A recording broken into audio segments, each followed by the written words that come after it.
Yo, what's up, guys? It's time to beat the sages. Let's go. And I also got nahida.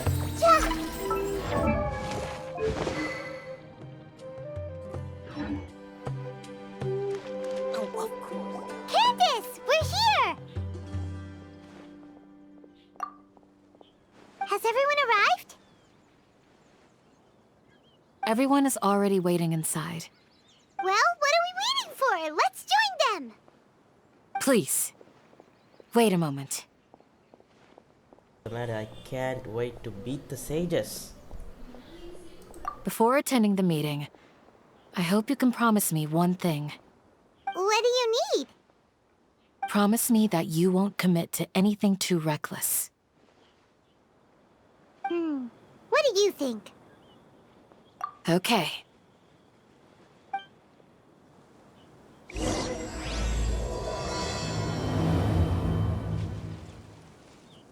Grandma, is King Deshret really gonna come back from the dead when I grow up?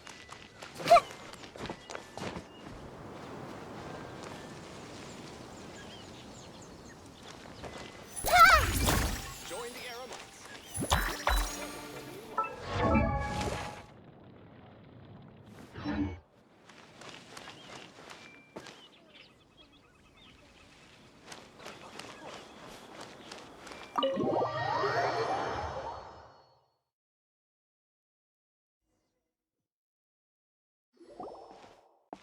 Everyone's here so early! But why isn't anybody talking? We already discussed things a bit. Hey, where have you been? I've missed you too. Are you ready? Let's go. Very well.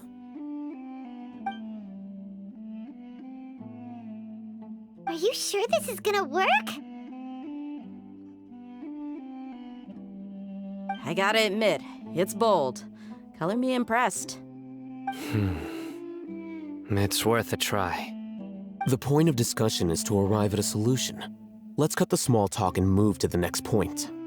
You're making Paimon nervous.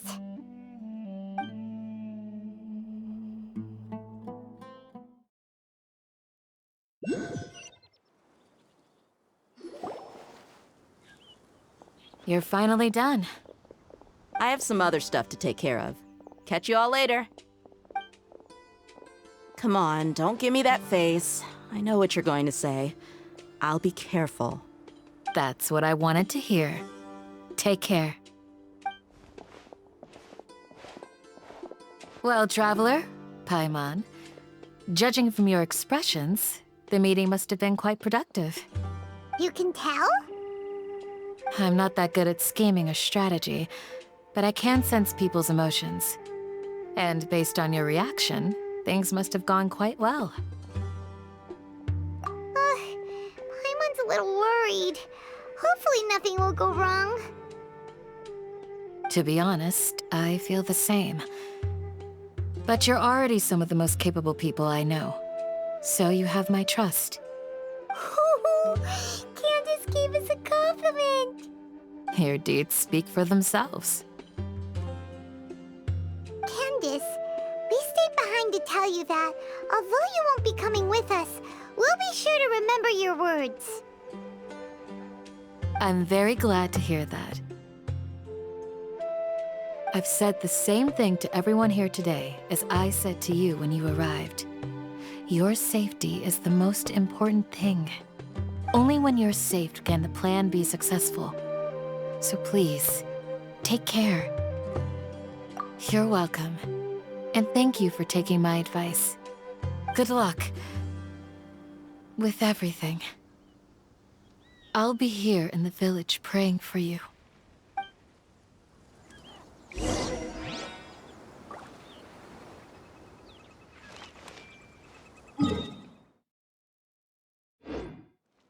We can walk there. I think. Lord.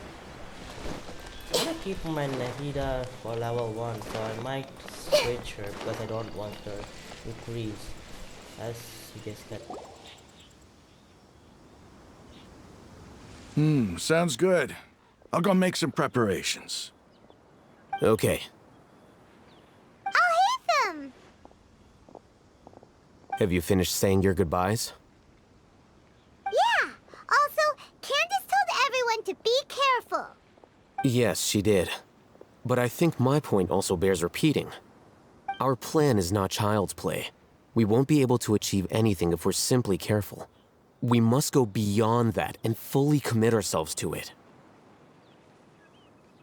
I hope this is clear to you. Huh? Shouldn't you be saying something more cheerful to boost our morale right now? Didn't we already do that during the meeting? You can never have enough words of encouragement. In that case, Candace can cuddle you to your heart's content while I continue to remind you of the seriousness of our situation. We all have our jobs to do, after all. It's like how some people can be put in charge of logistics while others will fight on the front lines. Does make sense. Daddy always makes sense. Speaking of the front lines, you don't look anything like a soldier. Of course. That is a burn. Compared to the mercenaries, I'm merely a feeble scholar. But the advantage of not being a mercenary is that I get to stay in a safer place and offer my strategic insight. Just think about that mercenary who lost his mind. Mercenary groups are facing constant danger every single day. Well, being a scholar is also a high-risk occupation, and you are a scholar. I'm not like the rest of them. Even among members of the same species, some will exhibit far more potential than others. This guy. Paimon still remembers when those mercenaries in Port Ormos called you a lunatic. All intellectuals are lunatics in the eyes of fools. I'll take that as a compliment. It's a roast bag. That reminds me. Do you remember the record we saw in the King Deshret ruins? It mentioned forbidden knowledge. You have a good memory. Forbidden knowledge has the power to drive people insane, but this fact has never been shared with the public. Even I, who has worked in the academia for some time, was never once informed of this. I think those mad scholars and mercenaries we encountered may have all fallen victim to the corrupting qualities of forbidden knowledge. But the academia has always held a different view. They have always believed that symptoms of madness are a side effect of human contact with divine knowledge as mere mortals. Come to think of it, perhaps the academia has also never understood the true nature of forbidden knowledge, and thus always approached the issue from the wrong direction. The Withering, Elazar, and the sandstorms. Don't you think what is happening right now across Sumeru is rather similar to the forbidden knowledge pollution that occurred in the desert thousands of years ago?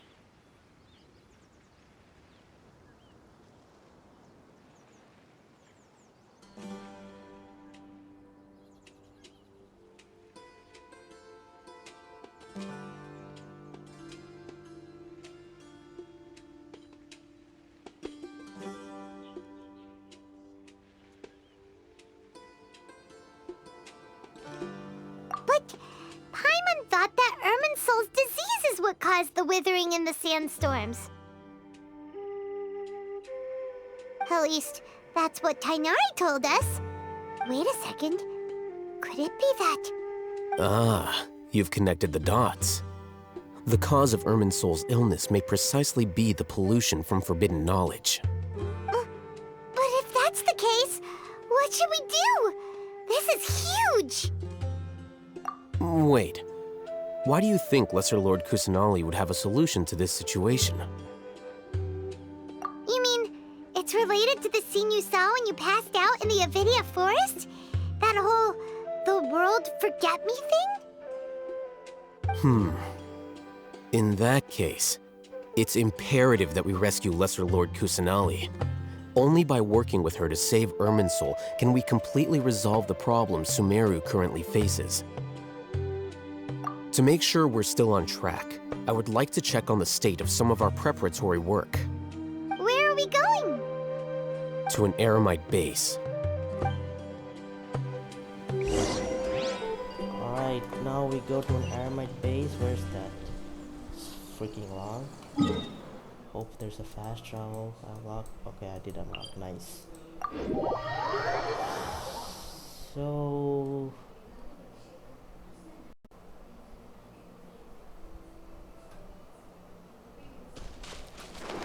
think I'll change Nahida because I don't want her leveled up.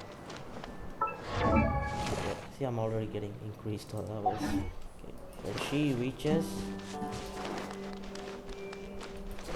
I pulled for Archon collection if anyone's wondering. Oh, you made it. Huh? What are they doing here? I gave them some technical work to do. Ah, it's the scribe. And is that the traveler I see? How's the work going? Ah, yes! We have fixed the devices according to your instructions. One of them is already ready for use, while the others are still under repair. Aren't those devices for canned knowledge extraction? What are you doing with those? Look here. Huh? More canned knowledge?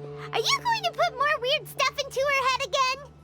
What's that look on your face? Are you scared? Paimon's a little scared, but very, very furious! That's an interesting response. Anyway, we're not going to use this just yet. As I mentioned during the meeting, this knowledge capsule contains a decree I drew up in the past. The academia should also have their own copy. And according to the plan we just came up with, Traveler, I want you to record something into this capsule. Do you believe we can save Lesser Lord Kusanali? Good. Conviction is the most important part of all of this. For what we Now, save Kusanali. please get ready and put on this device. You want us to record our conviction into the knowledge capsule? Yes. Paimon is still really worried. I understand, but trust me, Paimon, this is something we have to do. It's best if you can do as I say. Because, to achieve this impossible task, it sounds like you'll need to fool your own heart first. Although it may feel like a trick, self-encouragement may be the most important tool we have. Paimon can see the point you're trying to make. Imagine this. We have orchestrated our plan and successfully rescued Lesser Lord Kusanali. As a result, we have changed Sumeru's entire political landscape. Everything went without a hitch, and everyone recognizes and praises our achievements. Now, open your eyes. Here. What's this? Read it out loud.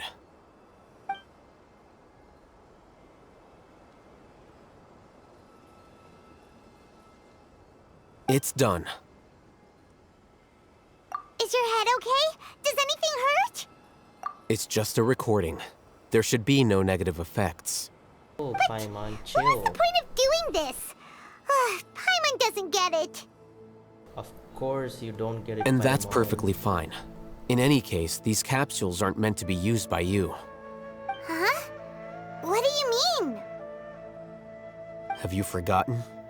Our plan needs to account for those who have long relied on the Akasha. You may find it hard to believe, but for those people, everything the Akasha transmits to them is nothing short of absolute truth. Imagine if you've been using a device like the Akasha since the day you were born, and this device has always supported you during times of need.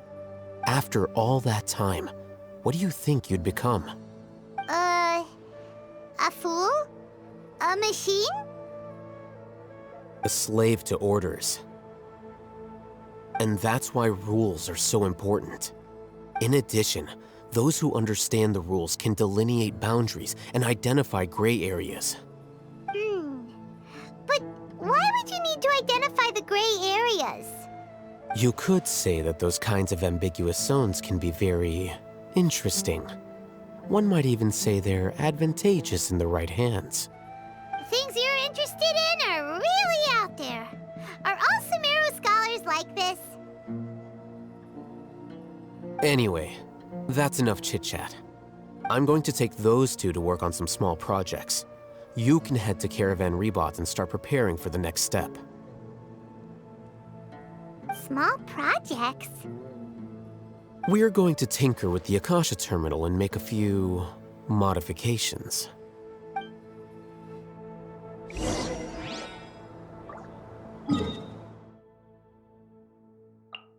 Alright, time to meet Sino. Let's go.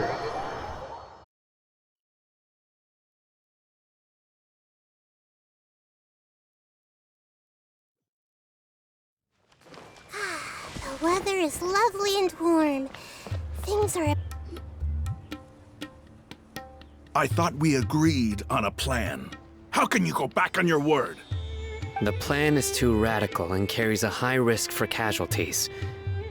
I've given it a lot of thought. And in the end, I still can't agree to it.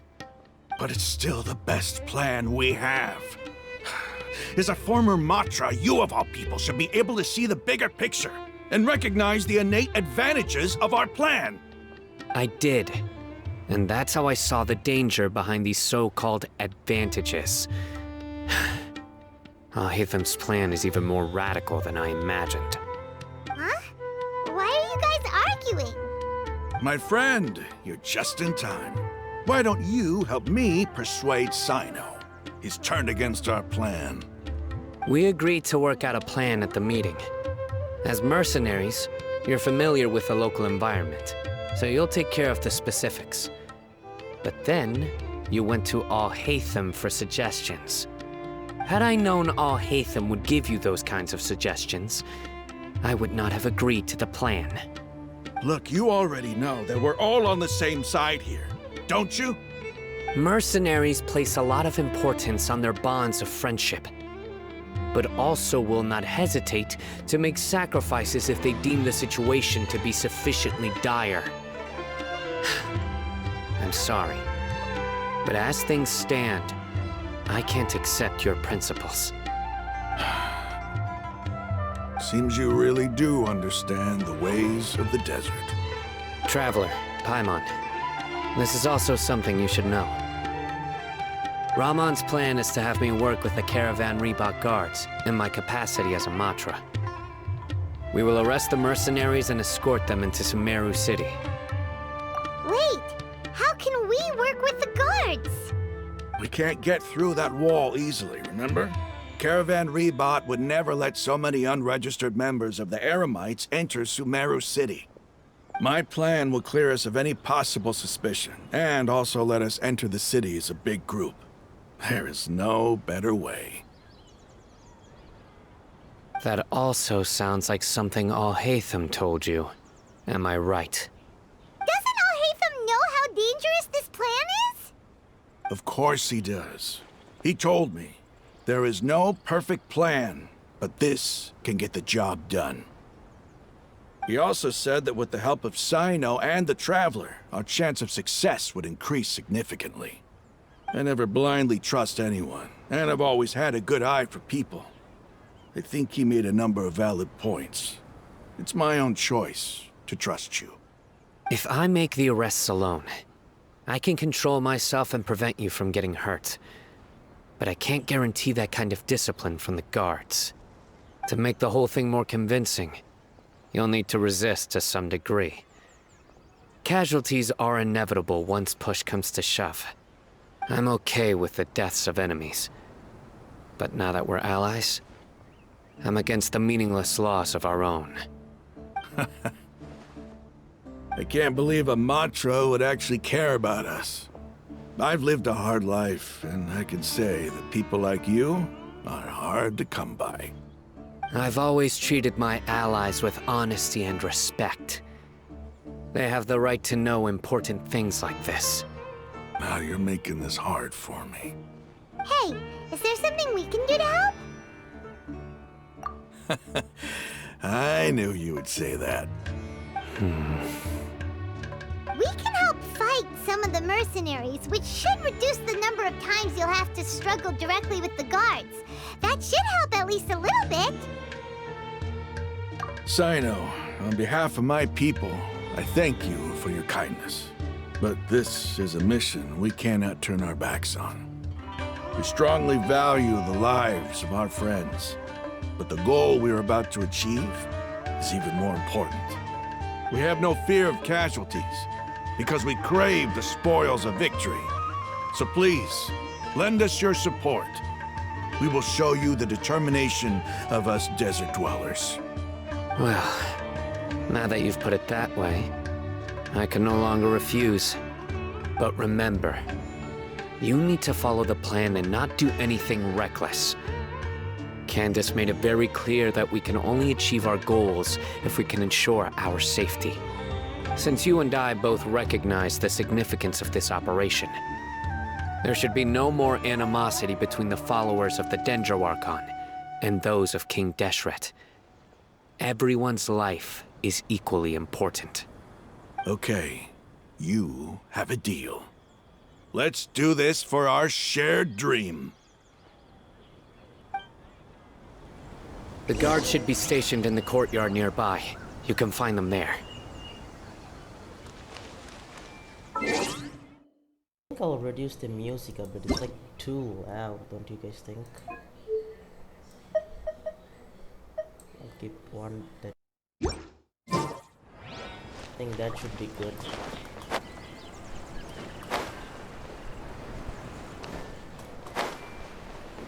Where's the guard?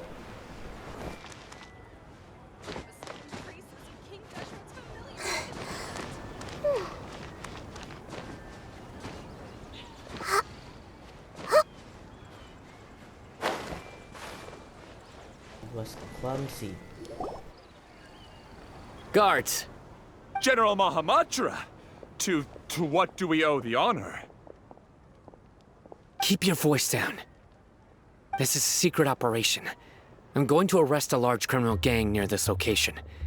According to the Academia's Guide and Regulations on Secret Operations, I have the right to ask for the cooperation of Caravan Rebot. Ah, of course. Mahamatra Sino's order is the Academia's order. Just let us know what you need. But who exactly are you planning to arrest, and how many people are you expecting? Depending on the scale of this operation, we may need to report it to our superiors. They're a squad of Eremites whose number is comparable to Ain el Akhmar in Port Ormos. They're involved in the theft and resale of supplies from the Academia. As many as Ain el Akhmar? This should definitely be classified as a joint operation. Then I suggest that you report this to your superiors as soon as possible, and treat it as a top priority desert operation. I will need personnel. Got it. Please wait a moment. I'll contact them immediately.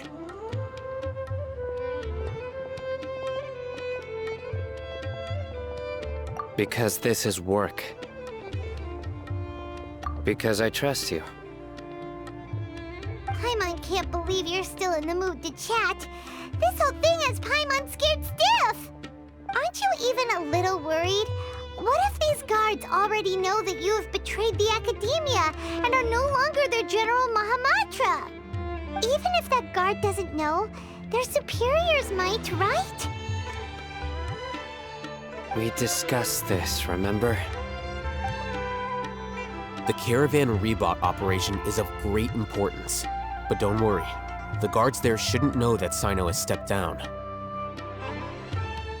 How can you be so sure? First, the other Matras still don't know why Sino has left, which proves that the Academia has been covering up the matter. Second, this is a crucial moment for the Academia's God creation plan.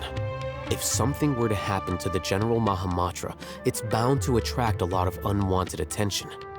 No matter how you look at it, they don't seem interested in sharing the news of Sino's departure. A reasonable inference. I agree. Which brings us to our next issue. I'm sure some of you have been wondering if the prediction function of the Akasha will affect our operation. The Akasha is still in operation, so I must remain on high alert. Actually, considering the power of the Akasha, it's quite strange that it hasn't already tried to interfere with my actions. I've given that a lot of thought. For now, I don't think you'll need to worry. If you remember, when you first came to Aru Village, all your actions and routes were predicted by the Akasha. It even gave that information to those who kidnapped the village keepers. But things like that never happened again after we met up with the Traveler. That's true. But why? Look at it from a different angle.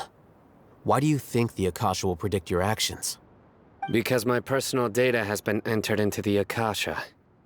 That's true, but the key to this question is, how well can the Akasha make predictions about a person? Haven't you ever thought about it? Just how can it do this in the first place? Because the Akasha controls the entirety of Sumeru. The Academia firmly believes that all human actions can be explained through logic. By sorting and analyzing entered data, the Akasha can derive behavioral logic and predict the actions of those who fit an existing logic model.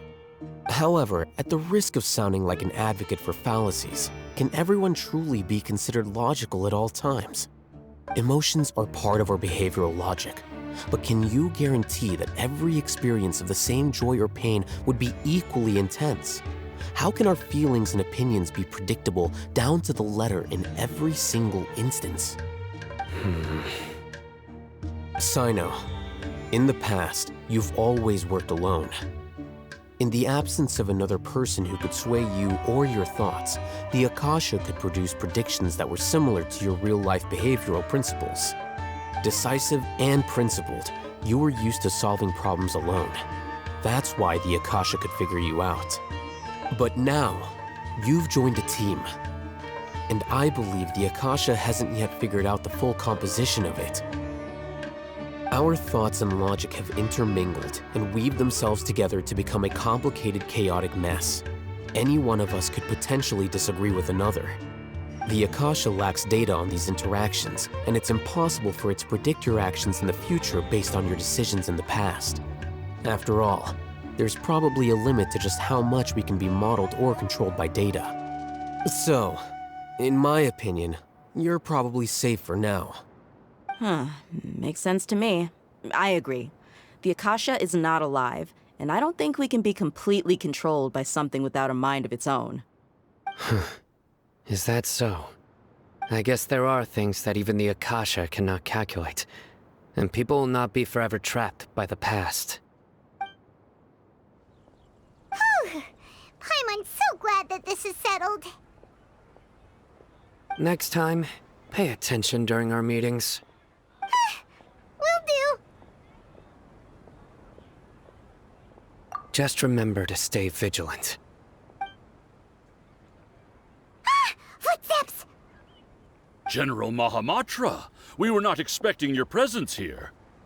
I'm the security officer of the Grand Deshret Desert District. My name is Luxembarbo. This is my assistant, the Traveler. She will be working with me. The construct next to her is for her work. Beep! Construct, beep! What a great honor to meet you. Your golden hair is as bright as the sun. And, is this the latest technology from the Academia? So Paimon is a technology from Academia. Perfect. Have you made a decision regarding the matter I mentioned to your subordinate? It seems to be a dire situation, so of course you will have our full cooperation. To be perfectly honest, I've always longed to go on a mission with someone as well known as yourself. There's no need for flattery. Yes, sir. Take your most elite platoon and follow me to the eastern side of the district. We will carry out the operation there. Understood. Map. Hurry, bring the map!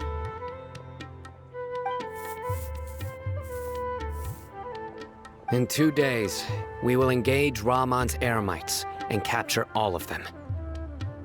Any questions about the time or location? None at all, sir. Good. See you then. Yes, sir.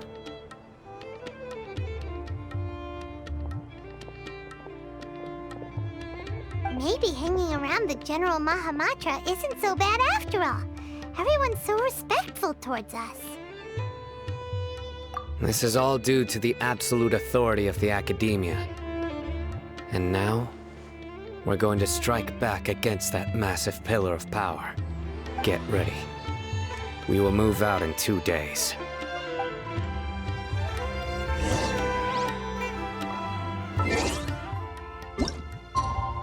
Okay, 2 days it is, so we'll just put the timer like this.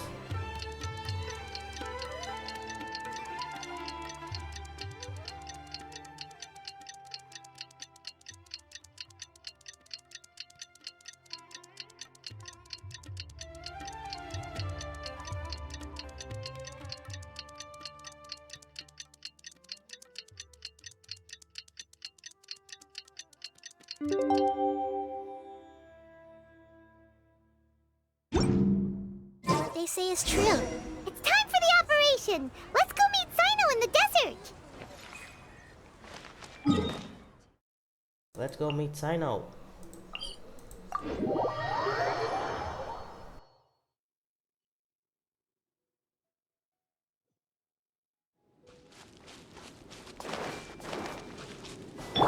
Yeah, and I'm gonna swap this away because I can run faster.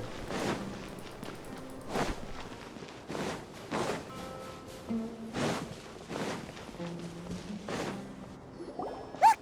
Over there! Our helpers have arrived already! Let's hurry over! Wait a moment. Ah! Oh, it's you! You're my assistant, remember? Being my assistant, you must stay with me. Now let's head over there. It's General Mahamatra and his assistants. We meet again. You're here early. It's to show how important we think the operation is. Since this is a big case for the Academia, we are prepared to give it our best. I'm glad to hear your sense of resolve. Remember, we must capture them alive. They are our only leads for the case. If they die, we will be unable to continue the investigation. Understood. Everyone! The Eremites are approaching from the west! Make preparations and be ready for combat.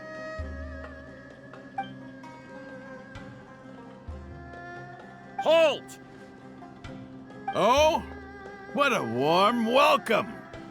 What do you want? Judging from those shiny weapons in your hands, it seems like you're not interested in a deal. Rahman, the Academia has caught wind of your smuggling and illicit sales. If you value your life, I advise you to surrender. Who are you supposed to be? A Matra from the Academia? I can't believe you came all this way just to catch us. I'm not here to talk. Oh. Nobody's given me this much time of day since I became a mercenary. Brothers! For that slight, let's wash our blades with their blood. Let's show them we Eremites are not to be messed with. Gather! Here we go! Think you can get away? This way through the living room. Order guide you. Stabilize. There is no escape! Share my knowledge! Inazuma shines eternal!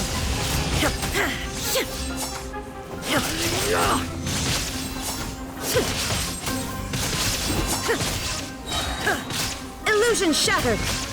Yahoo!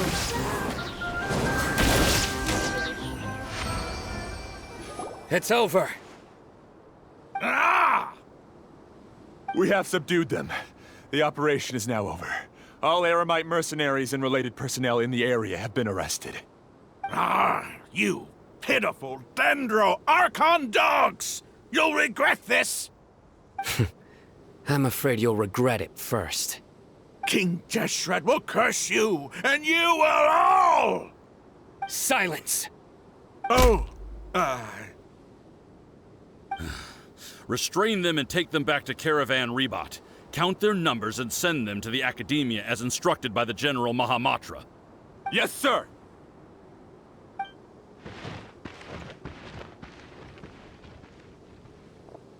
Mahamatra Sino, I will now take my leave. If you need further assistance, please come to Caravan Rebot and ask for me.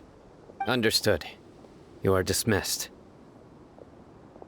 There they go. Let's talk elsewhere.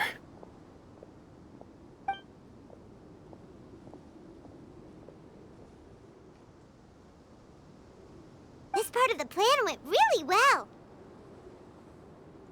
Yes, things went perfectly. That's fantastic! And that punch you gave Ramon there sure looked convincing enough. Once we're done here, I'll return to Caravan Rebot and oversee the group's transport. I promise. I'll get everyone into Sumeru City safely. Yeah, you're the reason why everything went so well. It's not the time to celebrate yet. I believe Dia should already be waiting for you. Go join up with her. She will need you to introduce her to Tighnari.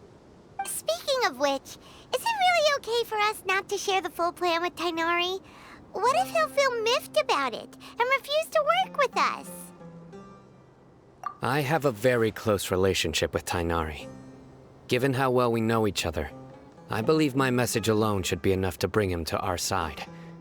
He knows I won't make jokes about things like this. If we need help, Tighnari is the best option. Get ready for the next phase of the plan. Don't keep them waiting.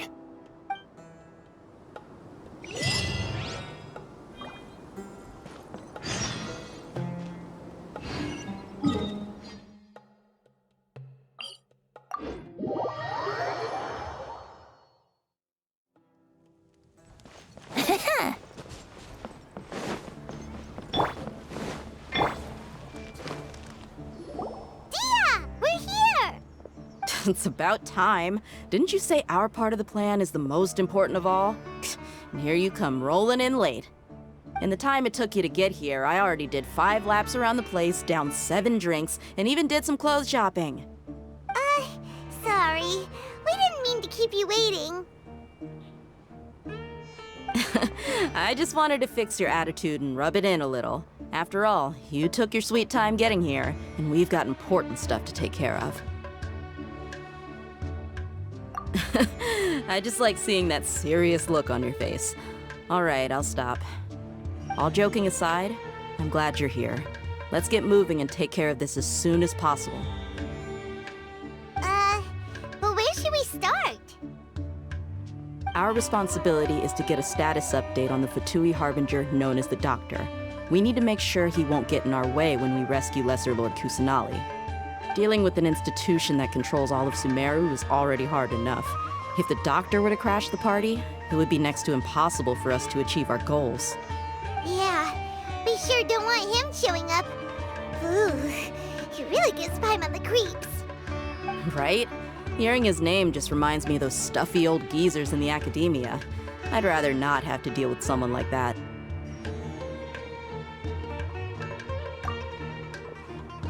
According to the plan, we should first go to Pardis Di and ask for Forest Watcher Tighnari.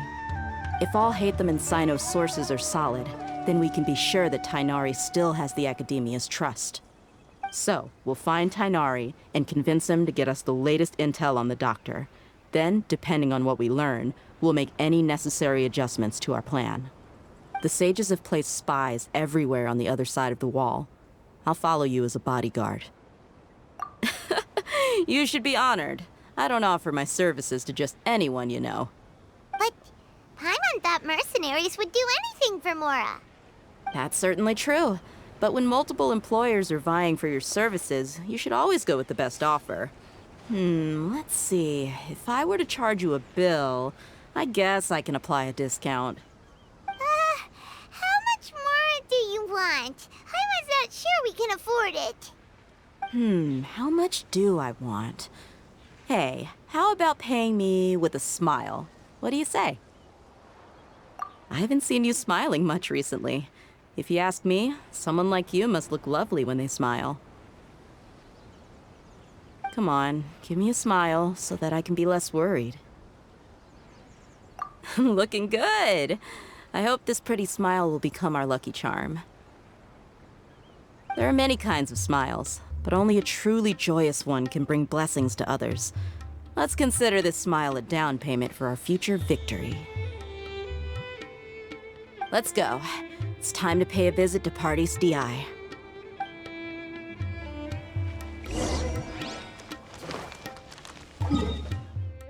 Okay, time to find Tighnari. Chill. They are understandable, but you guys need to chill, okay? Now time to find Tighnari. The Dendroken is coming, move along, people. He's over there! Let's go say hi!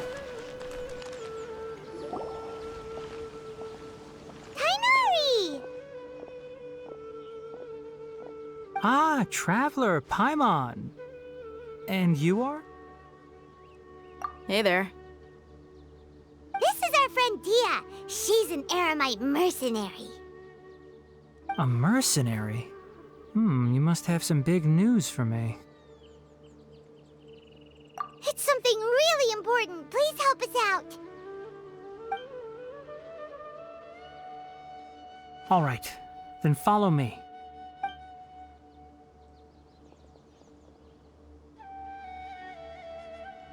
This place is better. We won't be disturbed by any passerby. Okay, what is this important thing you want to ask me?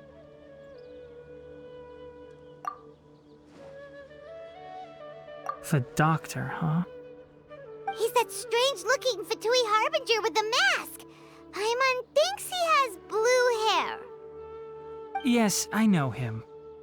Actually, he left Party's DI just a little while ago. He left already? Yeah, he came looking for me. Can I ask what it was about? Sorry to ask you like this after having just met, but your answer is very important to us. For now, all we can share with you is that your friend Sino is working with us. Sino, you say?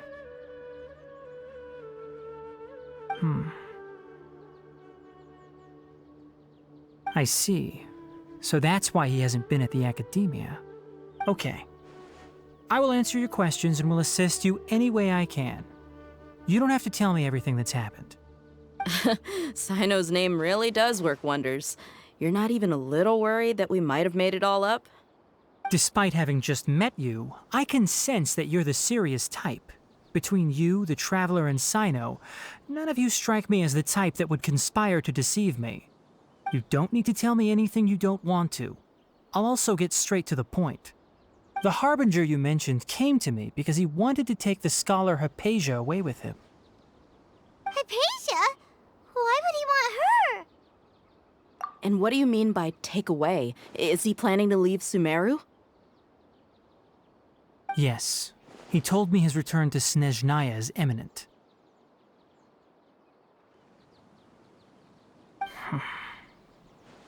So you mean... you're leaving this place soon? Indeed. Otherwise, we could have perhaps talked a little more. I was just about to set out when I remembered something important. To that end, I made a final trip to Pardis Di. Let me ask, have you been taking care of a scholar by the name of Hypatia? Your sources are accurate. No doubt because you recruited many informants. But you're right. Hypatia has indeed been receiving treatment from me. Forgive me for asking, but how's the treatment coming along? Given the way you're asking, I assume you have something to say. Since you asked, I'll be frank. I would like to take Hypatia to Snezhnaya. It's incredibly difficult to transfer a patient. As a scholar yourself, shouldn't you at least be aware of this? Oh? I can't believe your utter lack of faith in me, to the point of even questioning my general level of knowledge. How unbefitting. Well, you're the only one who's ever made such a request. I have my ways of keeping her safe during the journey. In addition, I can also promise that under my care, Hypatia will receive the most advanced and effective treatment. I will personally supervise her treatment and see to her recovery. Would that be agreeable to you? Hypatia was born in Sumeru and remains a scholar of the Academia. Her situation has not become dire enough to necessitate her transfer to another nation. Transporting her to Snezhnaya is risky, and the potential benefits are unknown. As the person currently responsible for her treatment, I cannot possibly sign off on this transfer. Your suggestion is rude and reckless. I'll pass. I don't know much about the doctor, but after talking with him, I realized that, just like many other scholars, he possesses an aura of arrogance that I've come to detest. It's not so much that he's looking down on others, but more that he's so confident in himself and his abilities, to a point of near insanity. I would never refer a patient to someone like him. I prepared myself for a protracted battle of wits, and was really surprised to see him just give up on the topic. Still, his reaction really concerned me.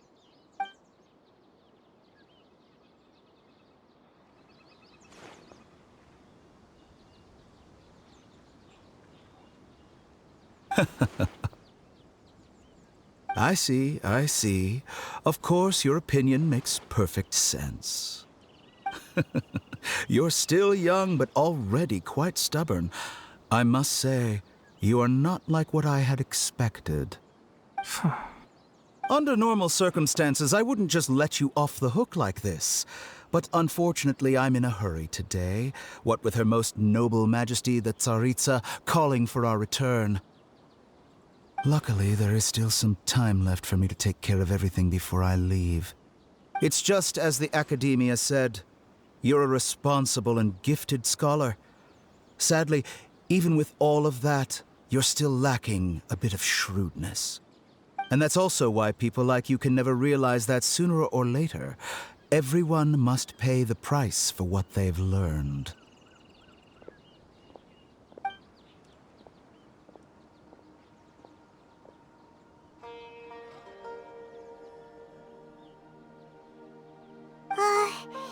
Paimon can't help but feel like he's hinting at something unpleasant. He asked a question, yet didn't care for my answer. Perhaps I'm nothing but a talking rock in his eyes. He never came off as malicious, but an utter lack of compassion permeated throughout our conversation. From his tone, I can sense that he's always looked down on others. I can barely believe it myself. But if that's true, the situation will be in our favor. I don't think I missed any details. Frankly speaking, I don't want you to do anything too risky. Now that you know a little more, it should be easier for you to stay safe. Sorry we can't tell you everything. We appreciate that you helped us anyway. I won't forget your kindness. It's okay. I have an obligation to do so. To be perfectly honest, all of this may have started because of me.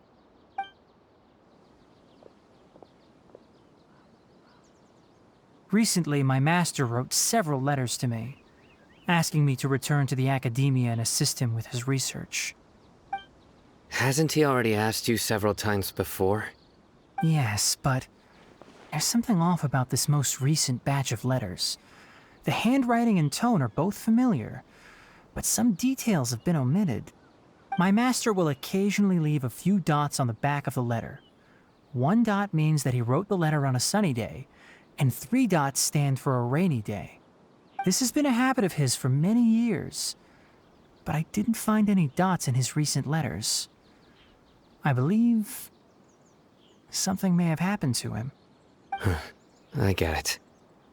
Since you are always at Gandharvaville, you would like me, someone already working at the Academia, to investigate this matter, right? I'd like to ask you to do that for me. If you can keep yourself safe, please withdraw immediately at the first hint of danger. I can do that, but I have a feeling it won't be that simple. The Academia has been working on a big project. I'm not quite sure what it is, but your master might be involved with it. If the higher-ups really are hiding something, then it will be difficult to remove myself from the situation once the investigation starts. If the situation becomes critical, I'll leave the Academia. If you don't see me there for an extended period, that's your cue. All right, we've got a plan. I'll stay at Gandharvaville to support you. If that scenario comes to pass, you must be extra vigilant. And be wary of any messages or direct requests from the Academia. I must say, I didn't expect a warning like this from the General Mahamatra. Being loyal to the Academia doesn't mean blindly doing whatever the sages say. I know what I'm doing. On that note, aren't you also being quite distrustful of your alma mater? The Academia, yes, but my master is a man of integrity. Even when I was a student, I was worried he'd get in trouble for sticking to his beliefs. I suppose he's lucky to have lasted so long. But in the end, it still caught up to him.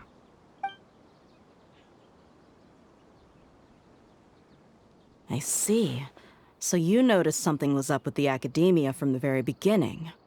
This may well be how Sino became involved in all this. In that case, I must keep my promise and help you however I can. Also, if you run into Sino again, please help me pass on a message to him. Trust your own senses and experiences. I think this may be something he needs to hear right now. Okay, we'll find a chance to tell him. Thanks. Right. Now let's go hunt down this Harbinger. Oh, by the way, which way did the doctor go when he left Pardis DI? That way. Gotcha. Thanks so much. We'll be on our way.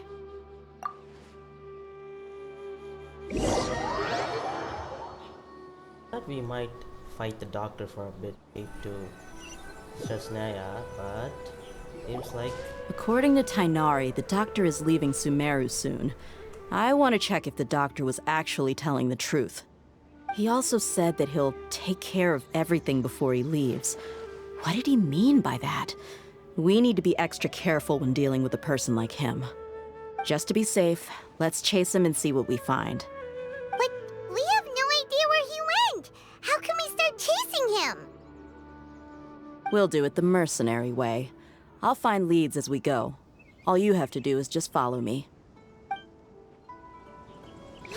That Harbinger may have tried to cover his trail, but he still left some traces.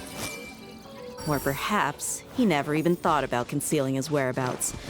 Maybe that's just how arrogant he really is. I need to read the AS mine later. I see everything! Yep, we're headed in the right direction. Doesn't think anything. The traces are still fresh, but there's no sign of his entourage. Clearly they're in a hurry. It's just as I thought.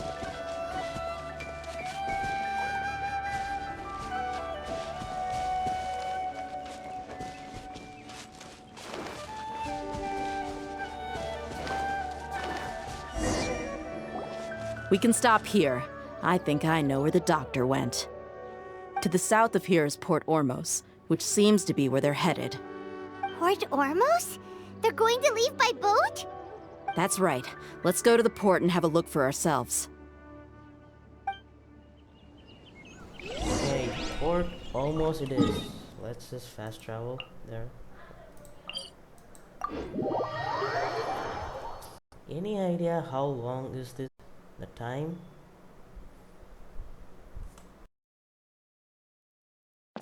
I don't know.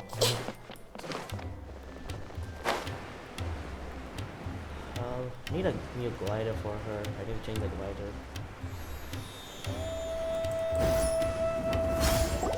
Look! Fatui soldiers!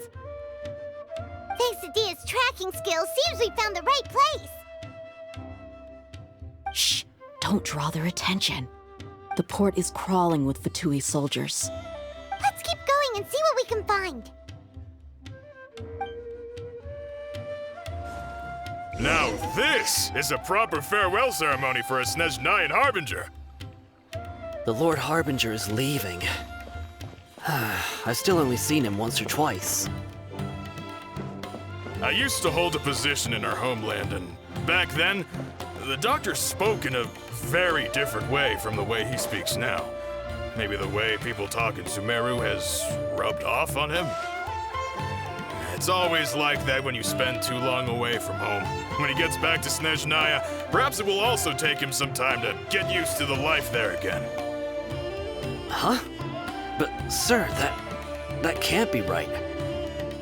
No, I remember it like it was yesterday. Both his expressions and tones are now very different. Also, for some reason, he seems like he's all smiles now.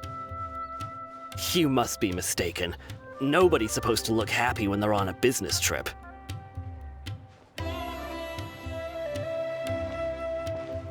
The doctor is on that boat. So he told the truth after all. He is actually leaving Sumeru. Let's get closer and find a place to hide so we can observe him.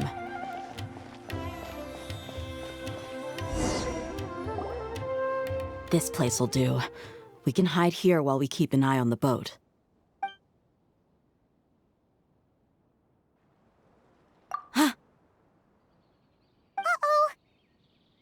Doctor saw us. Oh my god. He saw us. Seems like he knew. Damn. Huh? Is he waving at us? He is waving It's at time to say goodbye. What the hell? Wait, is he the only person on the boat? Huh? You mean there's nobody with him? And where are all the soldiers we saw in the port just now? They were all here just a few minutes ago, but now they vanished. So this was a trap. He tricked us. Wait, don't tell me that. Throw the apple. Let's apple a day, keep the doctors away. What the? Luckily, there is still some time left for me to take care of everything before I leave. Oh no. They might be after Hypatia. Let's get back to Party's DI. Oh no, we need to fight. What do you mean? I'm afraid that she's seen something that she wasn't supposed to see. If I were the Fatui, I would also try to take her away. And if I couldn't... Oh no! Are you saying they're going to kill her?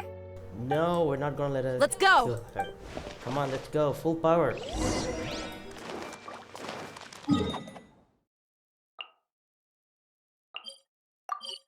I think Tainai is there, so he'll take care. But still, we'll fight. Pardes Di is not a place you Fatui can just show up and do as you please. I believe we've already made ourselves quite clear. Our superior gave us permission to search for and collect medicinal herbs in Pardes Di for research purposes. But you've been in Sumeru for some time already. I find it coincidental that you chose to only come here today. Even the Grand Sage himself may not have the right to question our research, much less an ordinary scholar like yourself. I've done my duty to inform you. Don't make things difficult for yourself. It would seem that my words have fallen on deaf ears. You can keep trying to deny it, but coming to Pardes Di now? I'm pretty sure you're not just looking for herbs. With all due respect, your baseless speculations will only lead to unnecessary trouble. Well, you only have your Harbinger to blame. He knows nothing about keeping a low profile. I may be staying at Pardes Di as a scholar, but that doesn't mean I'm no longer a forest watcher. It is still my duty to protect the peace and safety of the scholars who have contributed so much to Sumeru. Fuck them up. Then it seems our conversation has hit an impasse. No one will lay a hand on you, Hypatia. Not on my watch. Tainari, are you alright? I'm fine. These Fatui have really crossed the line. Time to teach them a lesson.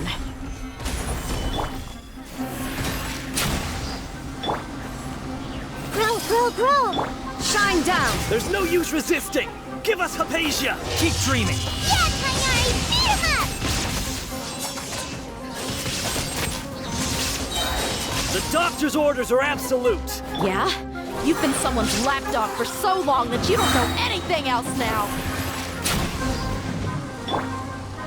There is no escape! Now you shall perish! We're not getting anywhere. Traveler, Paimon, please go to Hypatia. We need to make sure they don't try to sneak around and attack from behind. Got it!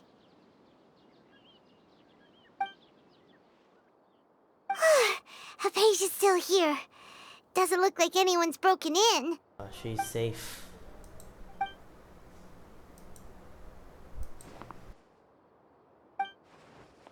Well, how is she? Oh, that's good.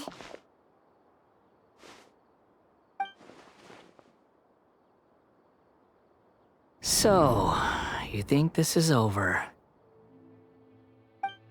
Oh, Scarrock. Come on. Let's face off. 1v1. What? The Balladeer is here?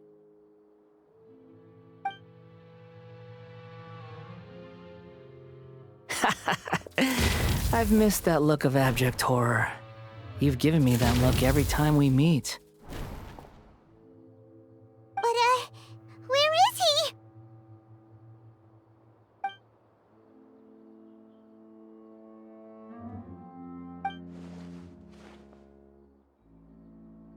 I can hear all of your thoughts, you know.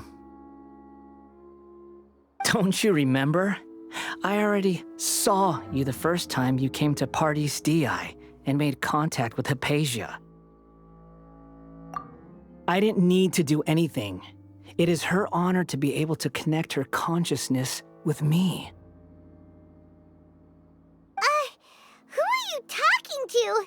It can't be the Balladeer, right? That's impossible. I know you must be curious. I might as well tell you that I decided to enter Hypatia's consciousness the moment I sensed your touch. I wanted to observe you on a fool's errand. Hey, Traveler! What are you doing? My deification is nearly complete. All that's left now are just some final details. Do you understand? Even if you manage to rescue Lesser Lord Kusanali, it will be impossible for you to defeat a bona fide god like me.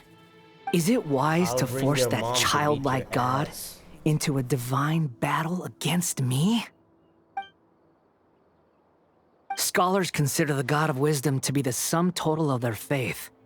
It's how they can justify reverence for a god as they construct it. But this also shows that humanity's worship of gods is a combination of blasphemy and exaltation. It's truly laughable. Yes. What is it? Yeah, I'm in a good mood, which is why I'm talking to you like this.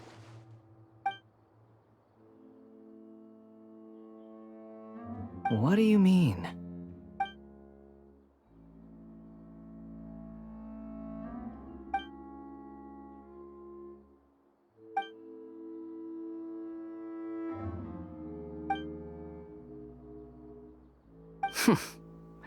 Those words almost make you sound like a friend who actually cares. But you're wrong. I'm different from all of you. I was born to become a god. My entire life up until this point has just been a meaningless routine. Just think about a sheet of paper.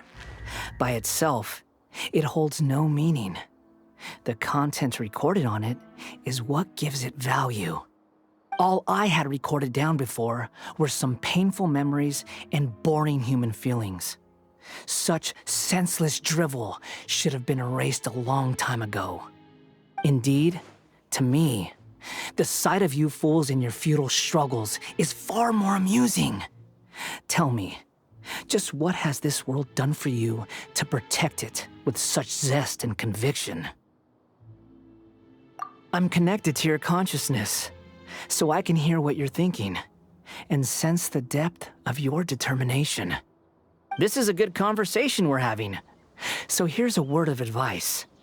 Let go of your misguided guardian complex. You know nothing about the truth. It'll be for your own good, as well as everyone else's. Humans are a species that can only find bliss in ignorance.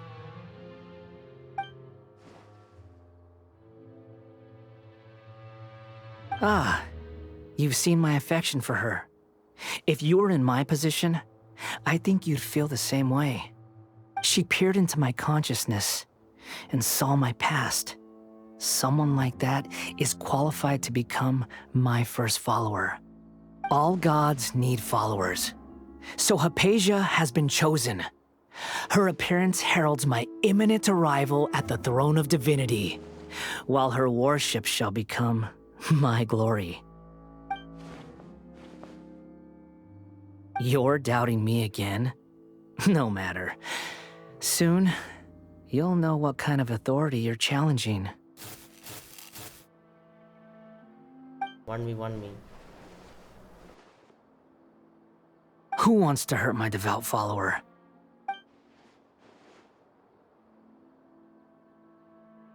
The doctor wants to hurt my first follower?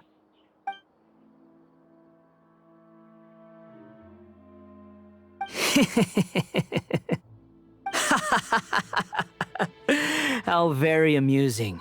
Has anyone ever told you that you're not good at sowing discord? The doctor has never known his place. Even now, the puny human thinks himself capable of interfering in the business of the new god. You're still too naive if you think a few words will be enough to convince me to destroy the doctor. But I'm willing to give you a gift, just like my expression of affection towards Hypatia. It is an honor for you to be able to stand here and speak with me. As my listener, you will be rewarded.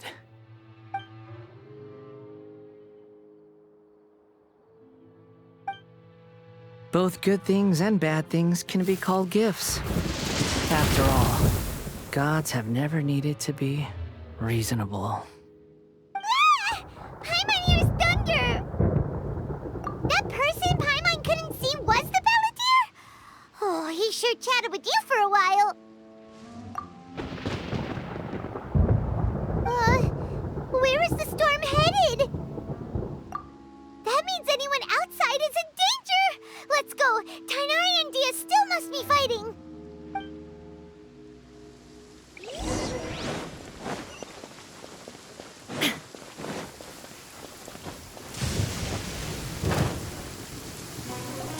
Oh! Have the Fatui retreated? Hey! What happened to you? He's hurt. I'm fine. Don't move. I've seen eremites get struck by lightning before. You need to rest. Struck by lightning? We were fighting, and just as things started looking grim, the weather suddenly became extremely strange. Lightning started attacking everyone, almost as if it were alive. Luckily, there were only two of us, and both of us were nimble enough to dodge most of the strikes. There were a lot of Fatui, though, and they were being torn to shreds by the bolts of lightning. With that, all the Fatui soldiers were forced to retreat. Why are you sorry? It's all right. I'm sure you also never expected this to happen. Don't blame yourself. My wound aside, you look like you've seen something unpleasant. Is Hypatia all right? Hey, didn't I tell you not to move? Just in case. Let's go to Hypatia's place and talk about things there.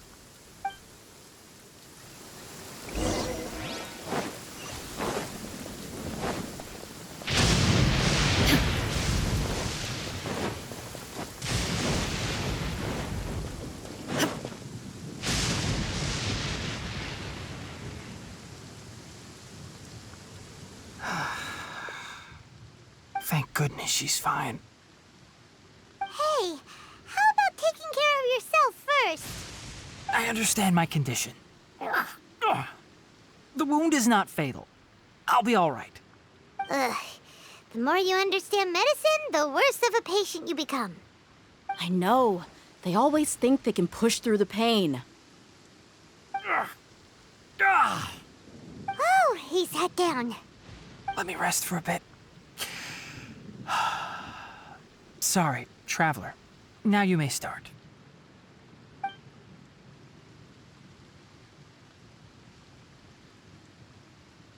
So that's what you were talking to the Balladeer about? Oh, Paimon can't believe what he's thinking. The Academia's God creation plan. How ridiculous. That sounds, ambitious, I guess? Anyway, this is all way beyond me. As long as I can enjoy every day with a drink in my hand, tasty food in my stomach, and a good night's rest, that's enough. I'll only work when I have to. I must be the least ambitious person who's ever set foot in Party's DI. Don't say that. I haven't even thanked you for your help back there. Don't mention it. Well, if nothing else, all this proves that the doctor really did have some urgent matter to attend to and left Sumeru in a hurry.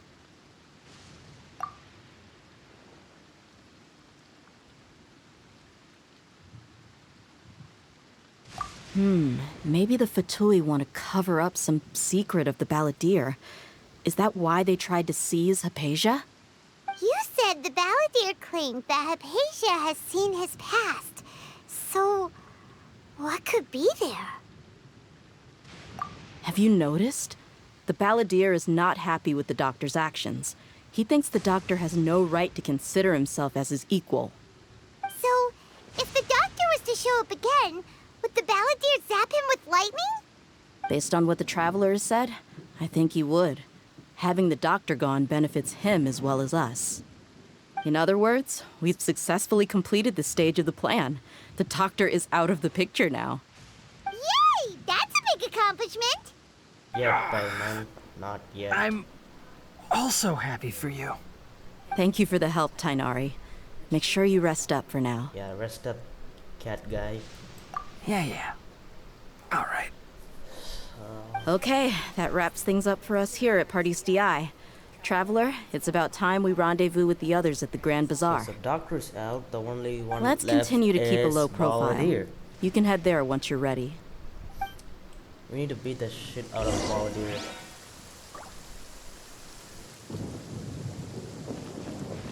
Okay, bunny ears. Just hold on. Hey!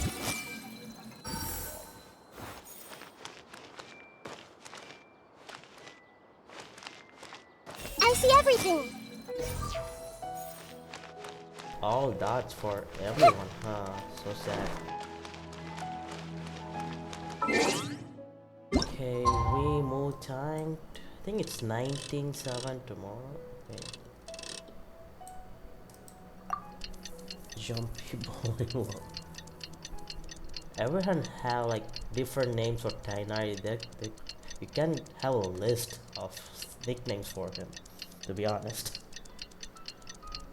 Okay, the times ran out, and I'll talk the achievement later. And we'll go into Grand Bazaar. Is that a fast point? Yeah, I think we'll just run through there. I can't wait. I'm gonna go for Nahida now. Well, good luck.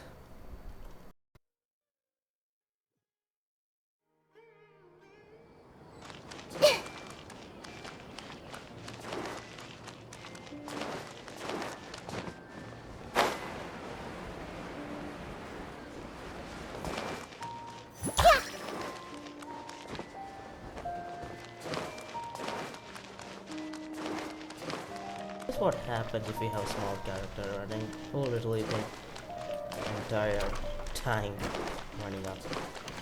So hopefully Nilu's here. I want to see Nilu. Oh, hello there. All right, everyone is here. How did everything go? Any luck with your missions? Let's report back one by one. I'll start first. We've made the necessary modifications to the Akasha terminal. In addition, the props required are also ready. I'll go next. The Traveler and I went to Party's DI.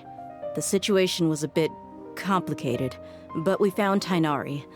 Unfortunately, he was wounded during a fight. Who was behind it? Well, that's the tough part. What should I say, Traveler? The Fatui or the Balladeer? After some back and forth, we confirmed that the doctor has left Sumeru by boat. He has something urgent to attend to back in Snezhnaya. So, we've successfully removed the doctor from the picture. Also, Tighnari's already resting, so he'll be okay. Good. Oh, Tighnari also asked us to tell you this message. Trust your own senses and experiences. All right. I'll remember that. Everything also went smoothly on my side. The Eremites should have arrived at their destination by now. To avoid alerting the quarry, they will stay there for now. I can't believe you actually got so many Eremites into Sumeru City. It's all thanks to Rahman and his brave team, as well as their bold strategy. It appears to have been very effective. I'm glad to hear it. Well, is that everything? Okay, this meeting is adjourned. Huh? Wait, you mean that's it? Well, what else is there to discuss? Shouldn't you end with some words of encouragement? You know, to fire us up now? Personally, I'd rather we all go home and get some rest. I'll hate them. Ugh.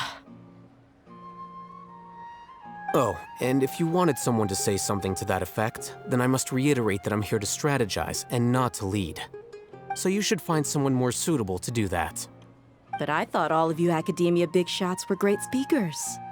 Then I should remind you that I'm the scribe. I know that. So what? A scribe is responsible for recording meetings, not speaking. Fine, whatever. Well, Cyno doesn't seem to be much of a talker either. I guess that leaves it to my employer. Employer? Yep, the Traveler hired me. That's right. So come on, boss. What do you have to say for the team? Yeah, say something to boost morale. Huh? What are you all doing here? Nilu, come join us. It's Nilu! She can boost the Hey, whole everyone. morale. I'm not disturbing you, am I? Not at all. I was actually just about to go find you. Judging from the group and all your serious faces, you were discussing something important, weren't you? But you also look like you're up to no good. Seems pretty interesting. Welcome, Nilu. Would you like to join us? Huh? Join you? You mean you also want to discuss something important with me? Yes. Something very important.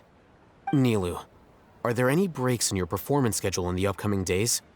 Huh? Wait, you're seriously inviting me?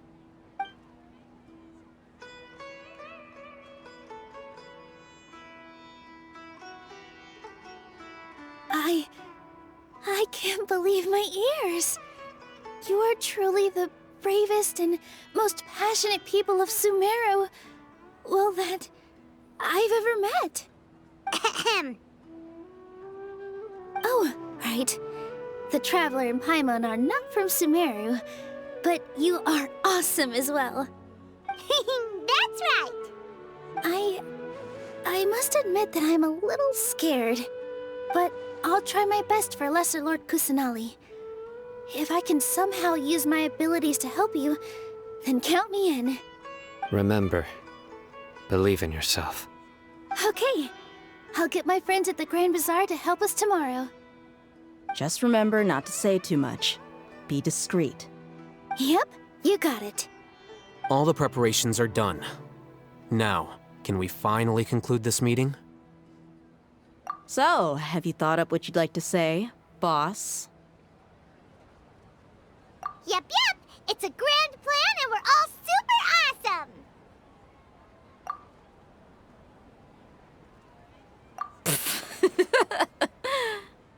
Well said. A good night's rest before an operation can be the difference between success and failure. Thankfully, I've had my place to myself recently. It's been nice and quiet. Huh? Oh, nothing.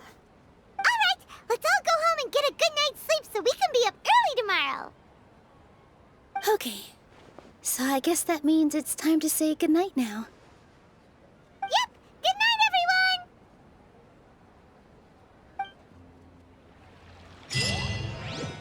everyone! Alright, we got 30 people left. Let's go. Wait till 8 to 12 next day. Alright, skipping time. I think this should do it, I guess. If not, then we have to do the whole thing again.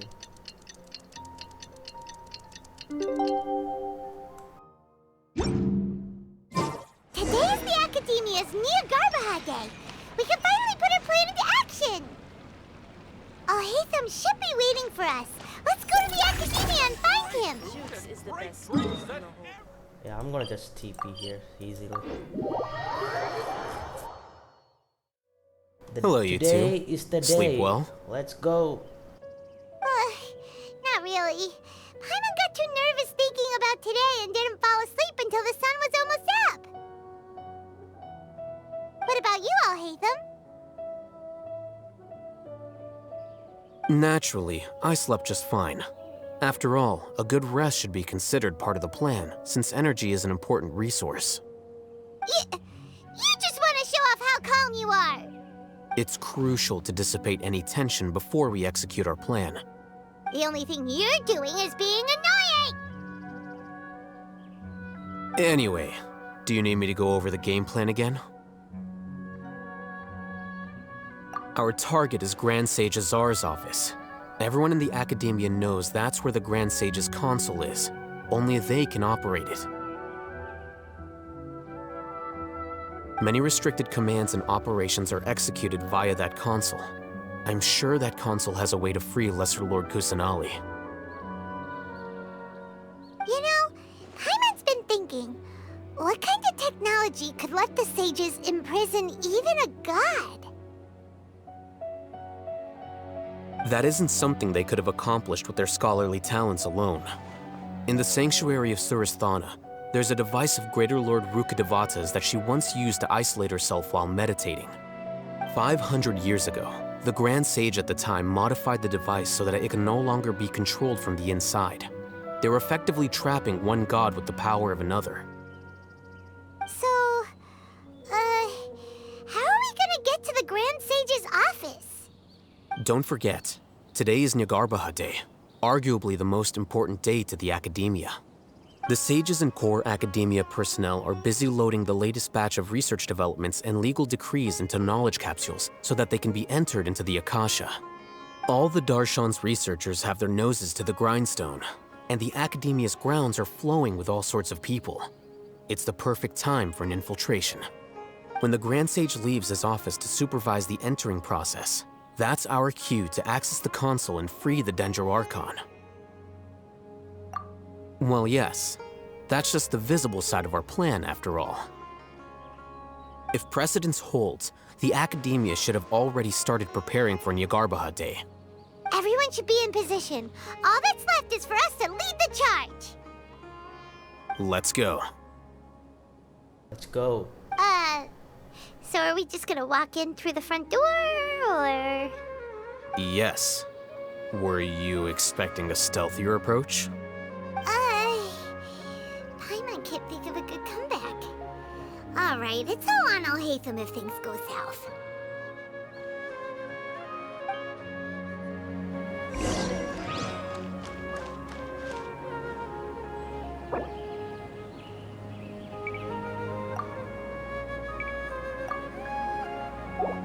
I'll message them later. Saving Archon is priority now. Let's go.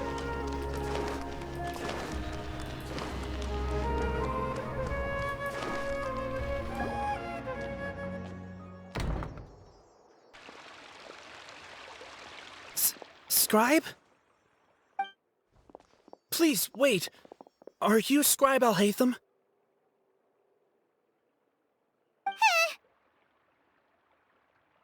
That's me. Is something the matter? I'm in a hurry. No. I was just surprised to see you here. I had heard that the sages were looking for you not long ago, but I didn't know what for. And, also, please don't bring outside guests into the Academia. Outside guests? How did you arrive at such a conclusion? Your groundless inference shames the Haravatat Darshan. What did you say? I'm the top student in Haravatat, and I earned 3rd place at the last Inter-Darshan debate. Don't look down on me! That wasn't my intention.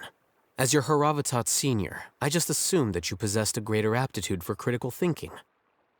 Look, based on what you already know, the purpose of my return and the reason they're here should be obvious. Is that so? Wait a moment. Let me think. Don't tell me the answer. The sages search for you. A blonde-haired traveler. Outside guests. So, from the start, the sages weren't looking for you, but this traveler? And you were gone from the academia for so long because... Hey, shh. Yes, you've proven yourself as the top student in Haravatat. I surmise you've arrived at the correct conclusion. As I expected. Please, forgive me. I wasn't thinking clearly just now. Thank you for getting me back on track. It's nothing. We'll be on our way then. All right. Thank you for your contributions to the academia, Scribe. Alright, let's go. Let's meet the sages. Come on. What the heck just happened now? What did he just guess? I'm afraid I don't know either. You have no idea? Mm-hmm. He convinced himself of whatever truth he came up with. That is the so-called pride of a scholar. If someone questions their academic facility, they will instantly feign understanding to keep up appearances. Nowadays, the academia is rampant with this type of scholar. Their obvious farces of intellect only serve to highlight themselves as fools. Wow, so there are special ways to deal with smart people. We don't even need to make up our own excuses. We shouldn't waste any more time. It would be problematic if we missed our window of opportunity. Let's go. Let's go. Where's...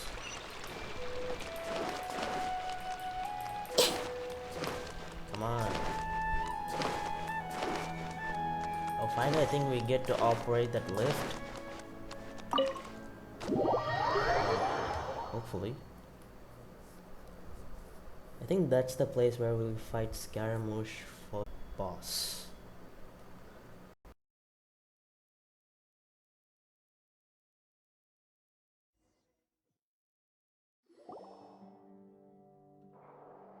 Is this the Academia's library? Indeed. Known as the House of Dana, it is quite possibly the most extensive special collections library in Teyvat. There are a lot of students going through here. Is it really okay just to waltz right in? The Academia marches to a fast beat, especially since it's Nyagarbaha Day.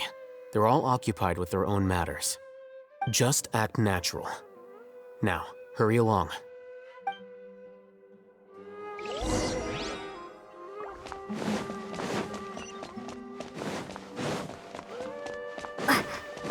Hide and wait for opportunity, okay. What's this platform for? It's a lift that Academia personnel use to access higher floors. Are we gonna take it then? The Grand Sage's office is up there somewhere. No, not right now. We can't guarantee that we won't run into the Great Sage. Let's step back and observe for now.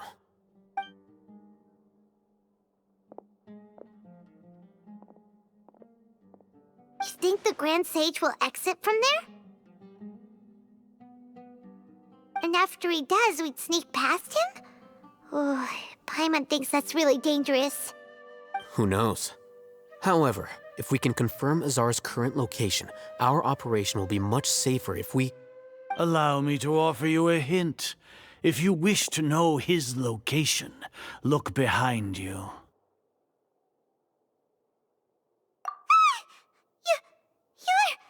What's Grand Sage Azar doing here?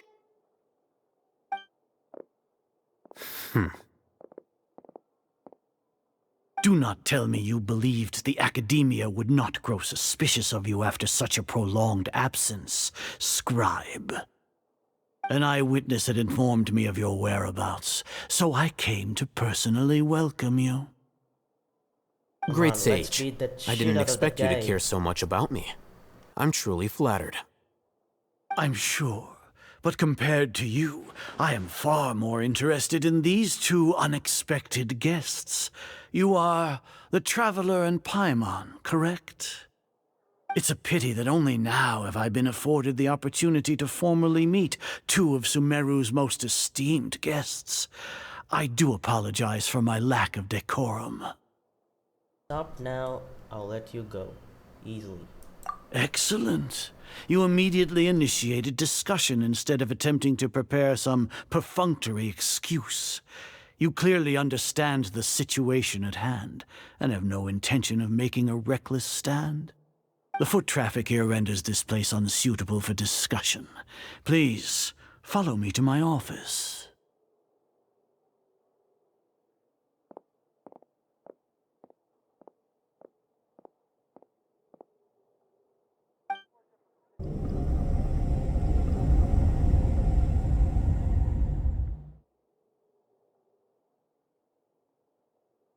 This place is crawling with guards. There's no way out for us. All right then, Traveler. What did you wish to discuss with me? Today is Niagarbaha Day, so I still have many responsibilities to attend to. There is little time for idle chit-chat before I detain you all. You seem to know quite a bit about our endeavors. If that is so, then you should be praising our great work, rather than using your trivial misgivings in a futile attempt to sway me. Trivial? Then tell me, what do the Fatui want from me? Worthless. Those are all completely worthless. Benefits, divine power. These materialistic words do nothing but debase our great work. Creating a god. Yes, we are using human wisdom to create a god. If humanity cannot attain omniscience and omnipotence, then we shall create a god to reveal them. This is the pinnacle of human wisdom. You get your ass whooped. We shall regain a god's guidance at long last.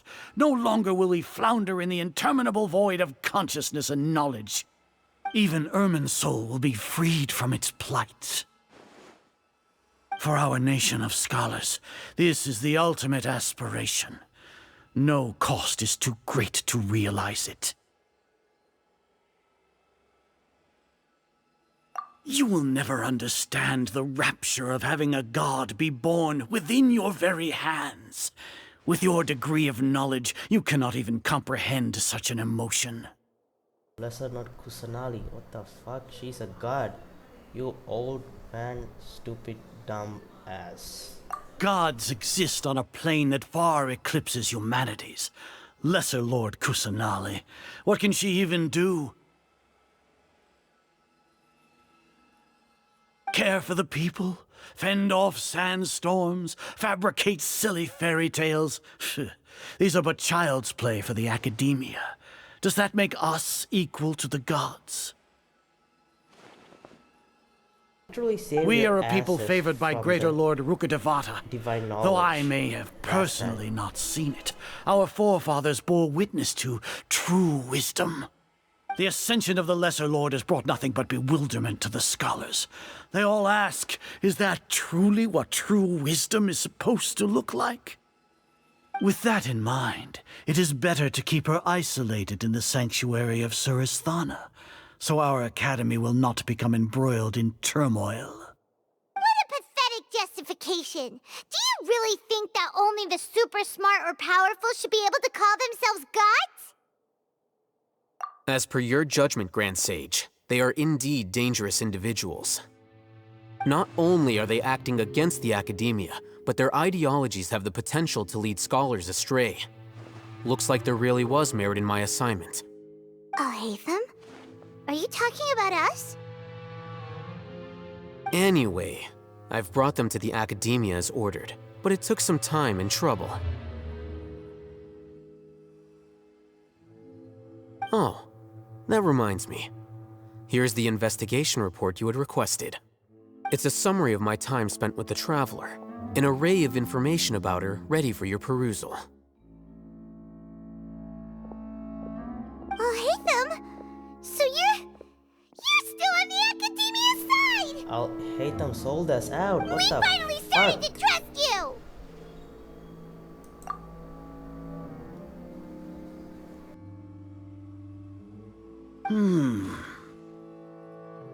Excellent. Detailed contents with no errors. I would expect nothing less than an immaculate report from the scribe.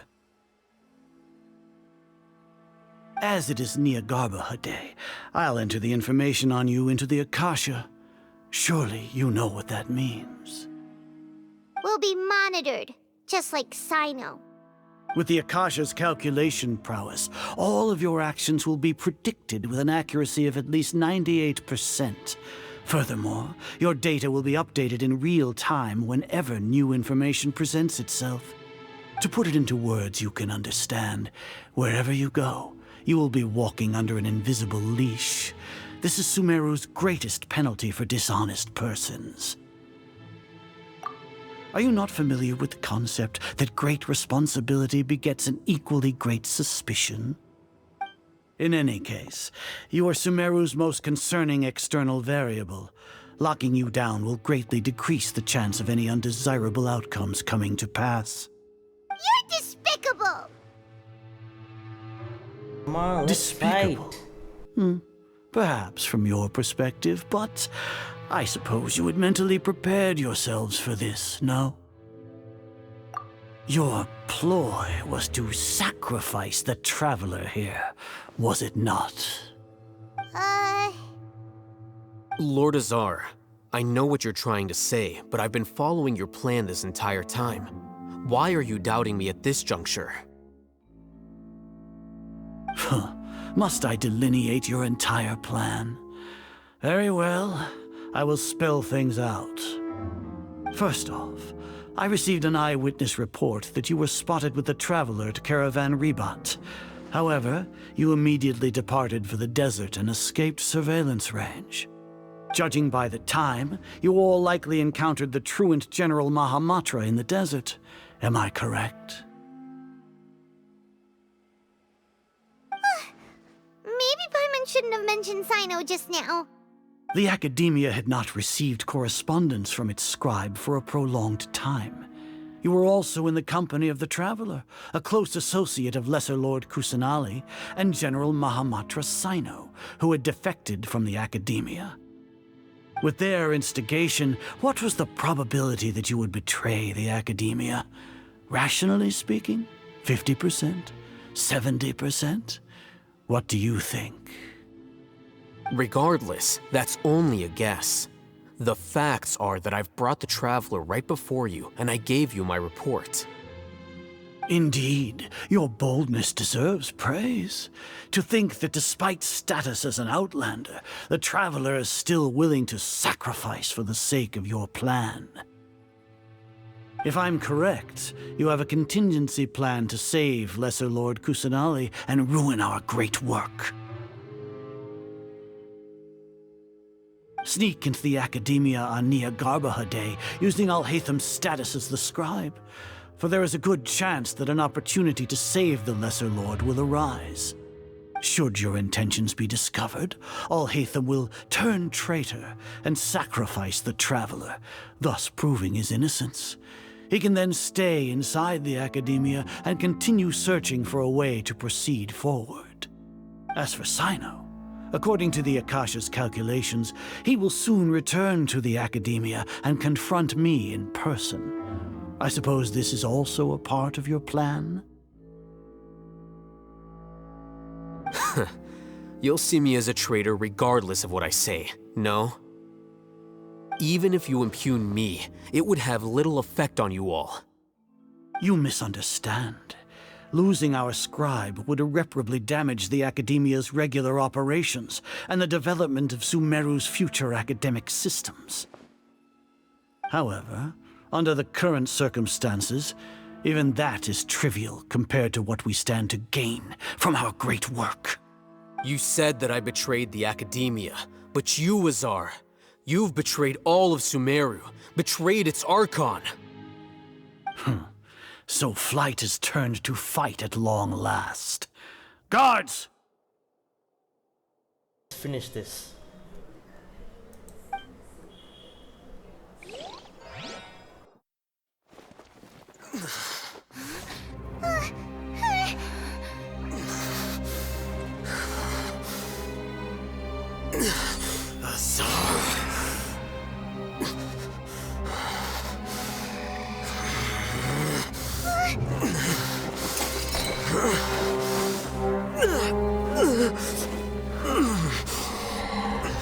Well, what do we have here? So you stole that divine knowledge capsule? Traitor! You traitor!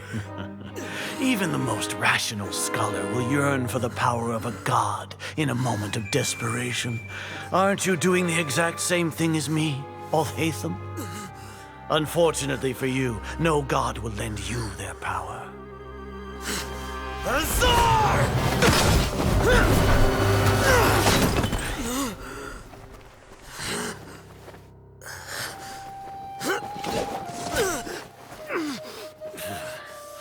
He has gone completely insane.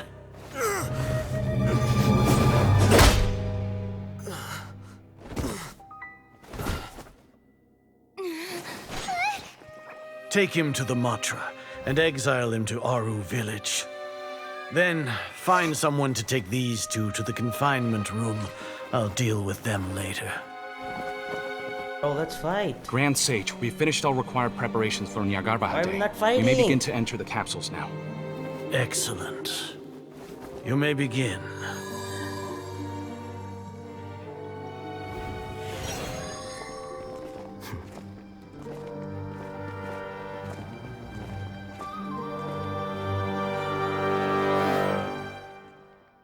All an act. Okay. So now it's Nilu's chance. Don't lock us up! Let us out! Dude, stop screaming. Oh, yeah. Paimon got a bit carried away there. How was Paimon acting just now? Great, huh? Everything's going according to plan so far. We made it into confinement, and Alhaitham's probably done with his part too. We even managed to trick Grand Sage Azar. Alhaitham sure knows how to cook up a plan. What are we doing next? Paimon has trouble remembering things when she's worked up. Right. Paimon thinks it went something like this. Apart from that, we still have yet another goal in the first stage of our operation, which is to send the Traveler to the confinement room. What? Why do we want to get her locked up on purpose?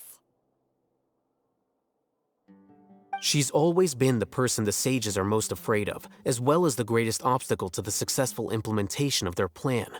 They are very aware of the risk she poses to them. Once the Traveler is imprisoned, the sages will likely think that everything is under control. And with their guard down, the next phase of our plan will have a much higher chance of success.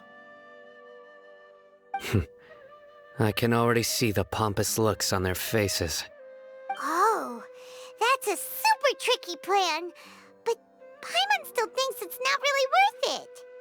That isn't the only reason, of course. She has a more important task once she's in confinement. According to the Academia scholars in Ramon's custody, Lesser Lord Kusanali has sealed off her consciousness in the Akasha ever since she was captured by the Doctor. That way, they can't pry any more information from her. Even if we break into the sanctuary of Surasthana, it will take time to awaken Lesser Lord Kusanali's consciousness. We need to do that in advance. So our job is to wake up Nahida! Okay, totally worth getting thrown and jailed for. The confinement room is inside the Academia, close to the sanctuary of Surasthana. It's a completely enclosed space, and you won't be receiving any visitors. I'll work with Ramon's scholars to make some modifications to your Akasha terminal. Once you're in, get as close as you can to Lesser Lord Kusanali and try to connect to her consciousness. However, as for whether she'll actually wake up, that will depend on our luck.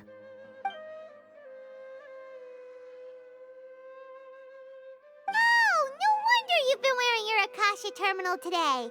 It's the one that Al Hatham modified. Paimon thought they'd take our Akasha terminals when they locked us up in here. Were they being careless?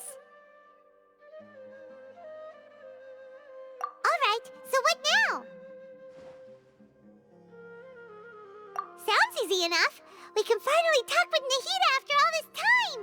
Let's do it. There's a light flashing on your Akasha terminal. It's almost like... the faster it blinks, the better the signal.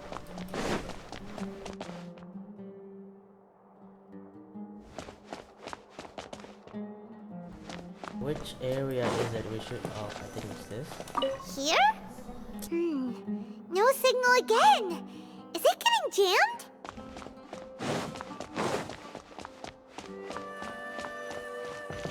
Whoa, it's Mora!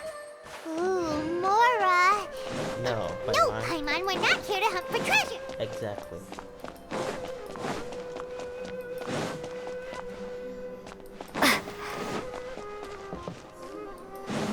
This one? Oh, finally found a place. Eh? Is this the right spot? Are you getting anything?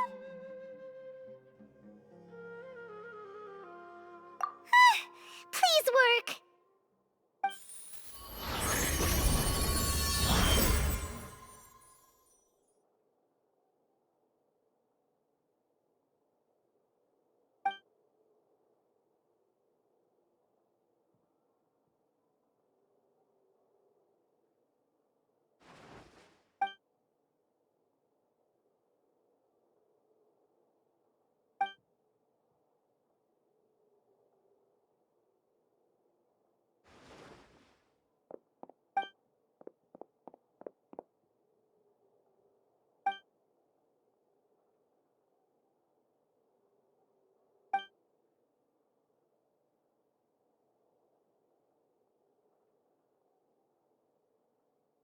Nahida!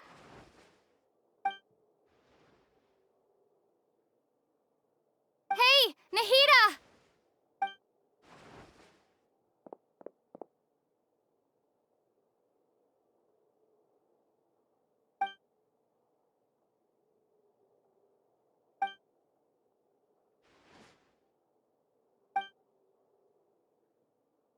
When did it first start? Oh, right. It started from the moment I was born. I want to become a worthy Archon. So I've kept studying. Kept listening to my people and their hearts. Kept looking for a way to save Irminsul. So I can catch up. Catch up to Greater Lord Rukkhadevata. But I'm stuck in the sanctuary of Suristhana. The sages are creating a god to replace me. And I'm forced to lock my consciousness in this boundless darkness. Nahida!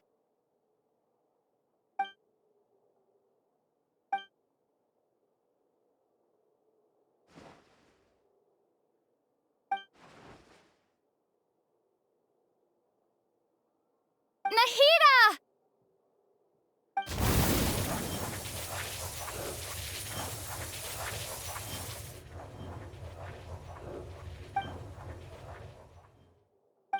It's so quiet here. Now that I think of it, I don't think I've ever actually listened to my own inner voice. Do Archons have them? Should Archons have them? Have I been doing the right thing? Am I really not needed? How do I really feel about all of this?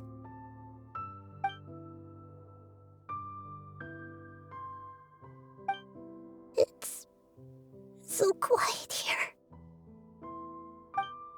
Since you're the god of wisdom, you've known the answers to all these questions since the very beginning, haven't you? Who are you? Whose voice is that? It sounds familiar.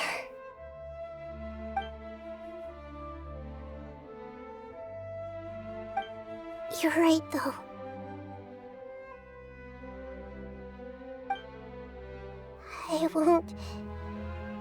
I won't ignore my own voice anymore.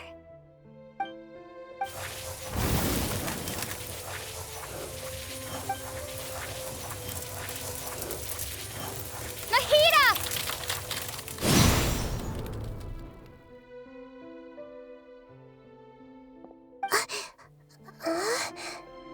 Nahida?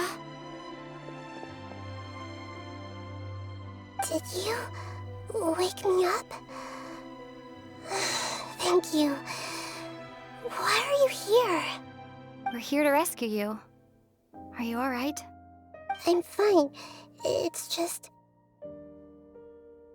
when I think of everything that's happened to me, I feel really angry now.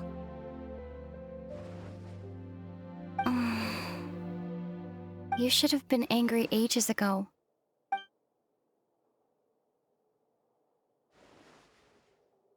It's a heartwarming scene, of course. Huh? Oh, you're back! How's everything? That's wonderful news! Great! We weren't locked up for nothing! When you went to wake up Nahida, Paimon was listening for any sounds outside. You were out for a long time. There are fewer and fewer scholars going about now. You think everyone's done with their Garba day stuff? Yep, so that means our next act is Nilu's performance!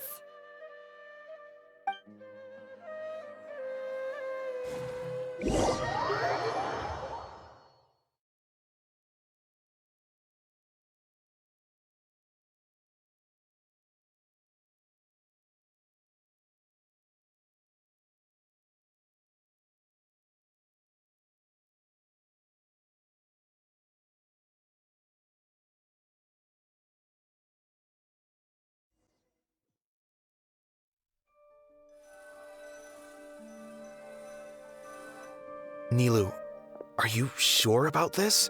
You're taking such a great risk for them. I'm sure, and I'm going. You know that I don't like to pass up any opportunity to dance, and this one is especially important. All right. You seem to have a lot of trust in them, so I won't say more on the subject. But if anything happens, the few of us here may not be able to help you. Don't worry. They've been through worse. Everything's going to be fine. All right. You know, if you really do get arrested, we'll do everything we can to get you back. Be careful, even if it's only for our sakes. Thanks, Mr. Zubair. You're so very kind.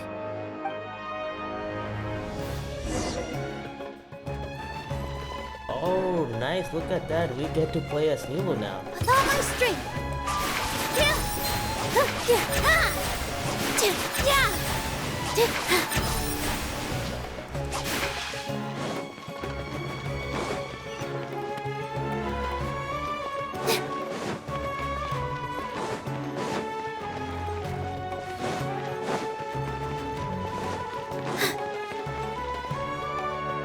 Nilu, how's it going?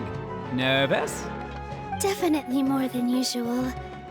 But it's because I'm worried I won't dance well enough. It's okay. Just focus on your performance. We'll take care of everything else. You sure know how to talk. Taking all the credit, even though we came here together to help out. Well, thank you both. I'll have to treat you to a meal after all this ends. I really, really appreciate all of your help. Ooh, that sounds great. Huh? How can we say no to that? All right, let's get back to business. Nilu, we'll be here to keep people from going to the Academia so they don't interrupt your performance. I was planning on telling them something like, the Academia's been conducting a weird experiment, and some of their test subjects escaped. It's really dangerous there, so stay away. Oh, you couldn't think of anything better? Oh well, I guess it does sound like something the Academia would do. I think it sounds great. I'm counting on you guys. Don't worry, it'll be a piece of cake.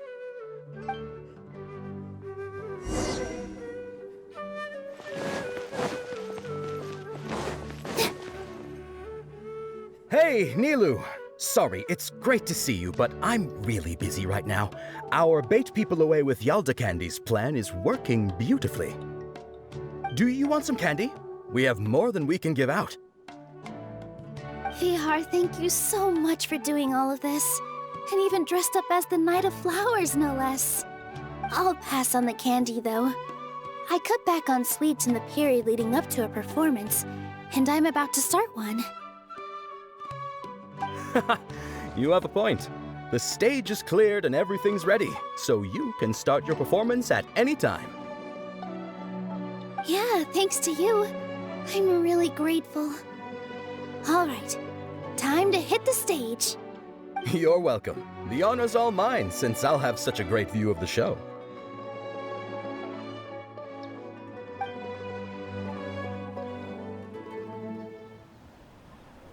Alright, Nilu's dance performance, guys. The distraction.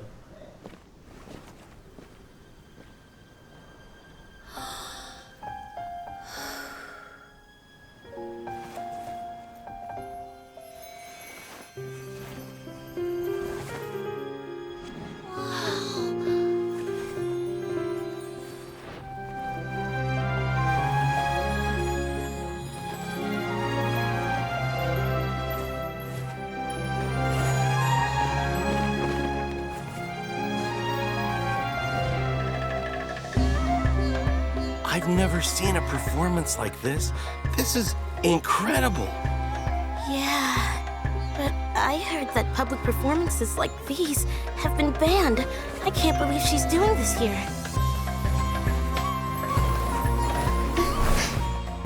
Grand Sage, there's some commotion outside. How uninteresting. Issue the new Prohibition Act from the Akasha to the guards. They'll know what to do. Do you think we should, stop her? Let's just watch for a little bit longer.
Did you hear that?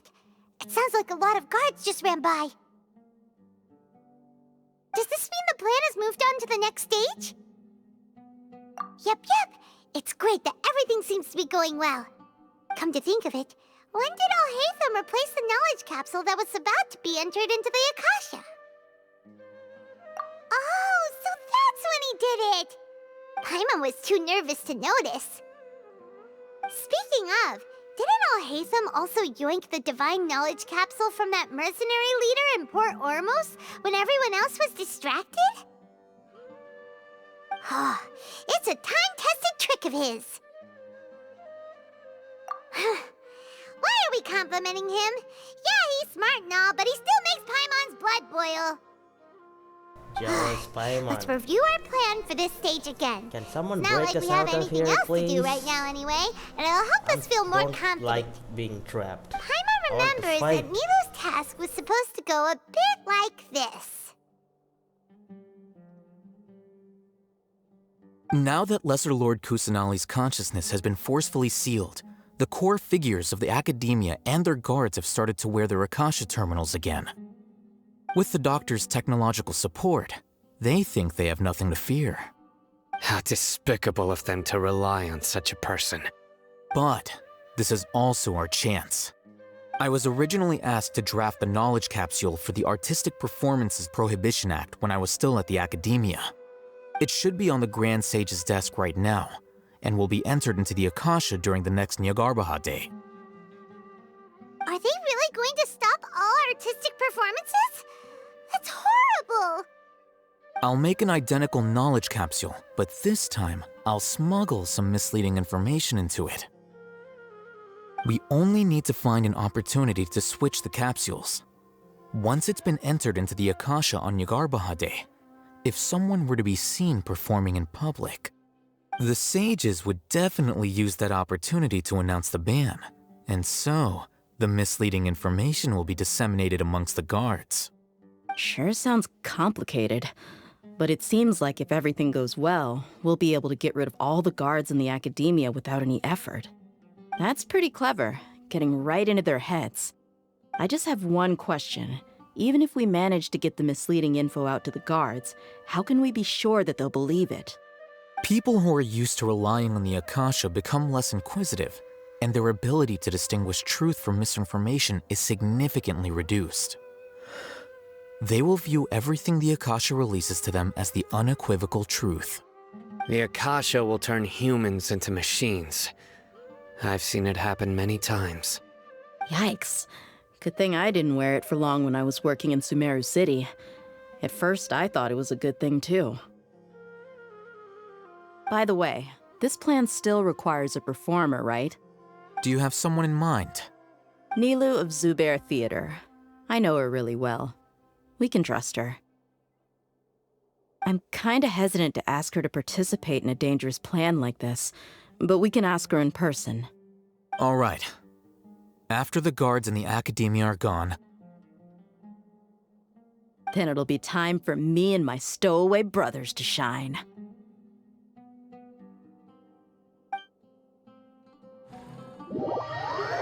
Finally, some combat. Let's go. Now we see Dea and others to fight. Combat! Here they come. Did you see that, Raman? They came out from the Academia in droves.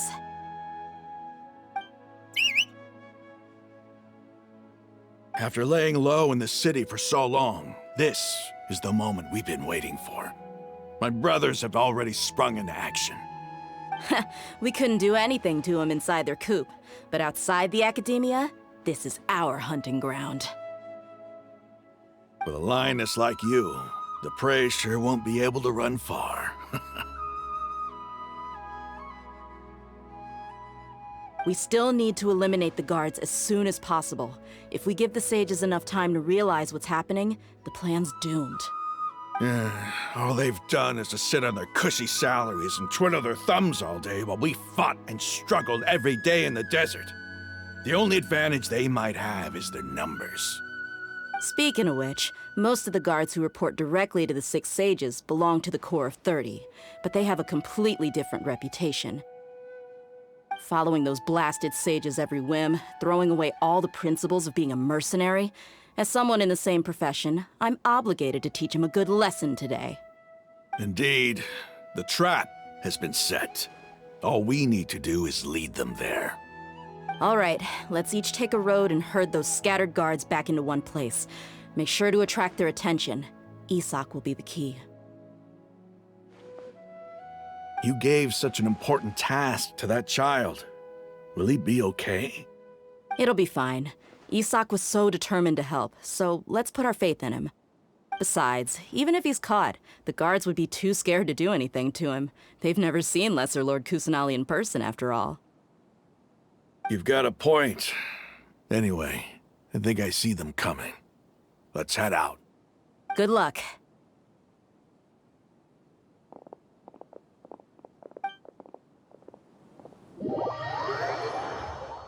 Fight, fight, fight, fight, combat. This outfit. Hey, do you remember what you need to do, Isaac? When the guards get here, you'll pretend to be Lesser Lord Kusanali and run away from them. Oh, yeah, I remember. Of course I do. I'm just a little nervous. Relax. Don't think about getting caught. Even if that happens, we won't leave you behind. You only need to think about getting the guards' attention and leading them to the Grand Bazaar. Leave the rest to us. Okay, got it. I'm here to pay back Lesser Lord Kusanali for helping Grandpa. I won't get cold feet. Hey, they're here. I can see the Academia guards.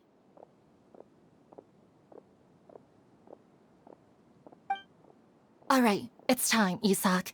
Take a deep breath and go. You can do this.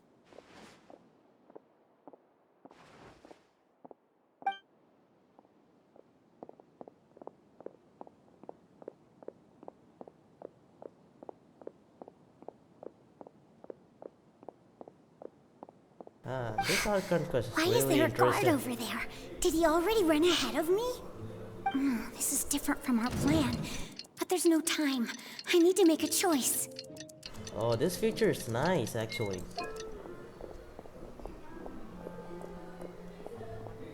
It's a cool feature. Wow. Let's go. Okay, now... Let's have a look behind the house. Seriously? What should I do next? Huh. Looks like nothing's here. A wasted time. Oh. Luckily, he didn't check behind the tree. What should I do next? The guard looks alert. What should I do next? Keep waiting. Doesn't seem like anything unusual's around here. Looks like the guard finally left. I need to go.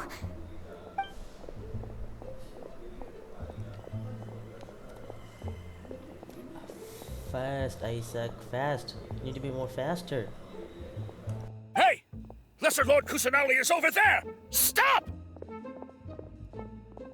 What? Lesser Lord Kusanali? How did I not notice that?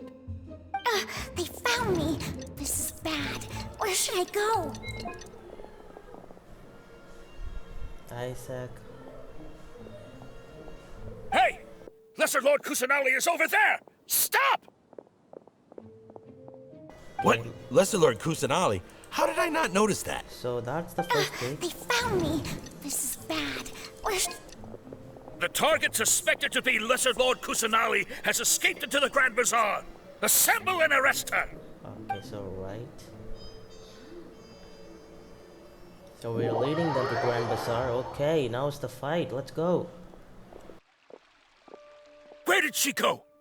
How did she disappear? Did we lose her? Hurry up and find her! Hey, why is your team here? Didn't we say to split up our search? Hurry! Hurry! This place is... Why are you all here? Yeah, isn't it one heck of a coincidence? Everybody's here. Oh, what let's on earth go. is going on? Finally, they all gathered in one place. I suppose that's all of you? Time to beat up. Who are you? Did you set us up? What are you planning? Phew, that was rough. I almost got caught. Little brat! So you're not actually Lesser Lord Kusanali. Who exactly are you all? Eremites from the desert? Just some colleagues. Think of this as a business competition, or a personal grudge. After stepping into our traps, stop thinking of yourselves as hunters. Behave like the prey you are.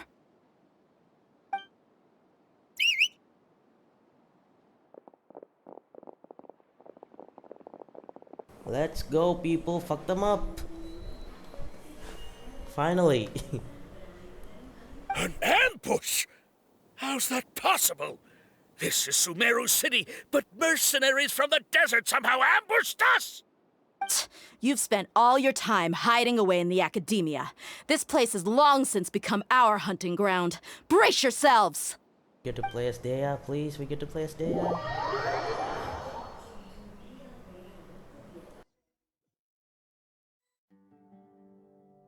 No! The hell, we didn't see. This is odd.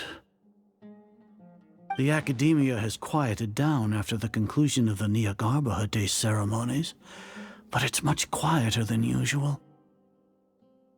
Where are the guards? Why have I not seen a single one? Guards? Guards! Time to fuck this old guy up. Grand Sage, how may I be of assistance? I called for the guards. Why did you come? My apologies, Grand Sage. Right now, all Academia guards have entered the city to perform the ordered arrest. I thought you knew. Arrest? Who is there to arrest? I have an ominous feeling. Arrest Lesser Lord Kusanali, right? Is that not what the order was? Lesser Lord Kusanali? You mean she has disappeared? Yes. I wouldn't dare make up something like that. Right now, everyone is in a panic, and many are saying that Lesser Lord Kusanali will take revenge on us. What happened? Just what is going on? Lesser Lord Kusanali somehow escaped? Was it Alhaitham and his party that freed her? That's impossible. The Academia is heavily guarded today, and any order to release Lesser Lord Kusanali would be strictly confidential. Besides, Alhaitham and the Traveler are already in our hands. What manner of trickery did they employ? How could Lesser Lord Kusanali disappear into thin air? Disappear? Wait. How was the arrest order distributed to the guards? It was issued by the Akasha earlier today. Only you have the authority to send messages like that, so I thought it was your order. Let me check.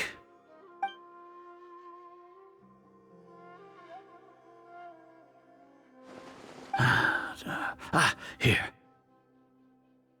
Lesser Lord Kusanali has escaped from the sanctuary of Surasthana. Go to the city and arrest the escapee immediately. The Akasha indeed contains this information, and it clearly appeared in my mind. How did they bypass my permissions to issue this kind of message? Was it the report about the Traveler that Alhaitham submitted? No. I specifically checked that knowledge capsule before entering it into the Akasha. Could that have been a red herring?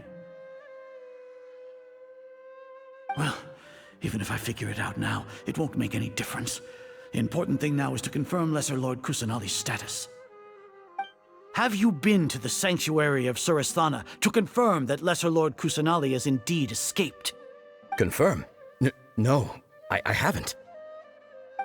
It may be a bit offensive to say this, but Grand Sage, what you're saying doesn't make any sense. How can the information in the Akasha be inaccurate? What the Akasha decrees is fact. That is common knowledge to all of us. If we have to confirm the information and knowledge from the Akasha ourselves, then how is that any different from us learning that information ourselves? Wouldn't Greater Lord Rukkhadevata's legacy lose its meaning that way? In the beginning, it was I who asked you to believe in the Akasha, to believe in the legacy left by Greater Lord Rukkhadevata. Are you trying to use my words against me? No, Grand Sage. I'm merely confused because I believe in you. I never meant to refute you. Stay here and see if there are any suspicious people around. I'll go to the sanctuary of Surasthana on my own. Yes, Grand Sage.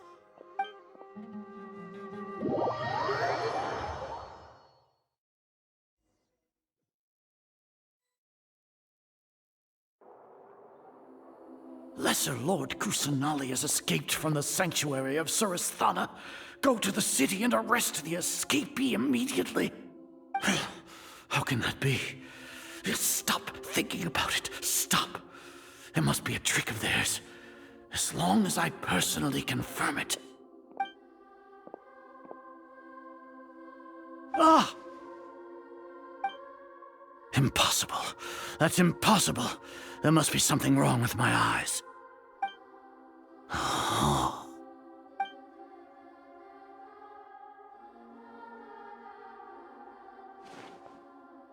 What a comical sight, Azar. Once the Akasha has put certain thoughts into your head, even the Grand Sage can no longer see what's right in front of him. You all can only see the world in your mind, the one you think you know. And precisely because of this, you disregarded Lesser Lord Kusanali's existence. She has been a wise and worthy Archon. Cyno, have you been waiting for a chance like this? The Akasha predicted that you would return to the Academia to confront me, but I didn't expect it to turn out like this. I was careless. No, you were blinded. Your faults stem from your reliance on the Akasha. You're still the same as always. I truly did not expect a proud person like you to cooperate with Alhaitham and the Traveler. People change, Azar. Admit it. The Akasha can't predict my actions anymore. Then tell me, what have you found during your investigation? You want to buy time? This is the sanctuary of Suristhana. Under your own regulations, even Academia staff are forbidden to come here. No one will come to save you.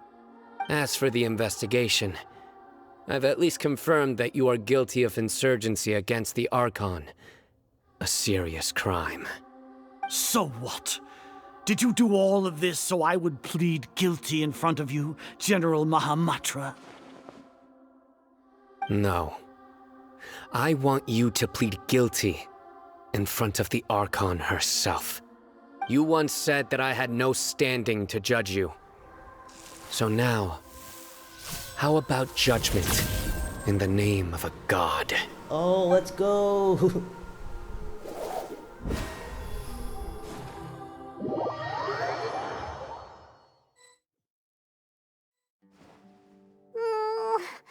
long do we have to wait? Paimon wants to know how things are going out there. Yeah, same. Paimon hasn't heard any sounds outside for a while. Hopefully something bad didn't happen.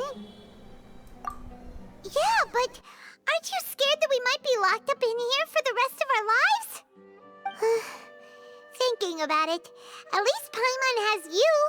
We could still chat like this. When Paimon thinks of Nahida being imprisoned alone in the sanctuary of Suristhana, Paimon can't help but feel sorry for her.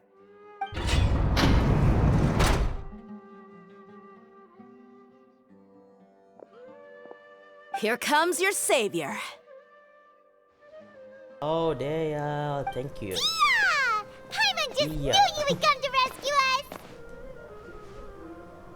You two really owe me some big thanks. I had to search through who knows how many guards to find the key here. It felt even more tiring than whacking them. I'm exhausted. Thanks a lot. Need Paimon to rub your shoulders? No, that's, I'll pass. What are you afraid of? Oh, are you ticklish? Now isn't the time to talk about being ticklish.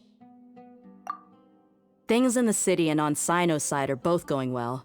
The guards that stormed out of the Academia are all taken care of. The Corps of 30 is in charge of the city's defenses, but we already talked to Asfand. They've been fed up with the sages bossing them around. As long as it doesn't break their employment contracts, they'll turn a blind eye. That's probably because you've been super great friends with them for a long time. So, how's Cyno doing? The Grand Sage is in his custody. Even I know how terrible it is to fall into Cyno's hands, so he probably does too. Cyno forced him to release Lesser Lord Kusanali. He has no choice but to obey. So, hurry to the sanctuary of Suristhana. Assuming nothing weird happened, We should have already rescued our Archon. Honestly, I didn't expect our ragtag bunch to do this well. We just came together last minute to save the Archon, you know? Alright, you two better go. I still have to clean up some messes in the city. See you around.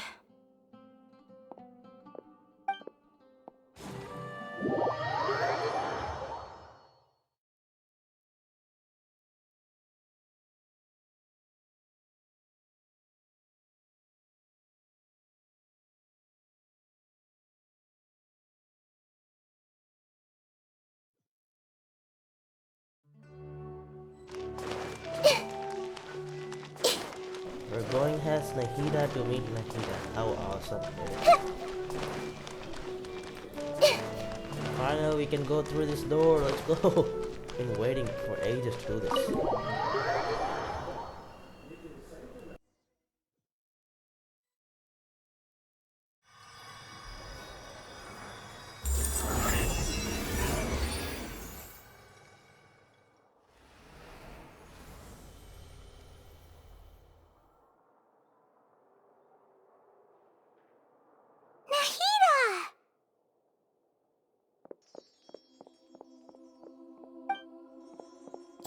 Should I say it's nice to meet you? This is the first time we've met in real life. Before, we've only met in dreams, consciousness, or when I was in someone else's body. Thank you so much for coming to rescue me, but I also need to apologize. During this time, I did some self-reflection. My sense of inferiority and yielding to the academia led to all of this, and created so much trouble for you all. Exactly! We're here because you're a good Archon and one of our friends! Thanks, you too. Amazing. So this is how it feels to walk out of that cage with my own body. It's like I just had an endlessly long dream. I can't even tell if I just woke up or was only now born into this world. My concept of self has become so clear. But now doesn't seem to be the time to indulge in this feeling. This is really embarrassing. You all just rescued an Archon, and now she needs your help to save her country, and even the entire world. Yeah, It's that's okay. the traveler's With job. you here, Paimon's sure that everything will Travel work goes out. to every nation, saves the There's country's one more problem. thing. What is it? For all the things the academia did to me, and for all the folly it committed in the name of wisdom, as their Archon, I will make them pay. Ah! Wow! That's the spirit! You're finally standing up for yourself and not letting people walk all over you! I understand now. To be a better Archon, I first need to better myself. If you haven't even figured out how to be a caterpillar, how can you be a butterfly? Yes, true. That reminds me. I wonder how far along the academia is with their god creation plan. We need to hurry and prevent the birth of that false god. I need to make some preparations.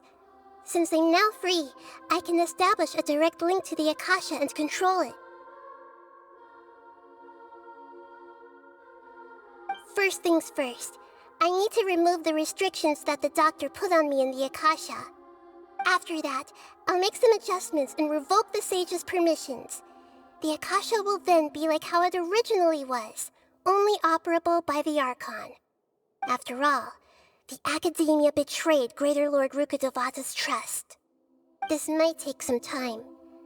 In the meantime, you should also work on your own preparations. If we don't stop the god creation plan in time, we'll be in for a tough fight.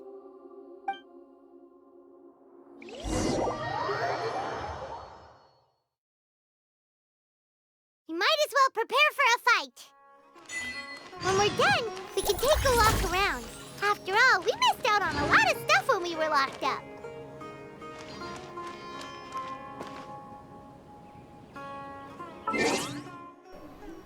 Okay, time. I think tomorrow 16. Yeah, this should be good. Come on, let's fight Scaramouche. Beat him up. I wanna get this done.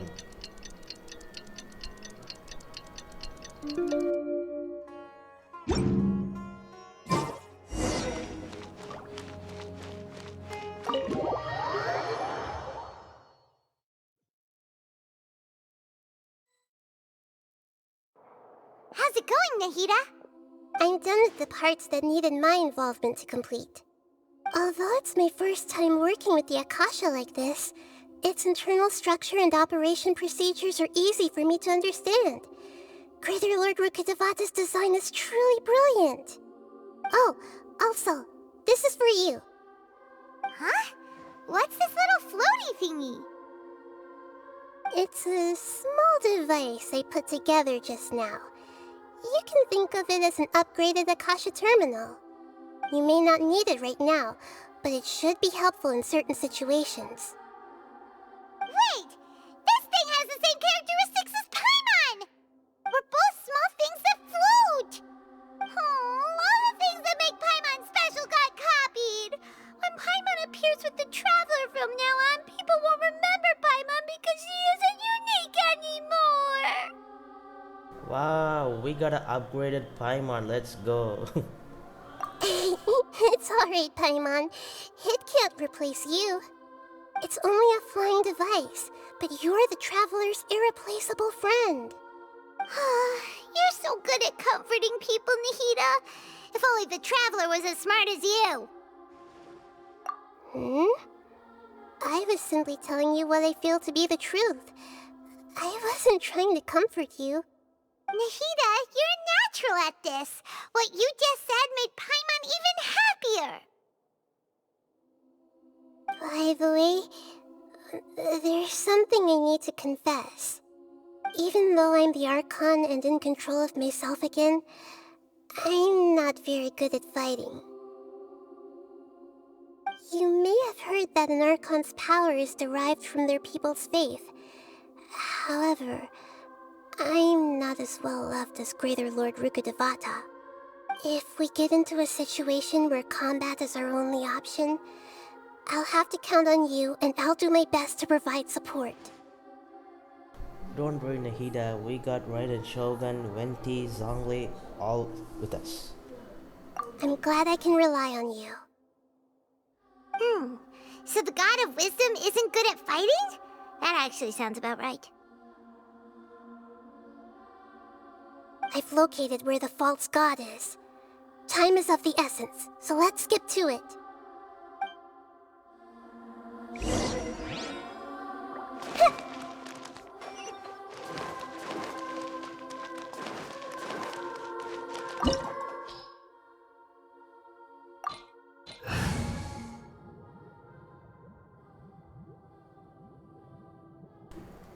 A fight against Scaramouche versus the Archons. Let's go.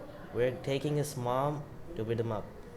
This might be the longest fight ever because he has a 90% of electro resistance.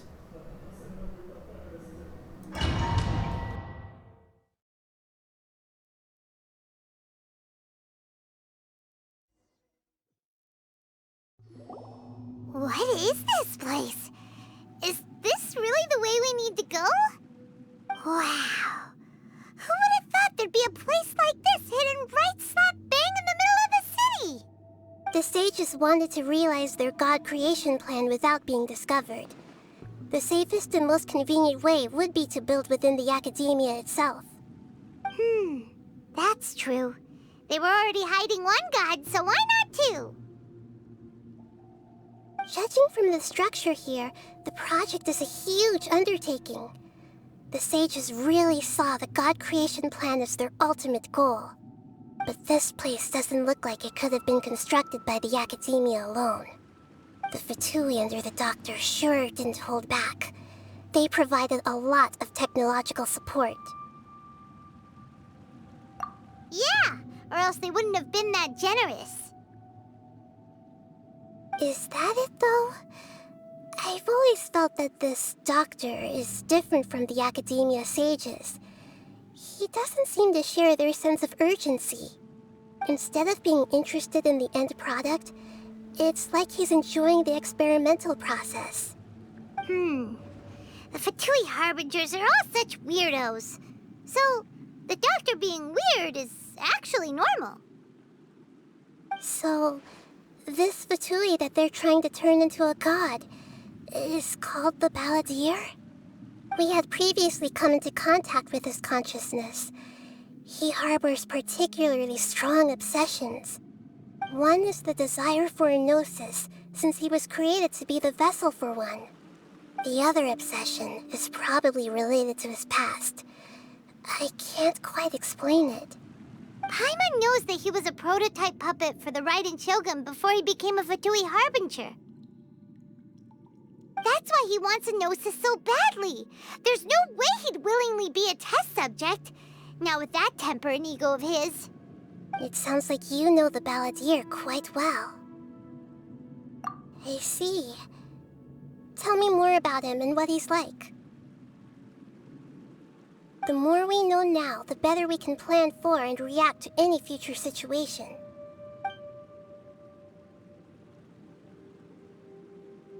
Ah, I see. How fascinating. Alright, time to go. Let's get through here and meet him in person.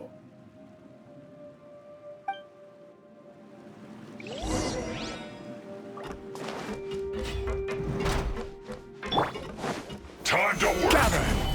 No more work time! No excuse for slacking! Hey!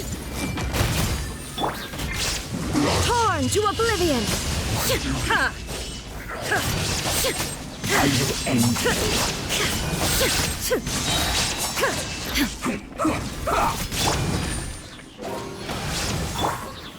Stabilize! This isn't good.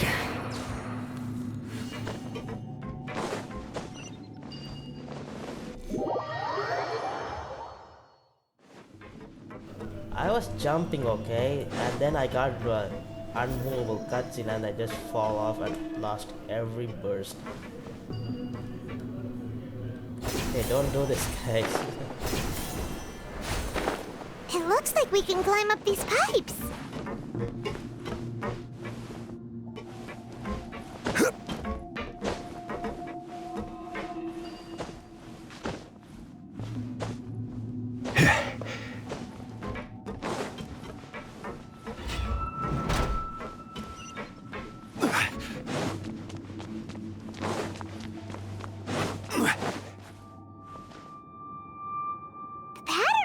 Seems all messed up. Let's go around and see if there's a way to fix it.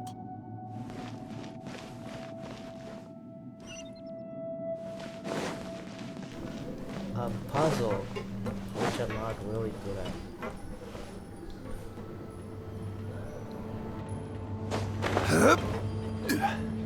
That was close. I didn't want to fall down.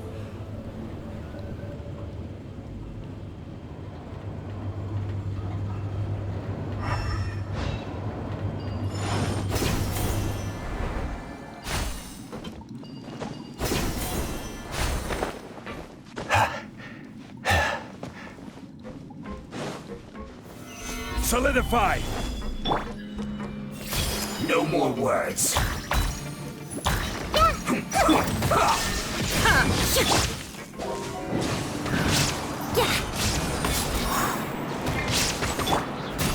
Let's end this quickly.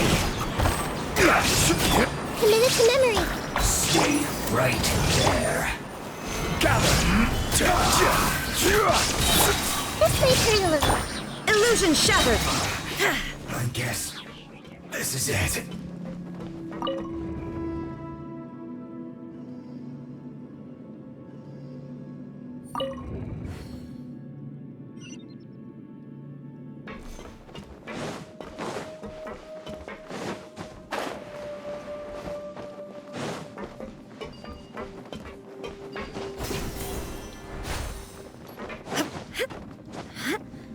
think this quest gonna be longer than the other quest we had. You'll get frostbite. There is no escape! Yahoo! I see everything! Now you shall perish! Ha!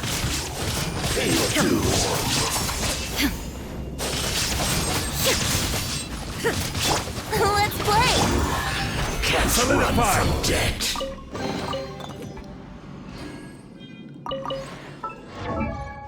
I think I'll use Homa since we're not gonna use Huta anyways.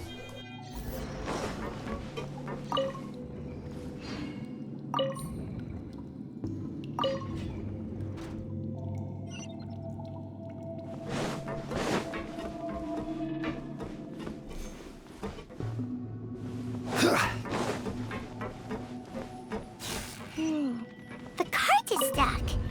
Maybe there's something wrong with the tracks. Let's try adjusting the direction of the device to clear the tracks.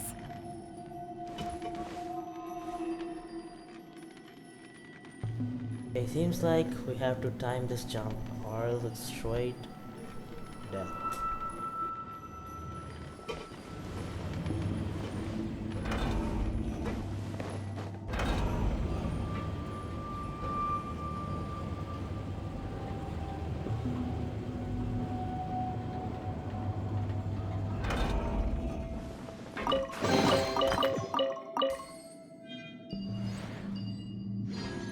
Don't tell me all that far was a chest.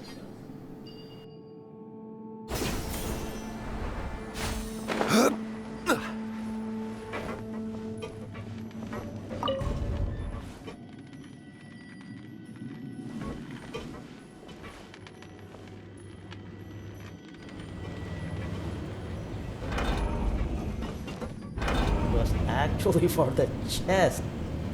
Wow, okay. Seems like there's another chest there.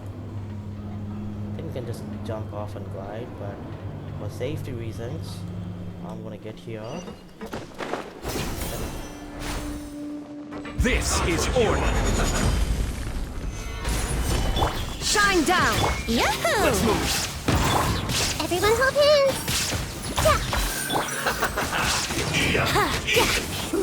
An unfortunate fault. Hey, you don't mess with the Archons, buddy.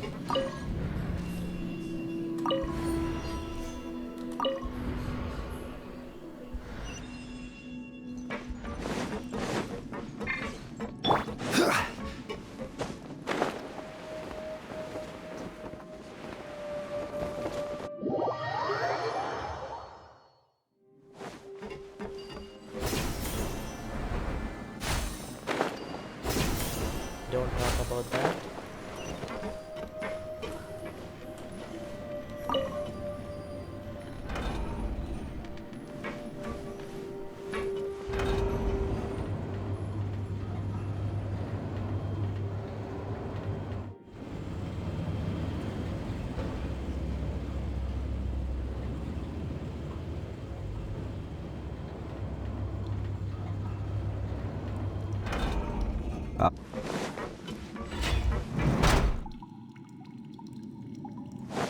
Let's begin. Problem. There is no escape! Here we go! Hey! I will end you. Up. Let's end this quickly. Stabilize. Illusion shattered!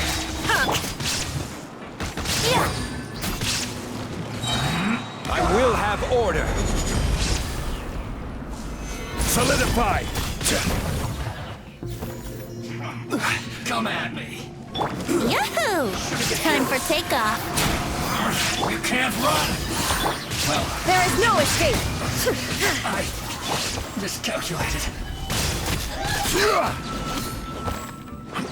A minute to memory. Let's play. This is order. This way, journalism. Yeah. Illusion shattered.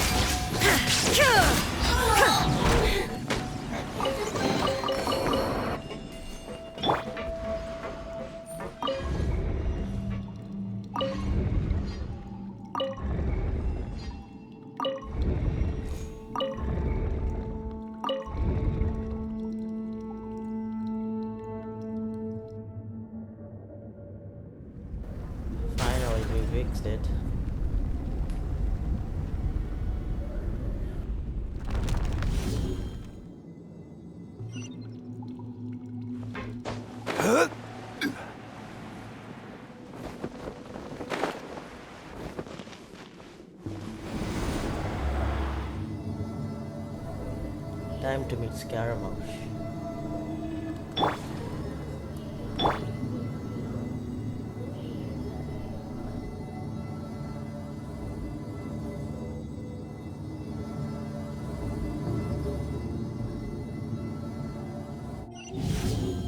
Shine down!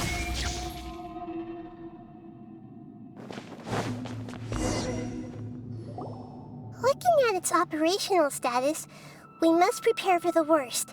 The god they wanted to create is likely close to completion or already completed. Oh no! What should we do? Paimon can't imagine how hard it would be to fight against a Fatui Harbinger with a Gnosis! Are you nervous, Paimon?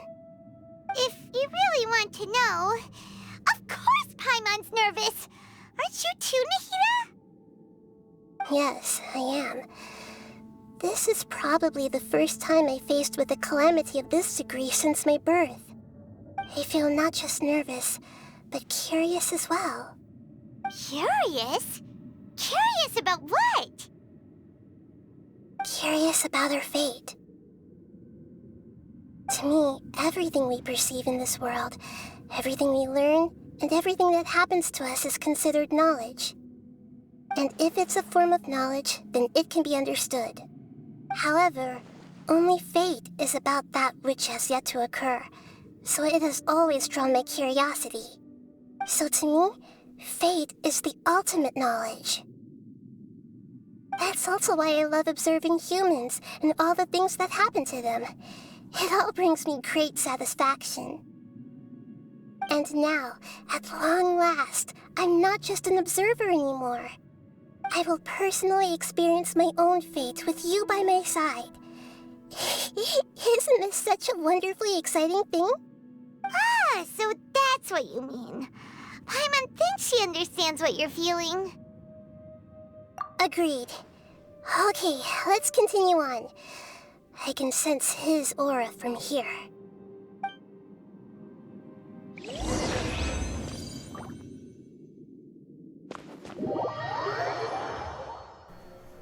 Time to beat Balladeer. Game is.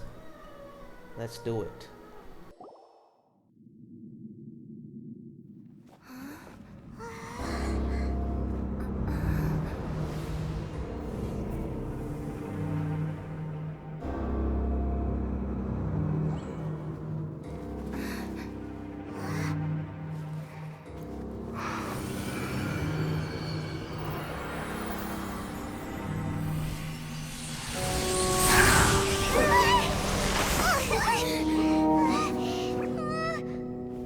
Who would have thought the world would be so eager for my birth?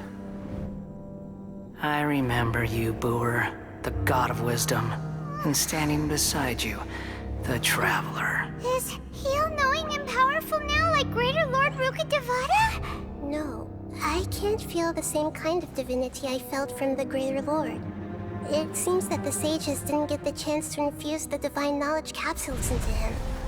But even still, he has undoubtedly become a true god now. So we're too late? The Balladeer has already become a god? The Balladeer. A long bygone title.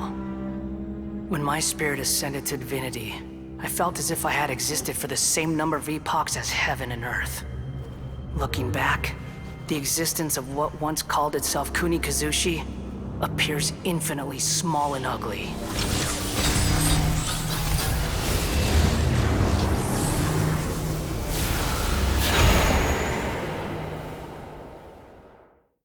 This imposing aura, it really feels like the gods! A body that capitalizes on the Balladeer's original construction as a mechanical puppet, with the Gnosis serving as a constant power supply. How much effort and resources did the sages put into this? From a purely technological perspective, it's a commendable achievement indeed. It's no exaggeration to say, this is the culmination of human wisdom. You sure are something! Dishing out compliments at a time like this? But I don't think he's reached the spiritual height of a god. Strife is engraved upon every god and every gnosis brought forth into this world. Can you feel it? The exhilaration of such power, and the thrill of anticipation for our contention. Nahida wouldn't feel the same things as you! Do you not realize that you are interrupting a conversation between gods? Lowly creature, know your place!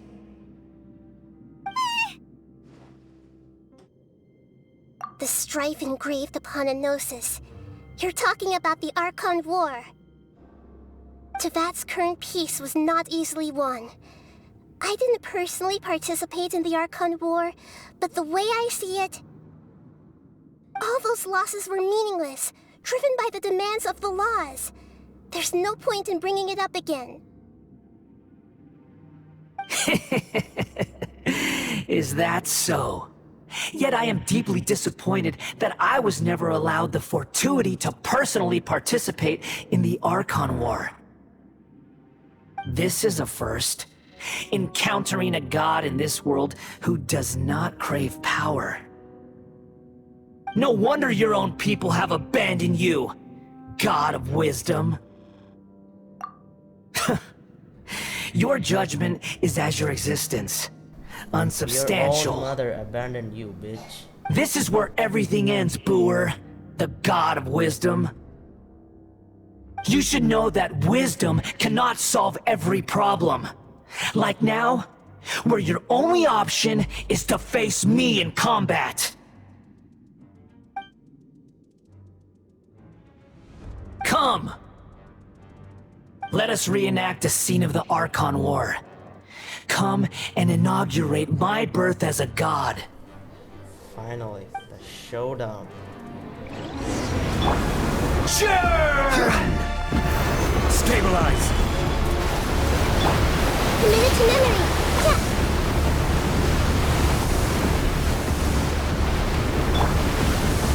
Yeah. Insignificant past! Gather!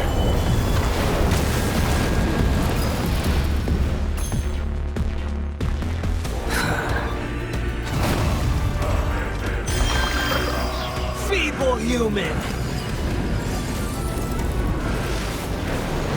Solidify!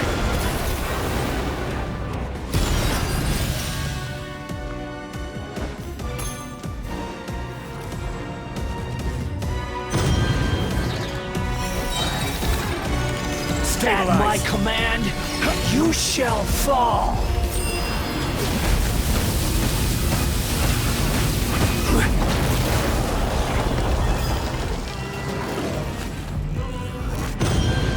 Feeble human!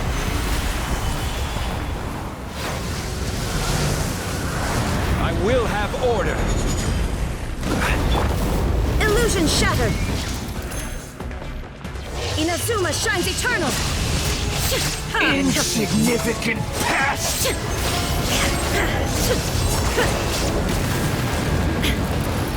Yahoo!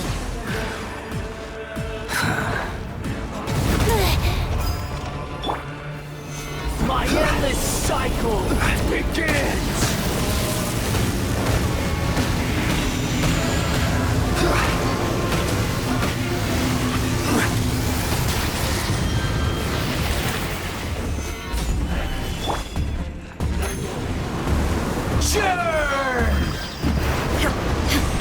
This way, Curly.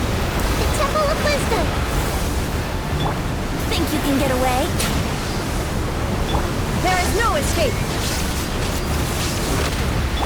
This is order! Perish! Gather! Commit it to memory.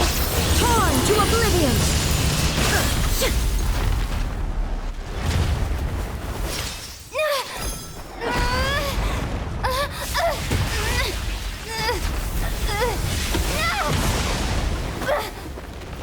That fight wasn't easy.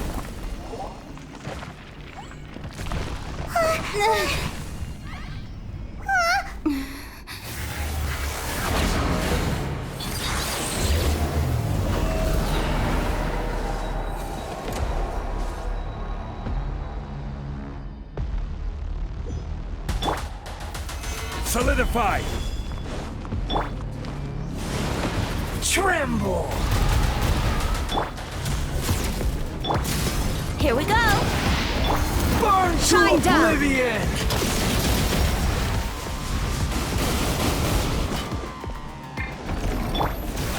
Stabilize! Kneel! Illusion shattered!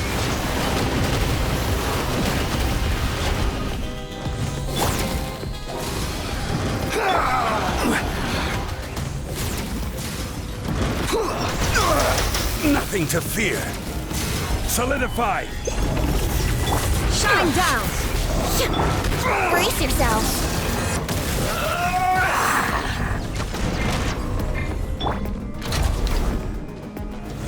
Stabilize!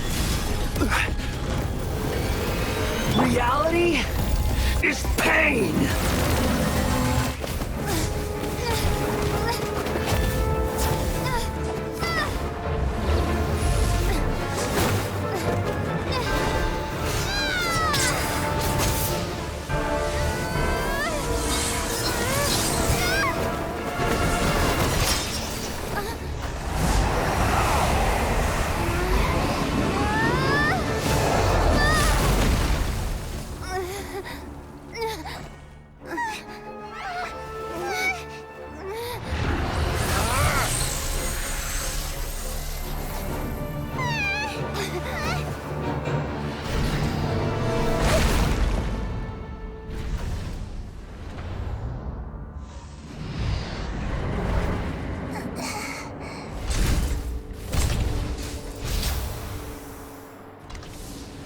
This is supposed to be a battle between gods, yet you choose to hide behind a mortal. And now, you're acting like you'd sacrifice yourself for a human. Are you having fun proving a false sense of heroism to yourself, Boor?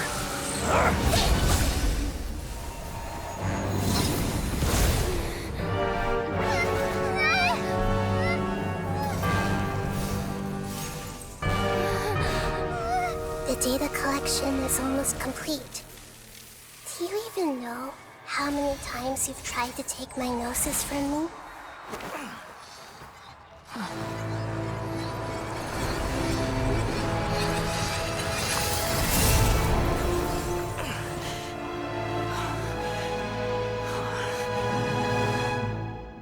We just concluded the 168th loop.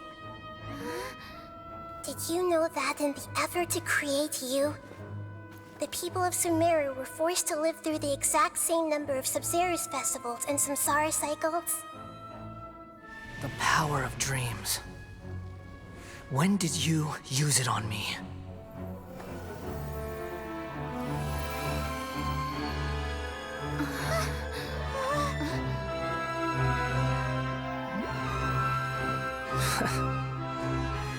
You can't even defeat me in a dream.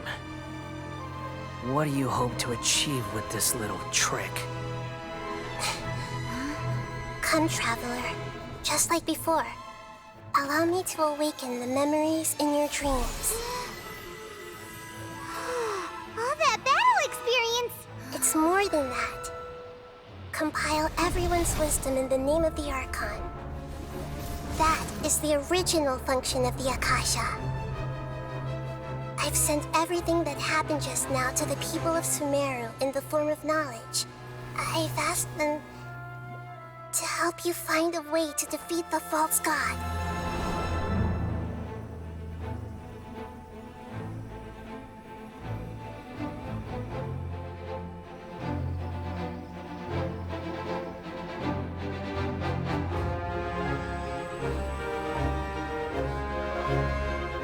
Now, all of Sumeru's wisdom is at your disposal.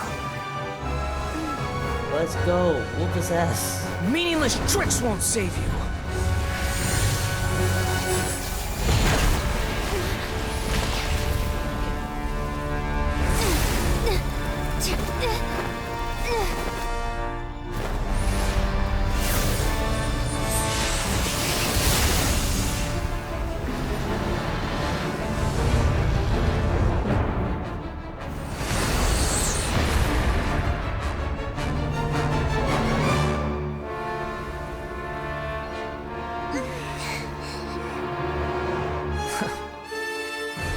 Are you done with your tricks? Can I finally take this as a real battle between gods? I'll leave this to you. The first sage of Boor.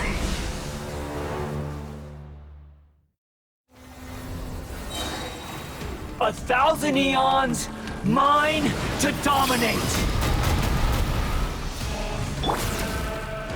So lengthy.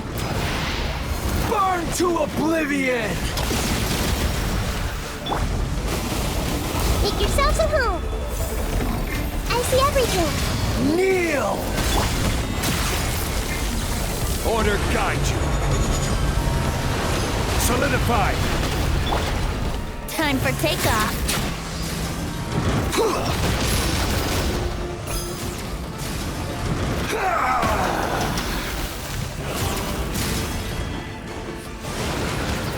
Wouldn't gliding be faster? Hey!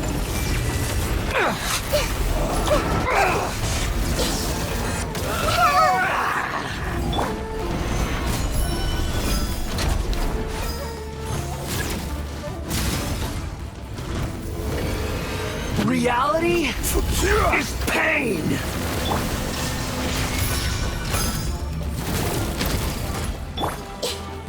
Good riddance, cruel world. Stabilize. Inazuma shines eternal!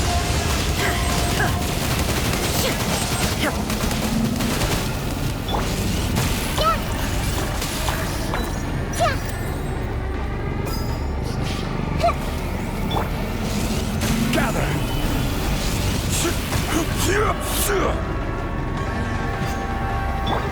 I see everything.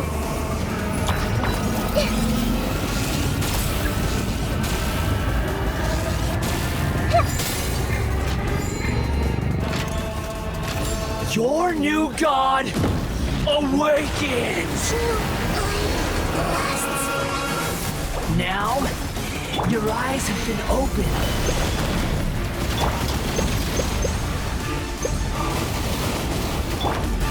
Let's play! Kneel!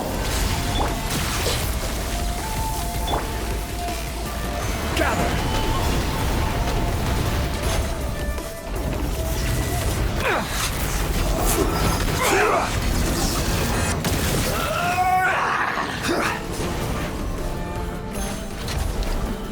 Stabilize!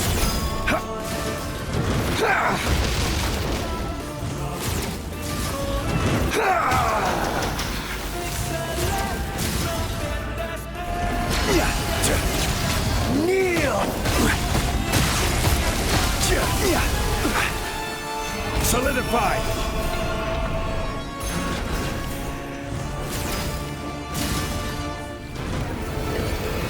Reality is pain! There is no escape! Ha ha!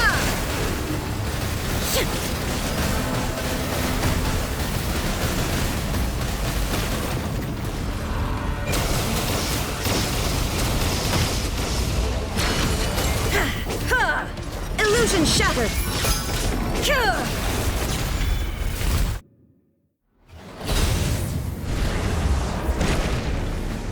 Down you go, you bitch. Humans. Filthy humans.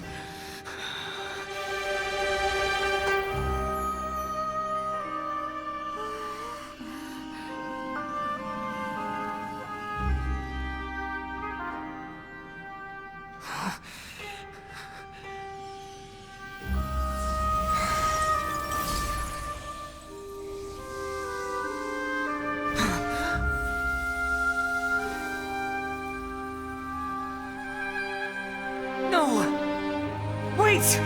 Please! Anything but the gnosis!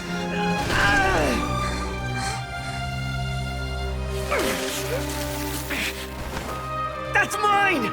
Don't even try! I'll never go back!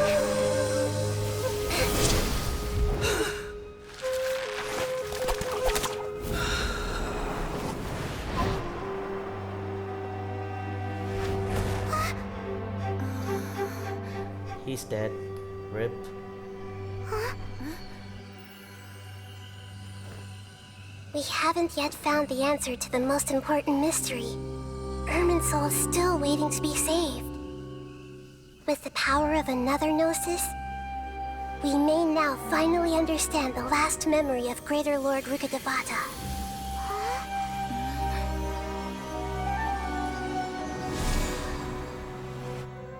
This is... That's right. This is the last memory of my predecessor.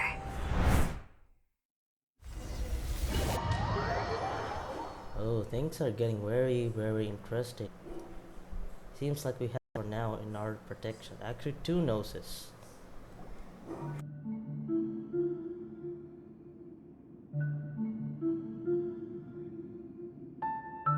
Huh. This sure seems very different from what Paimon imagined. Shouldn't Irminsul be in this realm of consciousness? Yes, that is our destination. But I didn't expect the remaining consciousness of Greater Lord Rukkhadevata to be as polluted as this. Forbidden knowledge? It seems you know about a concept that even I don't completely understand. Could you tell me what you know?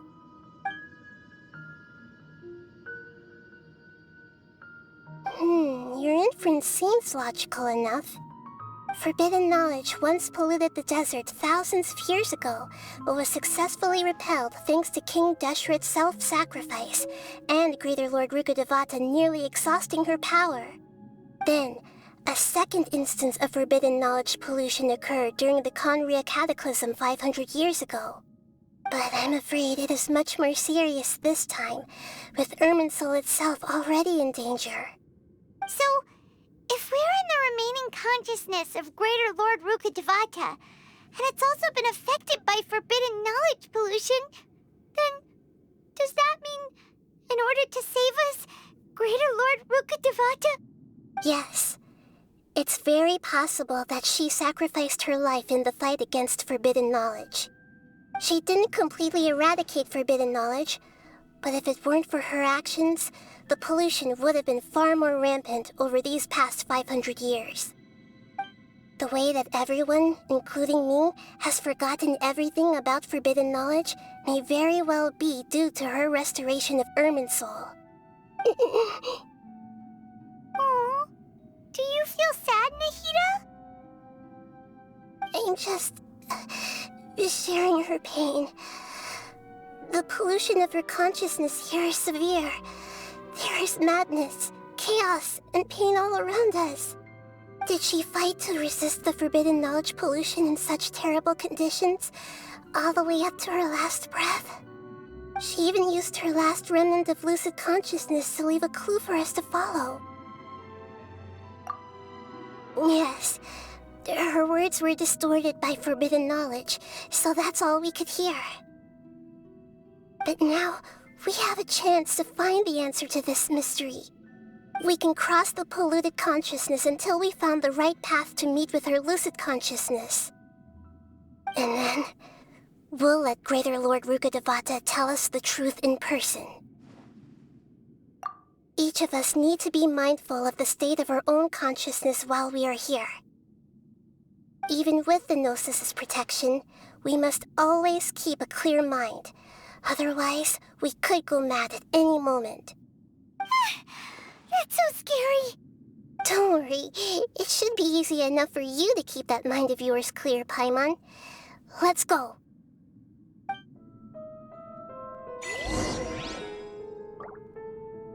I'm sorry, sir, you're ineligible. Man, did we roast Scaramouche? Are we? In the air? And why is there a huge boat? That's the boat of consciousness, which symbolizes reason here. Its course is the direction our consciousness is traveling towards. If we lose control over our consciousness, we will fall into... Wow! What are these? The monsters seem to have been affected by them.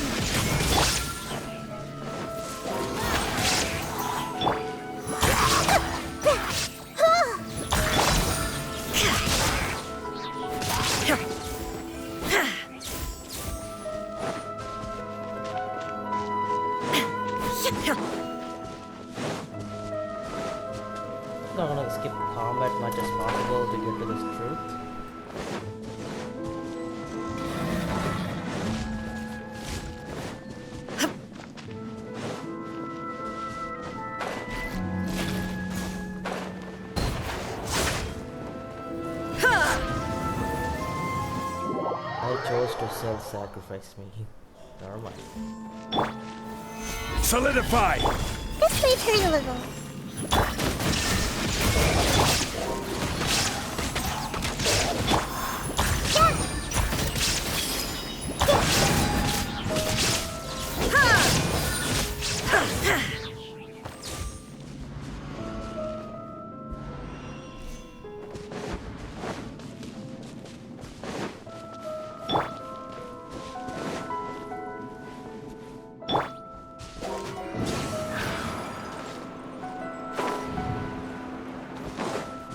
Literally had Venti, but I chose to fall down. What a dumb idiot I am. Let's play!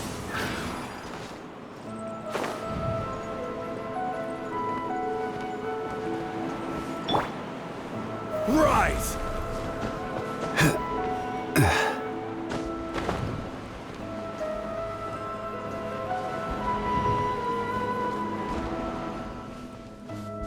Quake! Yahoo!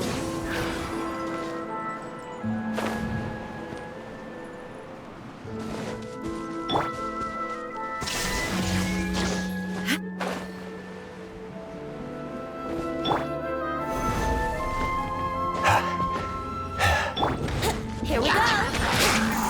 Shine down! Stabilize!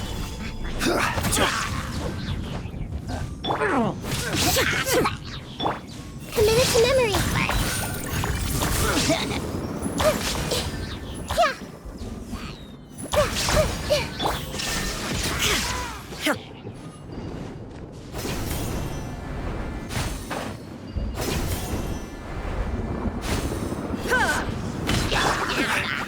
Solidify! Think you can get away? Yahoo!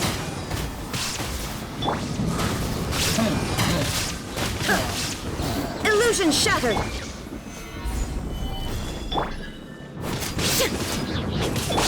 Let's play! Wouldn't gliding be faster? Time for takeoff. I will have order!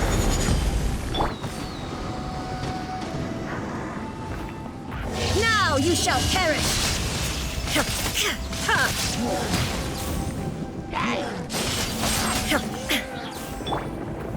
Gather!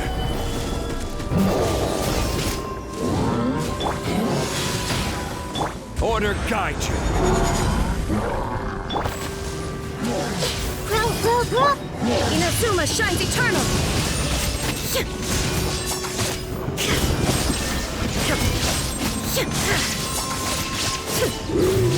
To control the boat of consciousness, we need to find the helm first.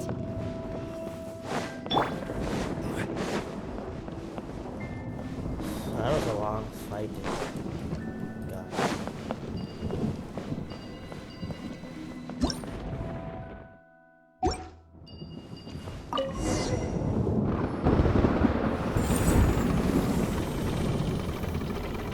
We changed direction. Are we still going the right way, Nahida? Mm-hmm. Judging from the current route, the boat of consciousness will soon take us out of here.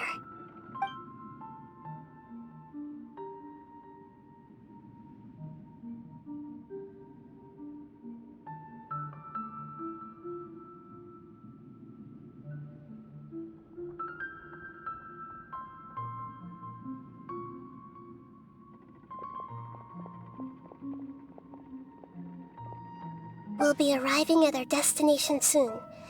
How are you feeling? Are your minds still intact? Huh? But everything's been completely normal for Paimon. Hopefully there won't be any more interruptions. This time, we should be able to meet Greater Lord Rukkhadevata. Are you saying you've never met Greater Lord Rukkhadevata before? No. It seems that my birth and her death took place at the same time. Otherwise, I think she would have given me a little more guidance, and I could have done a better job. Hey, you've done a great job, Nahida. Let's get out of this creepy place and go meet her.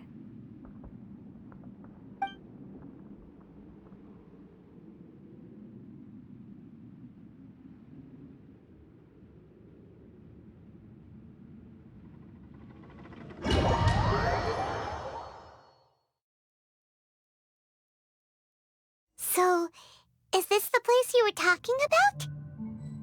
The base of Irminsul?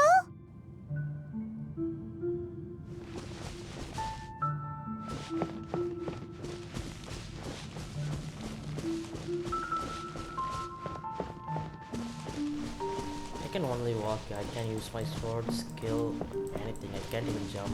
I'm like walking slowly. Well, this is the place.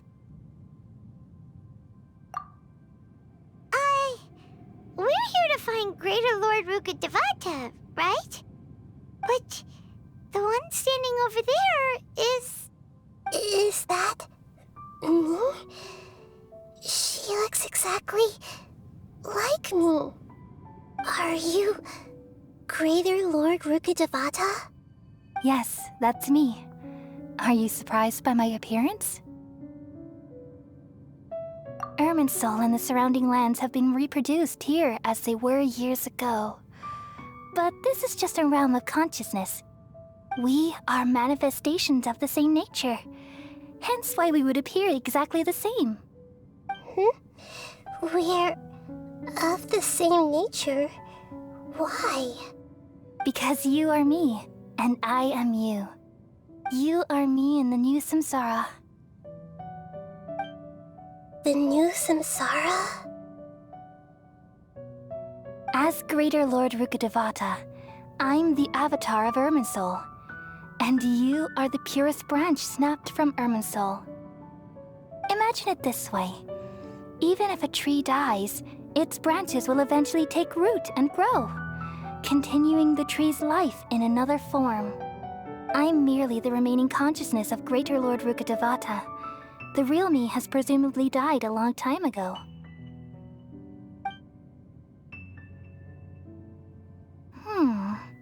Judging from your appearance, I've probably been dead for 500 years.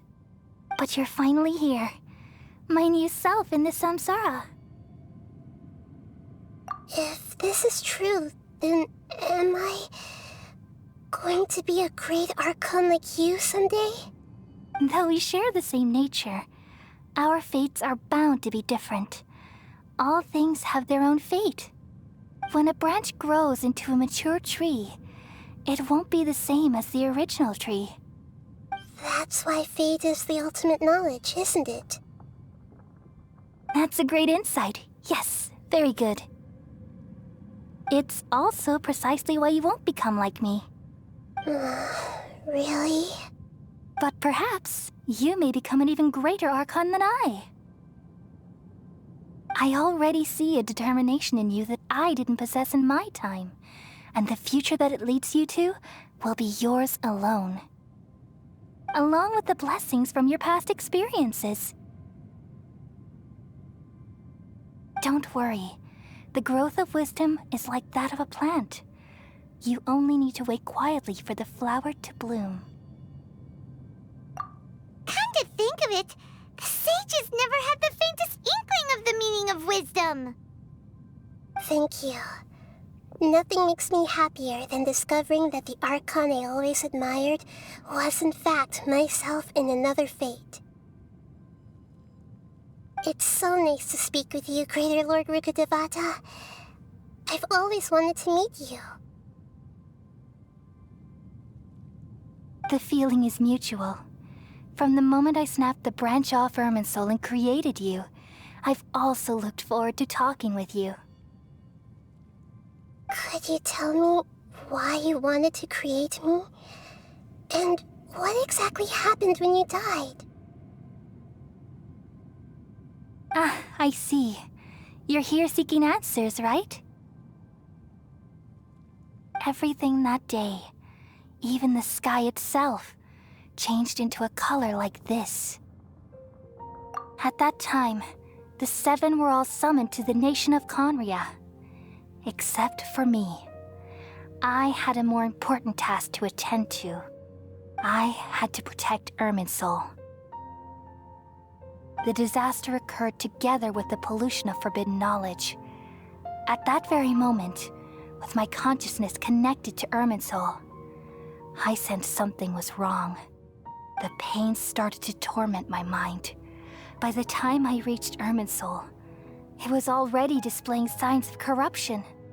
Had I not repelled the pollution of forbidden knowledge with King Deshret thousands of years ago, I might have felt even more hopeless and lost.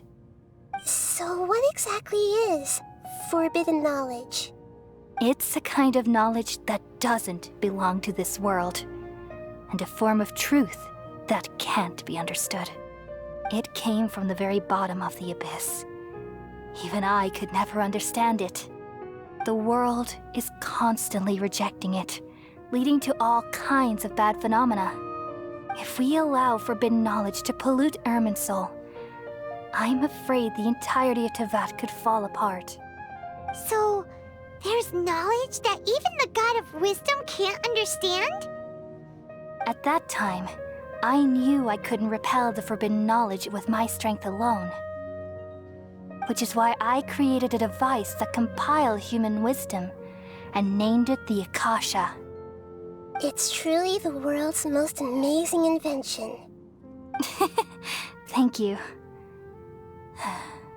For a long time, I thought dreams were the fruit of human wisdom.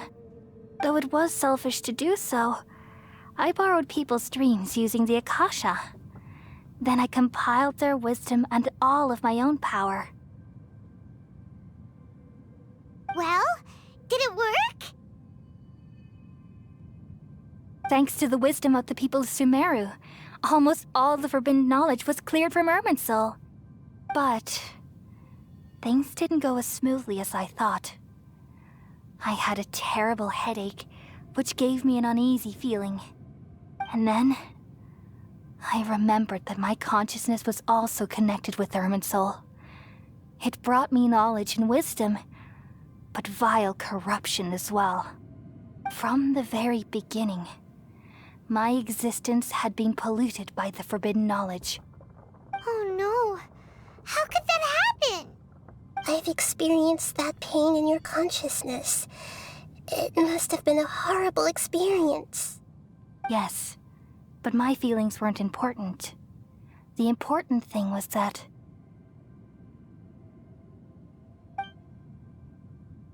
even if I died, my existence and everything related to me would continue to exist in Irminsul as memories and knowledge, meaning that the forbidden knowledge couldn't ever be permanently eradicated. And there's no way for me to eliminate myself. It would be a sort of paradox.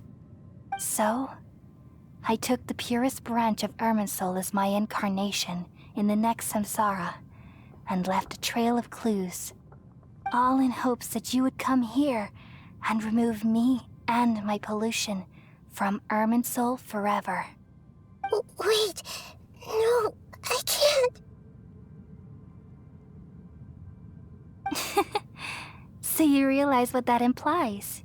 You are very smart indeed. Irminsul has all the knowledge and memories of this world. And as you've realized just now, removing me from Irminsul means I essentially will never have existed in this world. But this is the only way to save Irminsul.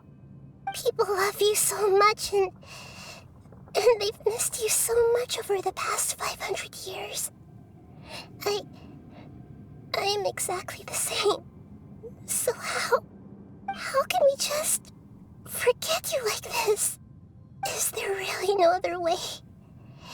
There must be something else I can do. You're the god of wisdom, Buer. You should know that there is no other way. But this is so cruel.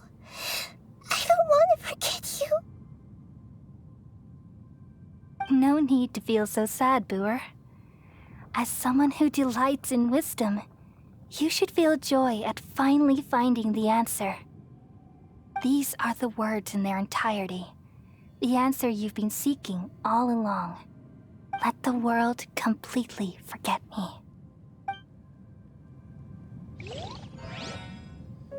We all nestle under the great tree of wisdom, peering out to perceive the world. From the earth and from the rain, we perceive its wonders, until we become a white bird to perch atop a branch, and finally snap off the most important leaf.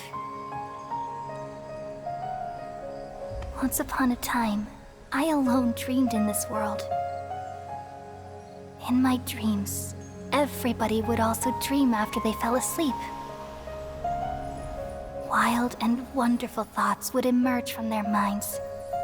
Some tumbled to the ground, and others floated to the sky, connecting all things in the world into one dazzling net. Among a plethora of worlds were numerous smaller worlds, all of fate, finding within the tapestry their brilliant glow. I gradually understood that these indescribable and constantly changing things are the most profound things in the world. Only they can completely repel the madness. Only dreams can awaken consciousness from the deepest darkness.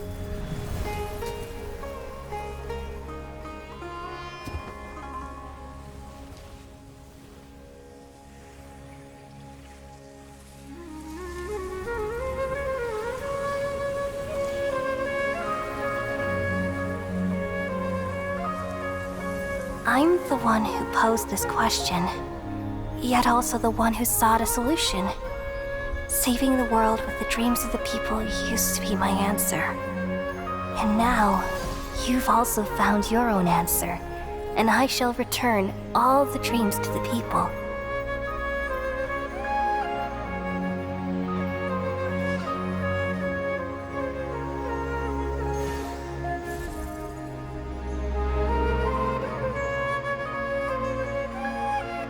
Goodbye, people of Sumeru. May you be blessed tonight with the sweetest of dreams.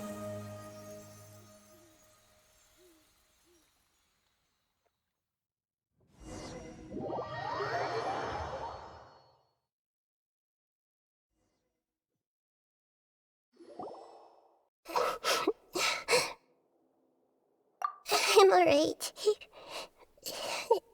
I'm just a little confused. We've just saved the world, right? So why am I crying? I don't know where this feeling inside of me is coming from, but I feel very sad. Just now, we used the power of two gnosis to successfully connect with the Ermin soul consciousness from 500 years ago. Then, we removed the remaining pollution from Merman soul. Yeah, what's wrong? Weren't you there just now?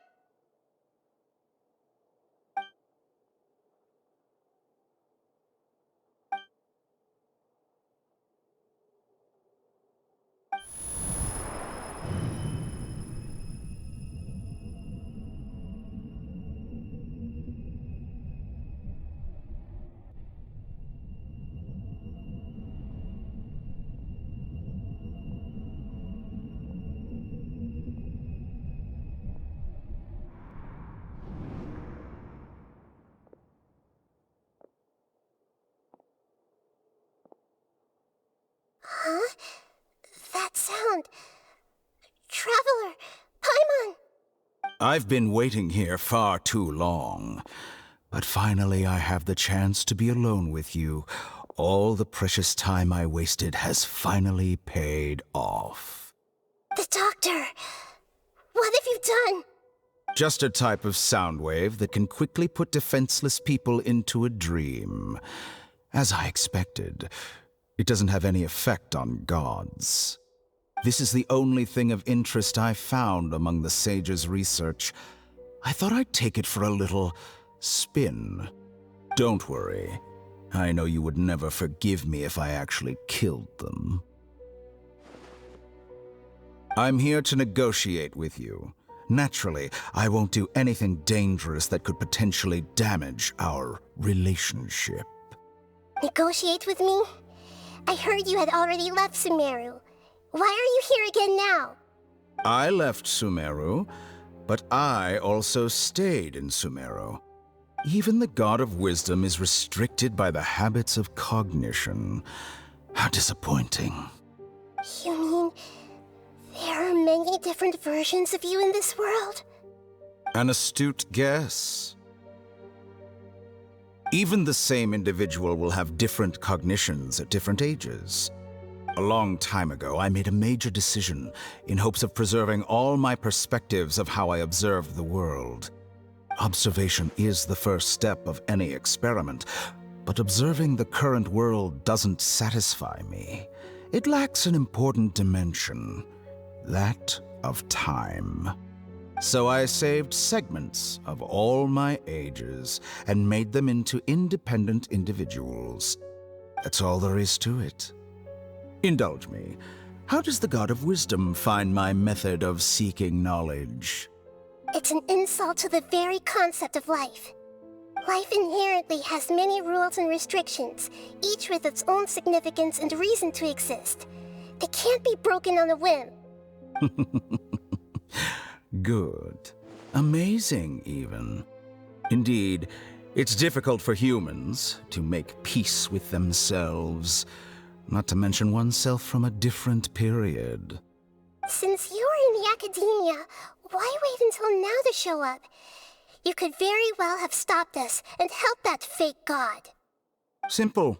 Let me ask you this.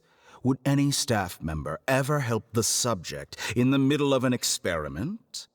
It was my experiment. So why should I interfere with the results? The academia saw the plan to create a god as their ultimate goal, yet you only saw it as an ordinary experiment.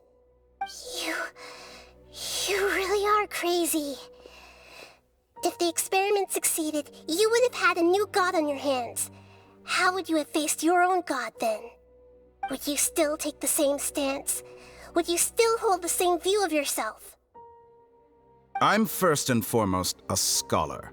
These results should be left to the judgment of the hypothetical me confronted with that outcome.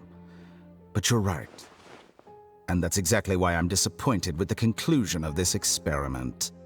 As an individual, you don't have any sense of belonging. You seem to have even fewer convictions than a typical scholar.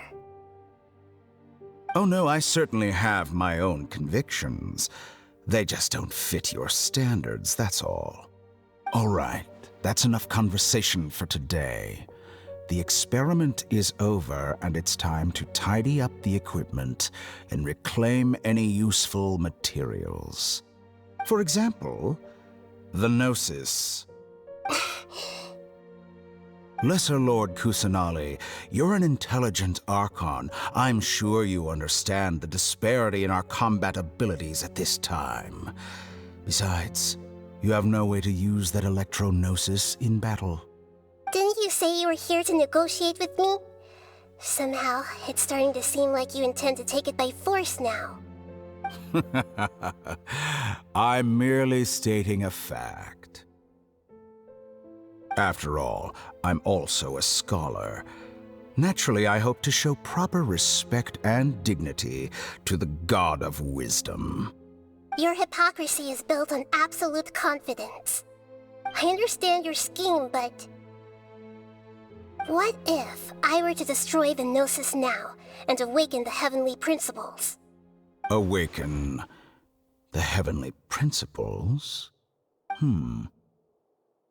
Do you think that's really possible? The heavenly principles have been silent for many years, but the Gnosis are symbols of their control over Tevat and all the laws. Will the destruction of a Gnosis attract the attention of the heavenly principles? And if so, how do the Fatui plan to deal with the consequences? Do you dare to gamble such a possibility with me? Gamble? How surprising. I thought you would show evidence or use rigorous reasoning to prove your point. The word gamble is the last thing I expected to hear from the God of Wisdom. But this is a clever move. You must have seen through me when I first captured your consciousness. As a scholar, I respect all possibilities. This has always been my principle and is an essential trait as an experimenter. Indeed, I can't ignore this possibility. So tell me then, what are your conditions? This foreign gnosis will only lead to disaster if it stays in Sumeru. But this electro-gnosis is the prize I obtained after defeating one of your fellow harbingers. Now, as the one who initiated this cascade of events, shouldn't you pay the corresponding price? Price? Interesting. What price would you have me pay? How about erasing all your other segments? So this is how you wish to restrict me, the most threatening opponent of the Nation of Wisdom. What you request of me is like plucking out the eyes I have placed in the dimension of time.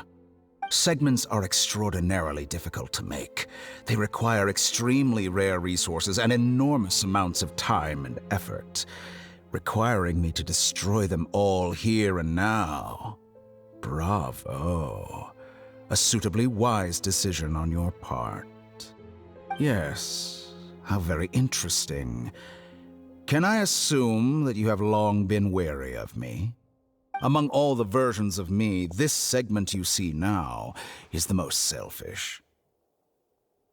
If it weren't me, your idea wouldn't have worked. What did you see when you were imprisoned?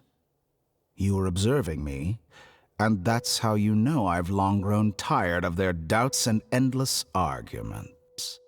Like you said, it's difficult to make peace with yourself. Being as smart as you are, have you managed to do that? I see. If you think all those versions of me are worth a gnosis, then deal. You sure didn't hesitate much. Is the relationship between all the versions of you really that bad? I don't think there's any need to dwell on that. The surplus versions of me can be exchanged for a gnosis. Do you think anyone can offer themselves at a higher price? Besides, with my abilities, it's only a matter of time until I find better perspectives. Perhaps it's best to say, you're just temporarily ahead. But what I'd like to know is, how can you be sure that I've really erased them? I can see your remaining honesty.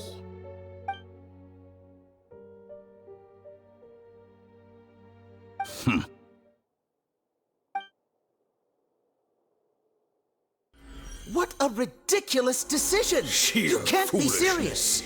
How could I have been so short-sighted? You think this is the end? Wait, I'll have my revenge! You'll make this moment count. You will regret this! Well, have you confirmed that it's complete? Here, take it.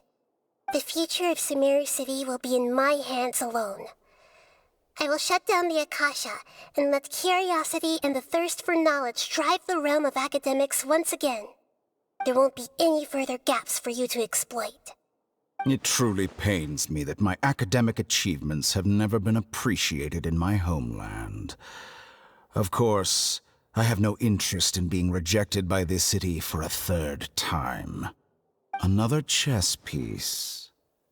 And where is your dendrognosis? Don't be greedy, Harbinger of Snezhnaya. No, this is a different transaction. If you intend to turn off the Akasha anyway, then there's no further use for the Gnosis of Sumeru, is there? Besides, isn't it the Archon's duty to deliver what's desired of the Seeker?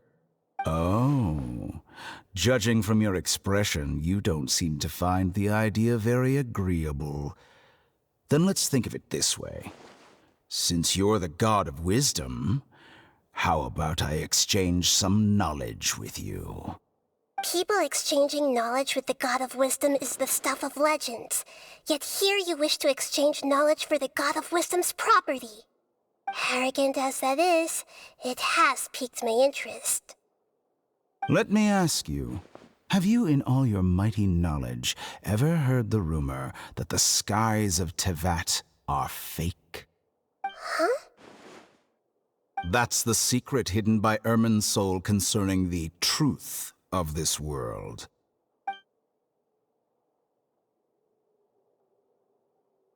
Once I finish telling you about this, it will be time for me to say goodbye.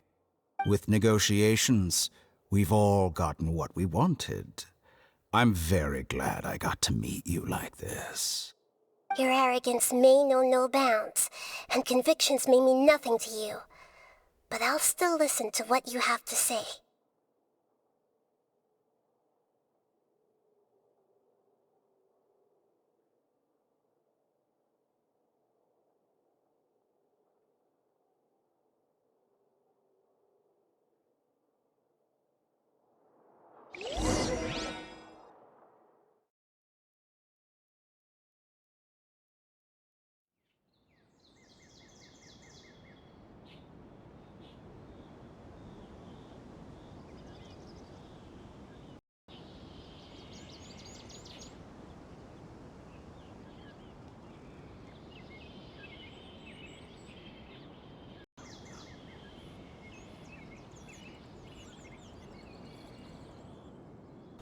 Oh, that's a long cutscene. Together! Okay. Wake her up.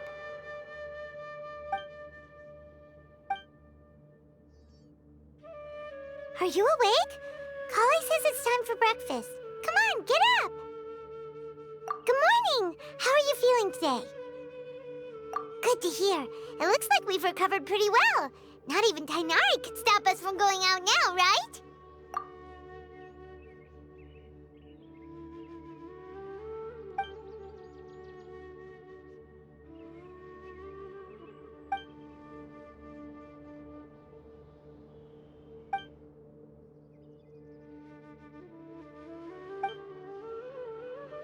Come on, Traveler.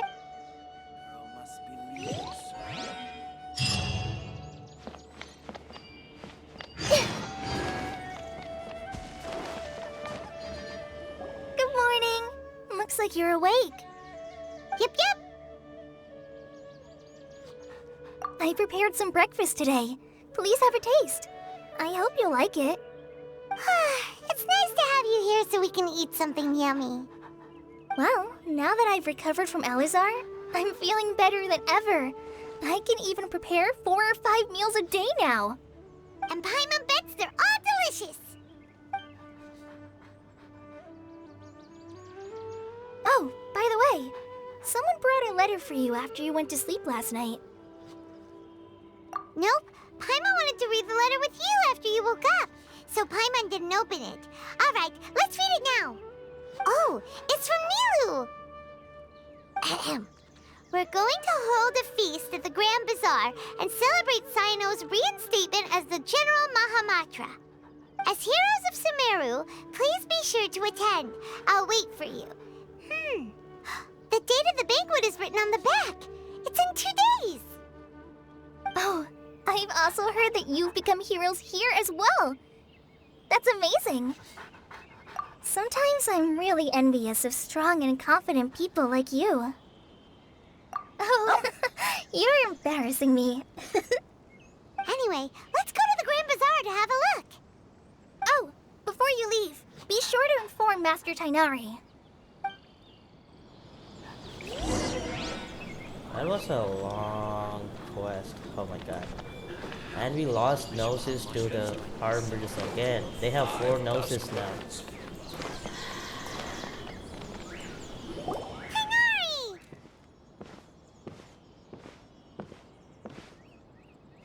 Good morning. How do you feel today? We feel much better. How about you? I'm recovering well. Thanks for asking. But from the looks of it, you seem to be already busy with work again. It's fine. I'm not that busy, really. The Elazar patients have recovered, as well as Hypatia. For now, I only need to tend to my Forest Watcher duties. It seems once Irminsul started getting better, everything else started to recover too. Yes, but there are still some residual effects. The withering is one example. Though it won't spread anymore, the existing zones won't just disappear. We forest rangers will still need to do the work. By the way, we have some good news. Sino got his position back. This news is hardly new. He had already mentioned it to me before.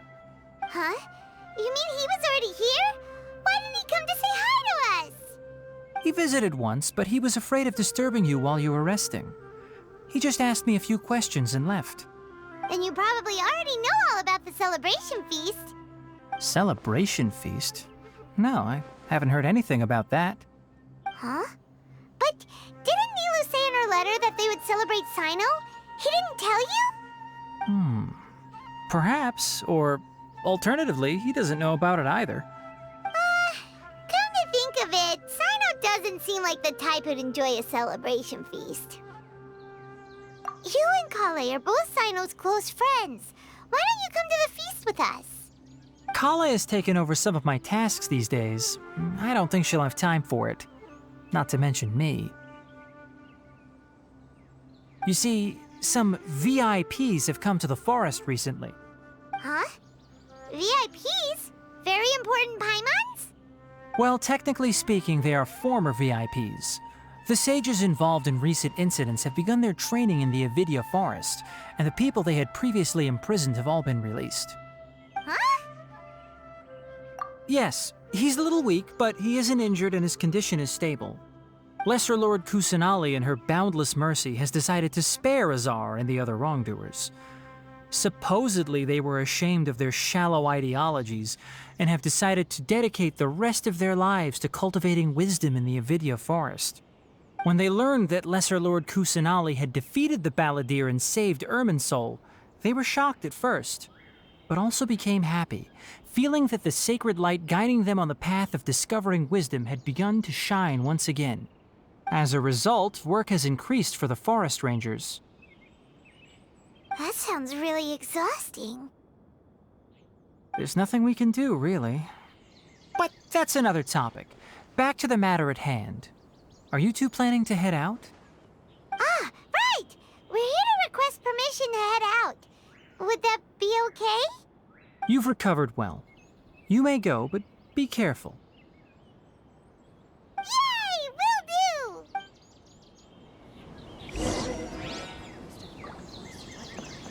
The rainforest is the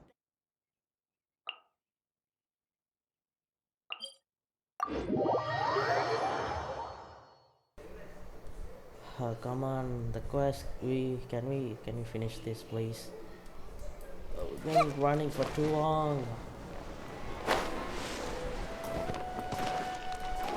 Everyone hold hands!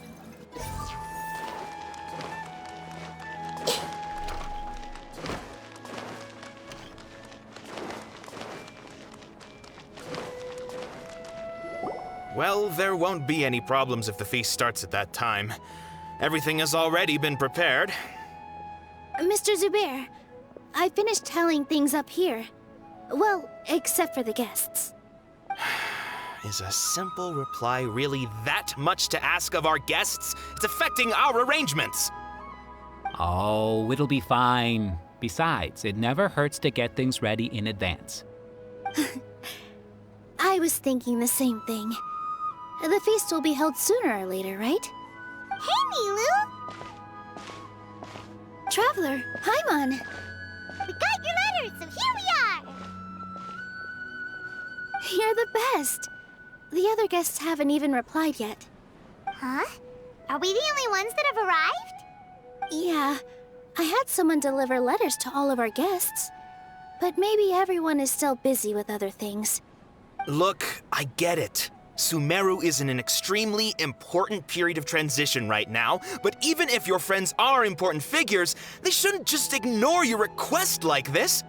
Nilu is Sumeru's #1 celebrity, after all. You have no idea how happy I am to talk to people with good taste. If you consider enjoying Nilu's dance as having good taste, then almost everybody has good taste. Because Paimon thinks everybody will love her performance. That's right. We all think she's amazing too. Nilou is an absolute favorite among those of us who frequent the Grand Bazaar. For Outlanders, you have a great eye. Master Zubair, let's have a vote for the most outstanding audience members next time. I think these two may win. Nonsense! It is not for us to determine the value of an audience. But indeed, we could try giving gifts to people with particularly good taste. I heard there's a device in Fontaine called a camera that can record people's appearances as pictures. Such pictures would make superb gifts. Ooh, good idea. I wonder where we can find one. I don't want you giving pictures of me to everyone. I'm satisfied just being able to perform here. There's always a lot going on at the Grand Bazaar. Yeah, and that's why I love it here.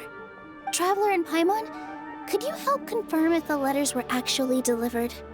If for some reason they didn't receive the letters, then please tell everyone that there will be a feast here. Yeah, we can also check out how everything in Sumeru is going now.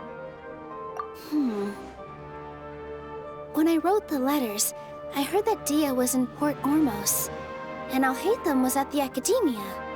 As for Sino, we've only heard that he appears at the Academia from time to time. I'm not too sure about Ramon's whereabouts. My guess is that he's with Dia. As for Dunyarzad, I just hope she's feeling better. I sent her a letter, but I was afraid of disturbing her. If you have time, please ask about her for me. Okay, got it. Let's go, Traveler.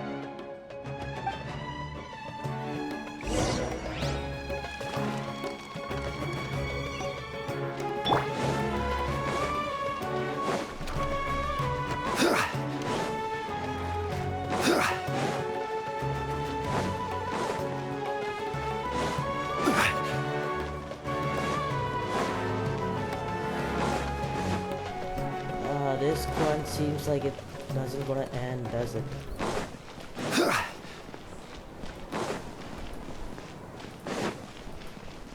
Like taking 4 hours. No. I feel like it's gonna be 5 hours.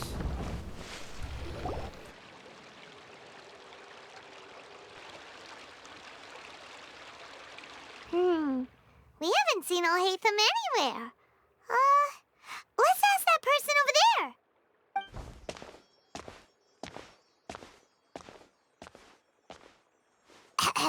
Hey there, have you seen Alhaitham around?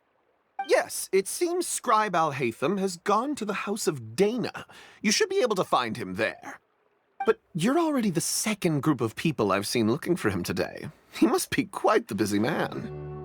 Oh? Who else was looking for him? Mr. Cavey was just here asking about him. You wouldn't believe how terrible their relationship is. And now you two are here. Don't tell me everyone's here looking for gossip about the sages. No way! We're strictly here on business. Ah, I see. Sorry, I thought maybe everyone's as interested in rumors about the sages as I am.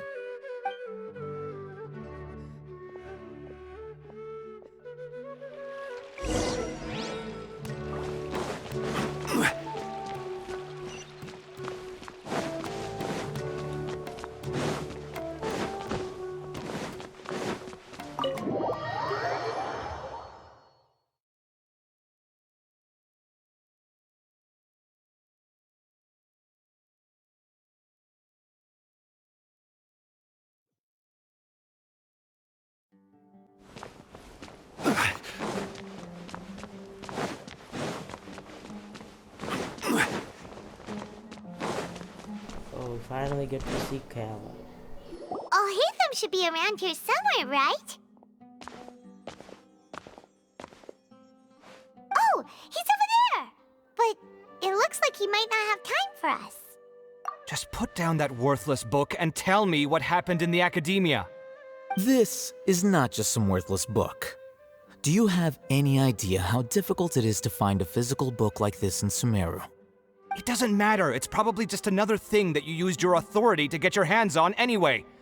Just put it aside. Listen, I came back today only to hear that the sages have disappeared. Oh? You sound surprised. I thought you would already know the inside story. Would I be here asking you if I knew? You're the scribe, not me. So just tell me what you know already.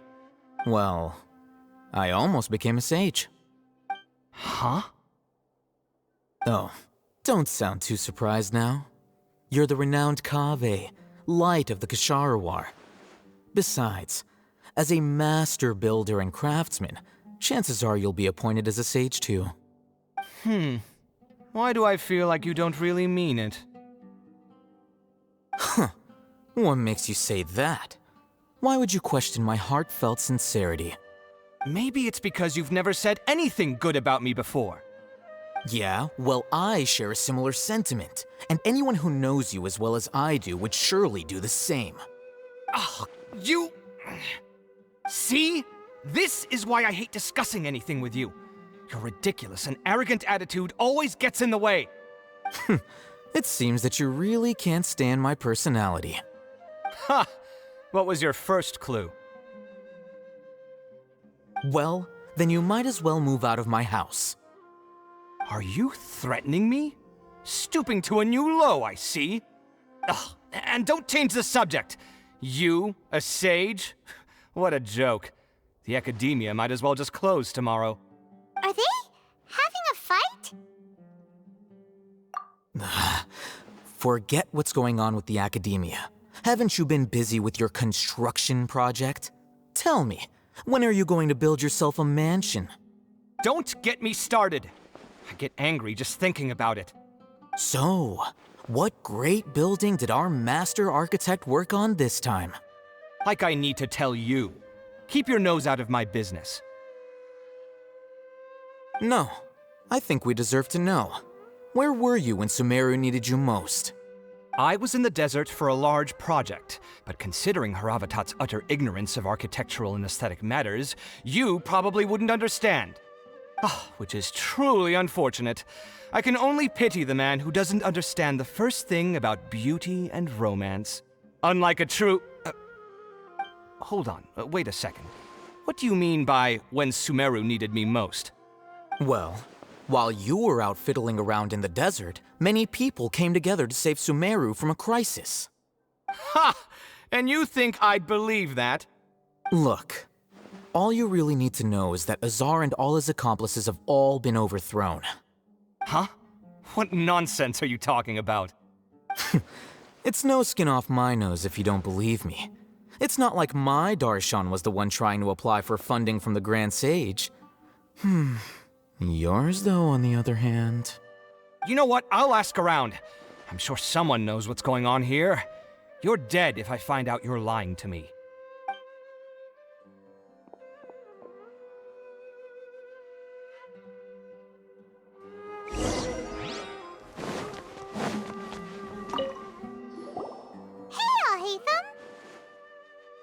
Oh, it's you two. What's the matter? We're running some errands for Nilu. Have you received her letter? Letter? Nilu said she sent out a letter inviting everyone to a celebration feast in 2 days at the Grand Bazaar. We'll also be celebrating Zaino's reinstatement as General Mahamatra. If she addressed the letter to all Hatham of the Academia, then the letter should have gone to my office. I've been busy these days, so I haven't had time to check for any new mail at my office. I only now have some free time to attend to personal matters. Have you always been so busy with your work? Of course not. I'm only busy these days because several sages have been dismissed recently and the whole academia was practically turned upside down. Kainari told us they all went to train in the Avidia Forest. Apparently they will spend the rest of their lives there. That is already the best possible ending for the likes of them. 4 of the 6 great sages were possessed by their desire for power and attempted to create a new god. In order to pull it off, they even imprisoned the other 2 rational sages. To imagine such things could take place in the academia. I don't know where to begin. right. Huh. Feels kind of strange to hear them called that after all this time. But then again, the 6th grade schools sounded pretty impressive too. Yes, at least that's how they're supposed to sound. It's said that when the Academia was first founded, the Dendro Archon herself established the 6 great schools, each representing one of the 6 different types of wisdom. Numerous Darshans have sprung up and faded.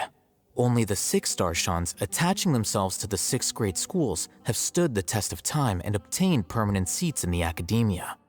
Now, the 6 Darshans are nearly synonymous with the 6 great schools, and the leaders selected for the schools are the 6 great sages. Among the 6 great sages, there is one central leader, the Grand Sage. Unfortunately, only the sages from Vahumana and Amorta remain now. They were imprisoned for opposing Azar and were only rescued after Azar's downfall. So who's managing things in the other 4 schools now? Do they need to find someone new? Yes. Normally, new sages are selected based on a strict set of criteria. Oh, didn't you just say something about becoming a sage? If they pick you, then we'd have a huge connection in Sumeru. Yes, about that. You didn't let me finish my sentence. The person in charge of personnel affairs nominated me to be the Grand Sage in place of Azar and help Lesser Lord Kusanali manage the Academia. But I refused. Huh? But why? Ugh, can't you be a little more ambitious? I'm not even interested in being one of the 6 great sages. Like I said before, I don't like being a leader. Oh, all right. So are you busy these days trying to find others to take the job? That's not my job either. I'm only responsible for handling important affairs within the Academia before the new sages take office. And the first thing I'll do is reject Kasharawar's application for funding. By the way, who was that other person just now? Is he your friend? Do we look like friends? Paimon doesn't know. That's why Paimon's asking. His name is Kaveh, my roommate. You could say he's the representative for Ksharawar scholars. Which is exactly why he always has so many problems. So everything that's happened recently must be a huge change for the people of Sumeru. Such is the work of the Academia Scribe. Well, anyway, no matter how busy you are, since you are our planner, remember to attend the celebration feast in 2 days. All right, I'll see you there.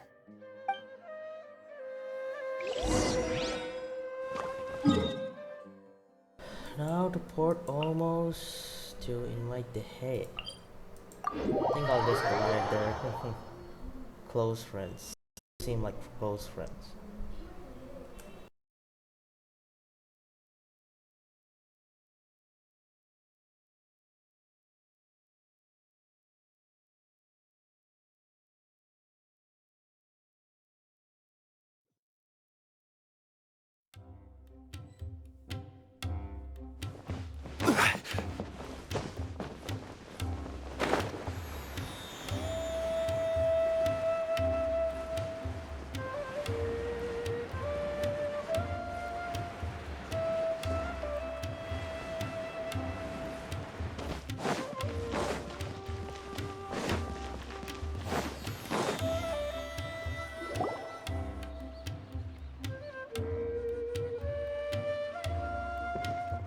This is Port Ormos. Now where could... Is that Paimon I hear? Huh? Oh, it's been a while. How are you doing? Dinyarzad! It's been so long since we've seen you! I'm doing well. I can go as far as saying I have never been happier in my entire life. I don't know if you've heard, but Alazar has completely disappeared, and all the patients have recovered. You kidding? Knowing them and the connections they've got, I'm sure they've heard about it. Yeah! That's right. My lady is feeling better now, so I'm accompanying her for a walk. Why do you still call me that, Dia? You've already informed my father of your resignation. I guess I'm just used to calling you my lady. Old habits die hard. Resignation? You mean you're quitting? Yeah, I might start losing my edge if I keep being a bodyguard for the Homayanis. You know that my parents and I are fond of you, and that we appreciate you very much. It wouldn't be a problem if you wish to continue to be our bodyguard. I'm not a woman that's easily persuaded. You should know that by now, my lady. When I took this job, I had already decided that I'd quit as soon as you'd recovered. It's time for me to get back out there and chase that horizon. So what are you gonna do now if you're not gonna be a bodyguard anymore? I want to take a risky job and put my body to the test again. Huh? But we literally just finished one of the most dangerous jobs ever. Are you getting bored already? I know. If I hadn't joined in that plan with you, I wouldn't have come up with this idea. I guess I still get fired up by that feeling of going all out in a fight. It made me realize that I'm still a mercenary through and through. Life is short, and I'm happy that I got to be a part of that operation. But the whole thing also made me realize that there are still many problems in Sumeru. And as a desert dweller, I'm still not completely ready to settle down on this side of the wall. Well, I remember a friend had someone bring you a message. You mean I'll hate them? I didn't expect him to still remember that. I thought he was joking. We just came from talking with Alhaitham at the Academia. Did he tell you that he suggested that I come work at the Academia? What? I heard that Azar and his cronies fell from power, and Alhaitham told me that now was a good time to find a job in the Academia, but only if I wanted to. Whoa. Paimon can't see you being anything other than a mercenary. Me neither. But I think Dia would look great dressed up as a scholar. Ugh, forget about it. I wouldn't last 10 seconds in there. Alhaitham probably just liked the way I worked and knew I'm good in a fight. So he suggested I find some work in the Academia. But you know, if you take him up on the offer, Sino might actually agree and let you become a Matra. Because you're super amazing! The Matra have all the talent they need as long as they have Sino. I prefer to be free to live however I choose. In fact, I chose this job from the very start because I knew it'd be right up my alley. Even if being a mercenary means facing all kinds of danger. A lion has to return to the wild sooner or later. If anything, being your bodyguard has been unfamiliar territory for me. I don't want to see you go, but I'll respect your decision. I'm glad to hear you say that. Come on, no need for the sad face. It's not like we'll never meet again. Once the whole Dendro Archon thing is settled, everything in Sumeru will take a turn for the better. That makes me happy too. But a peaceful society will probably mean less demand for mercenaries like me.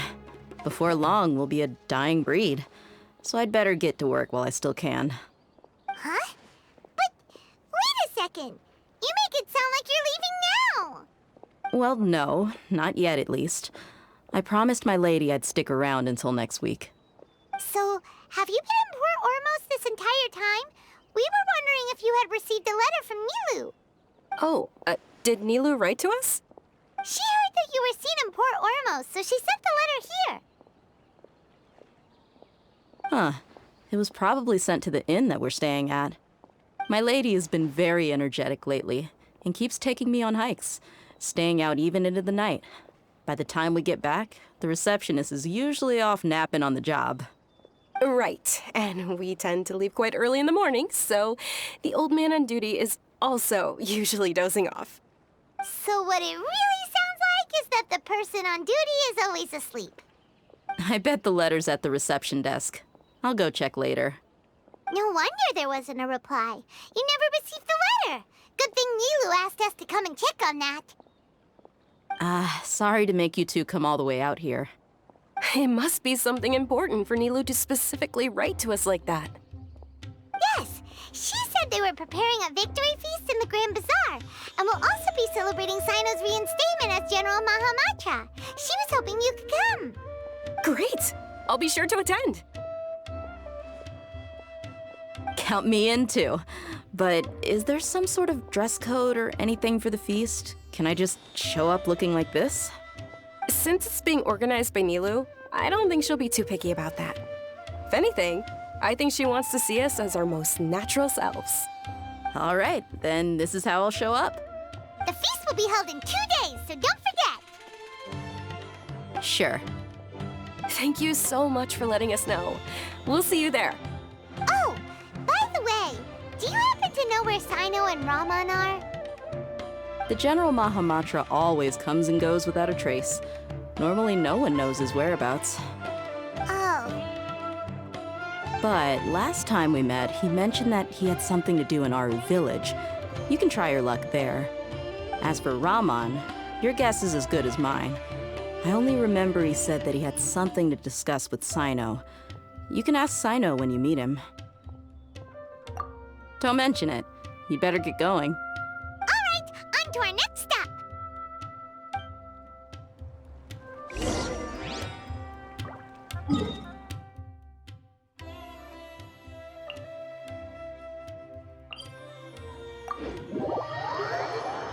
So we met there at Dunisa. Seems like they're having a wonderful day.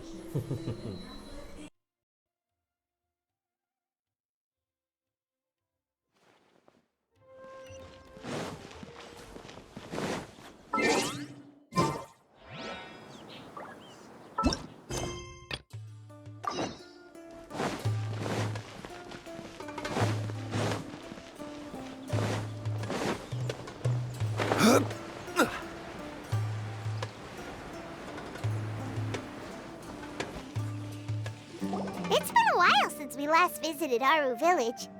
Ah, there's Sino!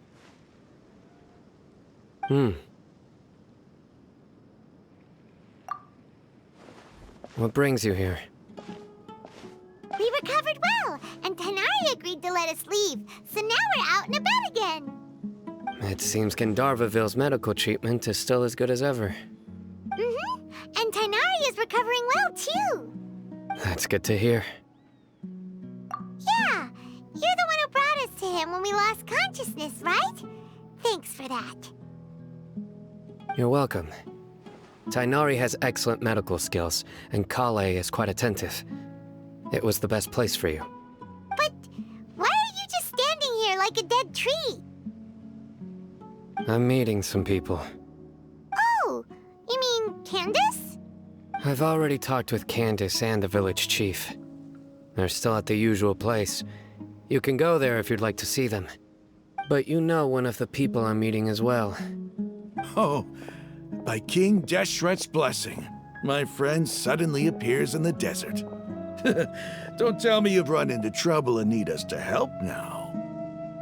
Roman! And, Sataria?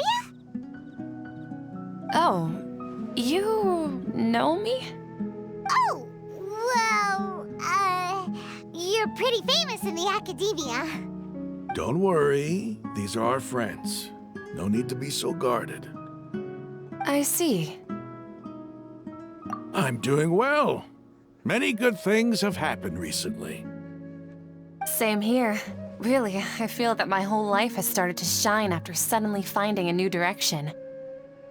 Oh, tell us everything. Yeah, you go ahead. Alright, well, I suppose I should start by saying I've decided to leave the academia. What?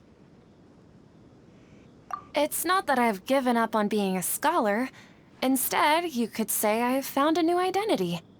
I will no longer pursue research like a typical scholar, but I have not completely given up on my relationship to knowledge either. I can see what you're saying now. What do you mean? I plan to leave the academia and return to teach here in the desert. Wow, so you want to become a teacher? Sataria will return to support education here and teach people from the desert. She can't teach everyone on her own, but there are many of us eremites all over Sumeru. She came to discuss a collaboration with me and hoped that I could bring her ideas to the eremites.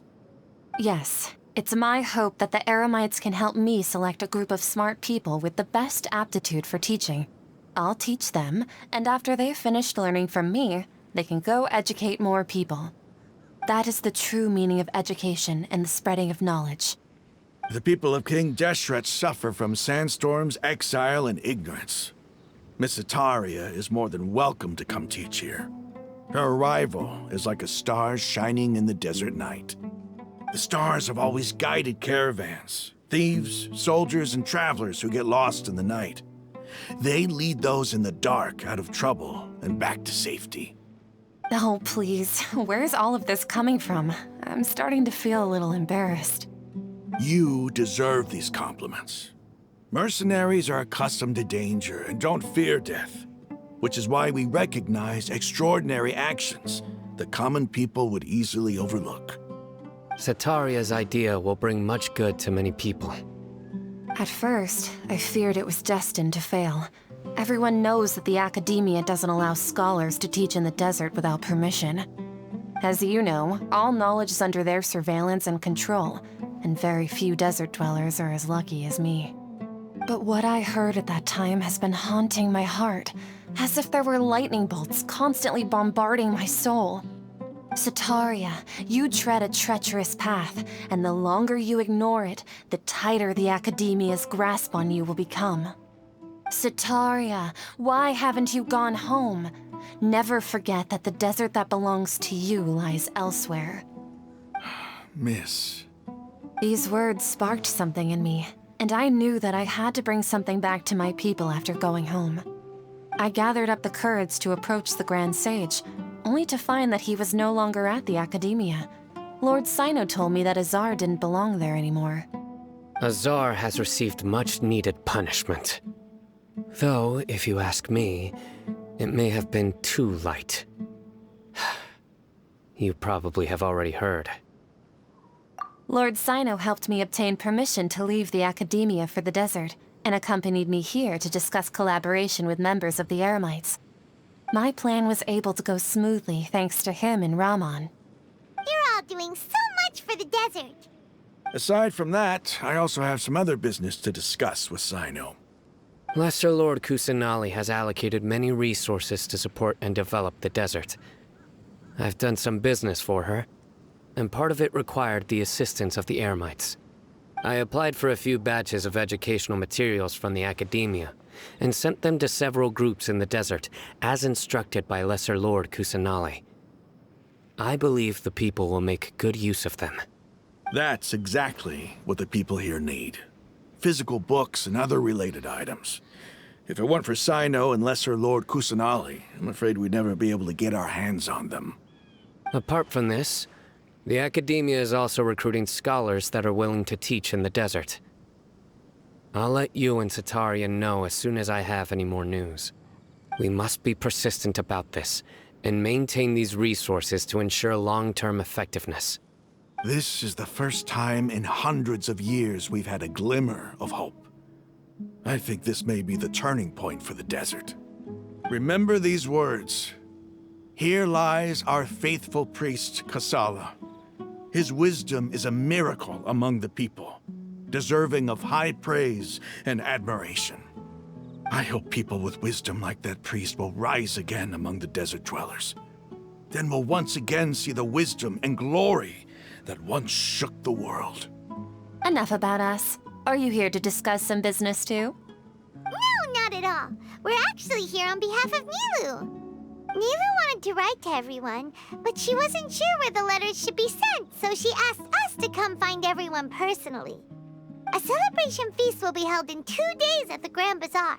She hopes that all of you will be able to attend. At the feast, we'll also be celebrating Sino's reinstatement as General Mahamatra. Although, judging from your appearance, it seems you've already been reinstated. Paimon thought you would only start working for the Academia after the feast. Celebration? Feast? It's the first I've heard of it. Tighnari was right. He really didn't know. This feast is for you, Sino. Sounds to me like you'll have to be there. It's rare to see that kind of expression from Lord Sino. You must not like feasts very much. No, not really. But I'll go. Well, I still have a lot to handle here. Besides, I need to look after Miss Sataria in the desert, so I'll have to pass. I'm afraid I won't be able to join you. Although, if you'd be so kind, please give a message to Miss Nilu for me. The message is, I'm sorry for how I treated you before, but now I understand the beauty of your dance. It's like a light shining in the sky. You and the art you symbolize are not only beautiful, but also lively and powerful, so much so that it was prohibited. Please keep dancing, and someday, I'll be able to appreciate your art in person. Okay, we've got all that down. Our job here is complete as well. Oh, Sino, remember, party's in 2 days. Make sure you're there. Got it.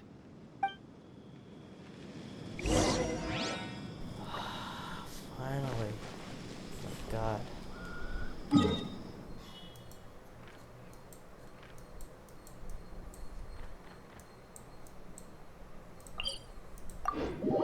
It's been a long quest, man. Really long quest.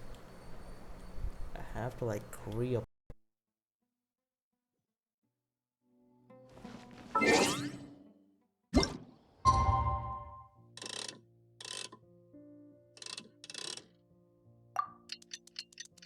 We'll just do the 2 days thing. Nope.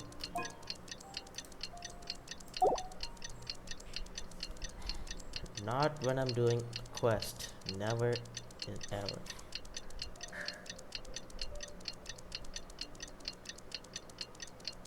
Pretty sure he wants carrots.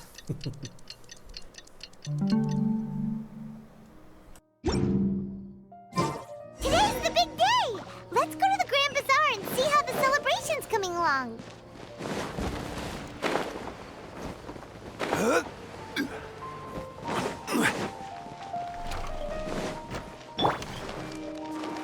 I see everything.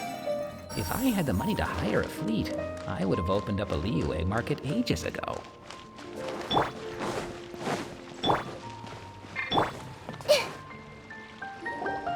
Everybody's already here. Looks like we're the last ones to arrive. I'm here. Ah, there you are.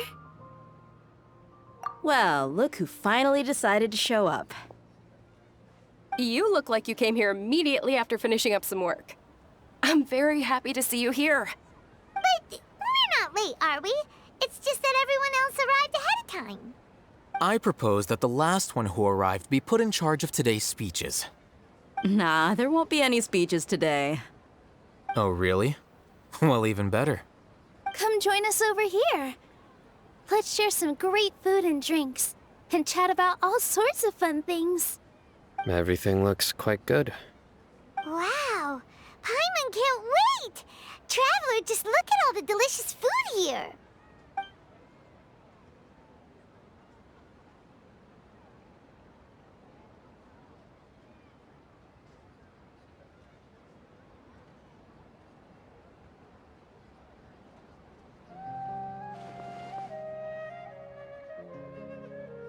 Whoa! It's so delicious! Oh, this grilled meat tastes amazing! The food was specially prepared for you by everyone in the Grand Bazaar. And we have gifts that were sent by the residents of Sumeru City when they heard we were holding a feast. Everyone that came said that you saved Sumeru, and wanted me to thank you all on their behalf. Ah, feels kinda nice to be seen as a hero. I could get used to this. Being a bodyguard is also a hero's job. You've always been amazing, Dia. My lady sure has a way with words. Thanks. I'm glad to hear it. And I'm happy to meet everyone that participated in the great plan. Don't mention it. Come to think of it, we've really done something impressive together. It's unbelievable! We owe it to our abilities. And luck. Really? Why do I remember everybody thinking that luck was against us and feeling like we hardly had a chance of succeeding? That's how I remember it too. It's luck that brought us together, and it was luck that let us form a team. Then, it took even more luck for us to formulate a plan and implement it successfully. Moreover, judging from the results, everything worked out well. Yeah, everyone gave it their all when it mattered most. It was almost like a performance. We took the stage and put on our best show. Everyone played their part, and thanks to everyone's efforts, the performance was a great success. So, would you say we're good actors too? It's such a blessing that Lesser Lord Kusanali was able to return to power at the Academia. Yes, even after being abandoned and neglected so many times, she's finally returned. Uh-huh. Lesser Lord Kusanali once used all her power in a great disaster, which resulted in her losing all her wisdom and memories of the past. The Academia basically abandoned her because of it. This should be something everybody should remember. Huh? You look surprised. I didn't say anything wrong, did I? No, everything you said is correct. That's good. Something wrong? Yeah, what's with that face? You knew all of this already. Even if those two giants of the Academia are here, I still have to say it. Those sages really have some nerve. 500 years ago, Lesser Lord Kusanali used all her power for the people of Sumeru, and what did they do in return?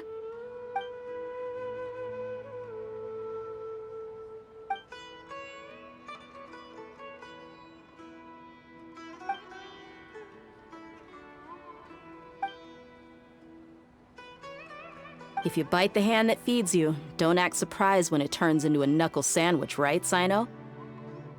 Perhaps I shouldn't say this, but their treatment of Lesser Lord Kusanali calls for a more severe punishment. You could simply tell Lesser Lord Kusanali that you wish to have Azar and his accomplices severely punished. I respect our deity's decision, and won't interfere in any way. While we're on this topic, why didn't you accept the Academia's invitation to become the Grand Sage? Are you trying to say that I'm fit to be a sage? Not at all. But every person handling the selection process has said that you are the most suitable candidate to lead the Academia right now. Why? Because he dethroned Azar from power? Could you try to put it another way? This is a good thing, yet you're making it sound like I overthrew Azar for my own personal gain.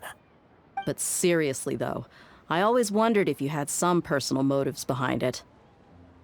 I did have my own motive, but it had nothing to do with being a sage. If the rules of our nation were suddenly cast by the wayside, then it wouldn't be long until chaos ensued. I had no intention of letting their dreams disrupt my life. By that, you mean your life working as the Academia's scribe. Precisely. Wait, is that all? So, that's the only reason why you joined us and came up with all those plans? It's reason enough. You've certainly got quite the personality. You flatter me. All right then. How about you? You've already resumed work as the General Mahamatra, right? That's right. Will you be happy with that life? It's not about being happy.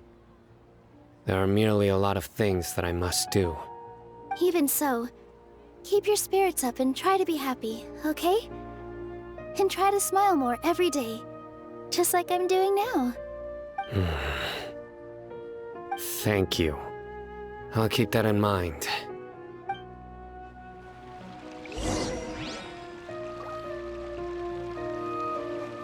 Ah, there you are, traveler. Well, how is it? Are you enjoying the feast today? If there's anything you're unhappy with, just let me know. I'll be sure to take note of it. That's good. It's the first time I've ever invited so many exceptional people to one place. I was a little nervous myself. You see, every guest here is quite extraordinary. Make sure you live it up tonight. I'll be happy as long as you're enjoying yourselves. I'm honored to have her think of me this way.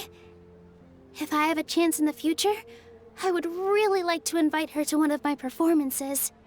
I can't explain why, but I just feel elated right now. Thank you.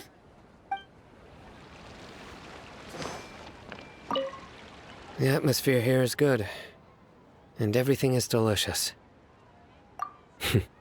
Yeah, I don't often come to such places, but it feels quite good. I have a lot to handle these days. Otherwise, I could show you around. There's always next time. We're friends after all.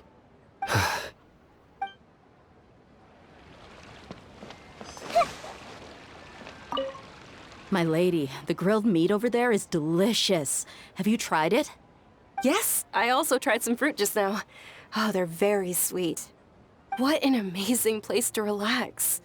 No wonder everybody likes to rest at the Grand Bazaar. You said it. Oh, look who else is here. Hello! Oh, I'm so happy Nilou invited everybody. Oh, now I have the chance to meet all the heroes. Hey, less of that polite chit-chat and more eating and drinking. The feast is about having fun, not stuffy formalities.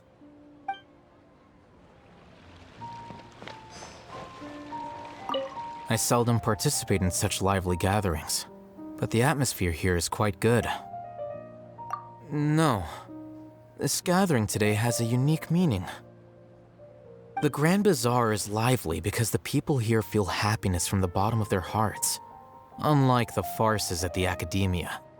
That happiness is an emotion that'll be forever alien to those bookworms who have driven themselves insane by studying. I seem to have taken both keys when I left the house. Oh well.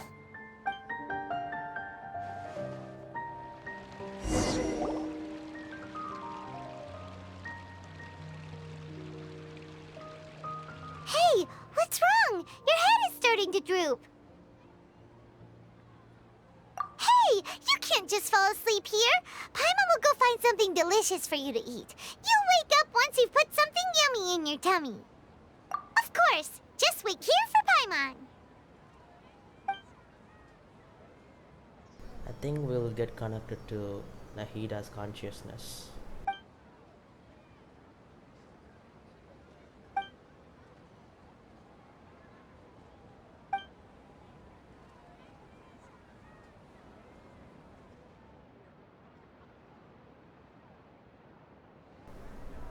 Yep, it is.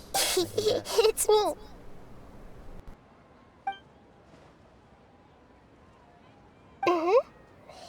You may blame me for being a bit too self-indulgent. I was thinking about talking with you, and the next thing I knew, I had made a connection with you. The connection between us is amazing. It's like flora and the fence it grows upon. I heard there's an amazing celebration feast today at the Grand Bazaar. I wanted to have a look for myself, so I snuck in. Lately, I've been so busy dealing with all the fallout from recent events, so I really haven't had any free time. Although you've already helped me with a lot, there's still one more thing I hope you can help me with. Please say thank you to everyone for me.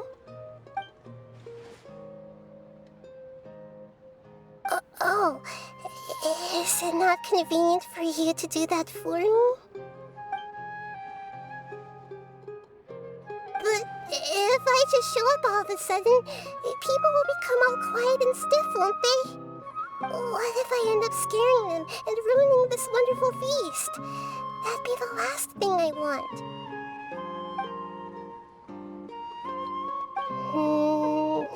Let me think about it. Okay. Yes, I have.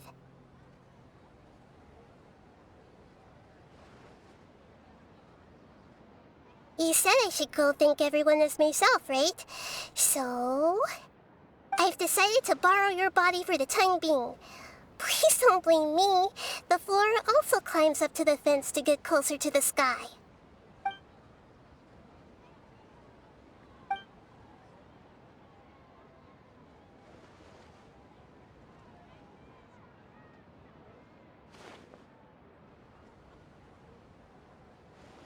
everyone! Are you awake now? Paimon was just about to bring you the food. It's me. Huh? That voice. Nahida? Hold up, what's going on? I didn't expect to have a conversation with the consciousness of Lesser Lord Kusanali in the Grand Bazaar. Interesting. Is this also a part of the feast? No, of course not. Are you Lesser Lord Kusanali? Hello, Nilu. You know who I am? Yes, I already know every one of you. Nilu, Alhaitham, Sino, Dia, Paimon, and Dunyarzad.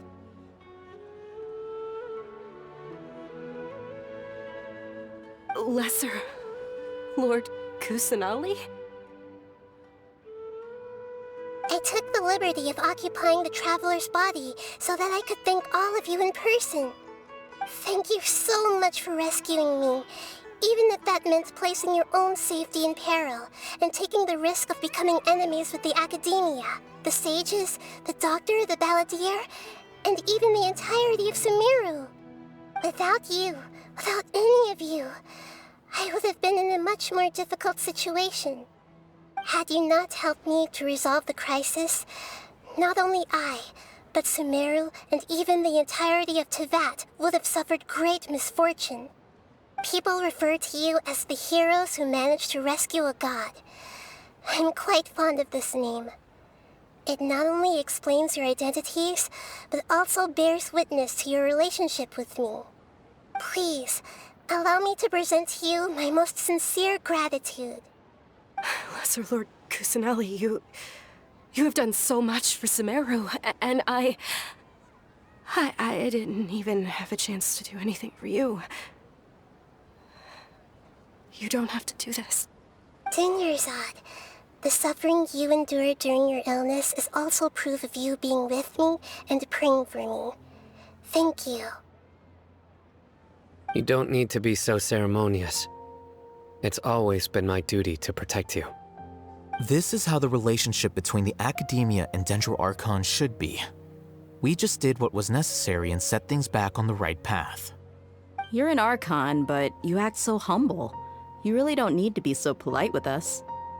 I'm honored to have been able to take part in this plan.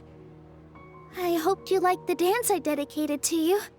Thank you, all of you. Thank you so much.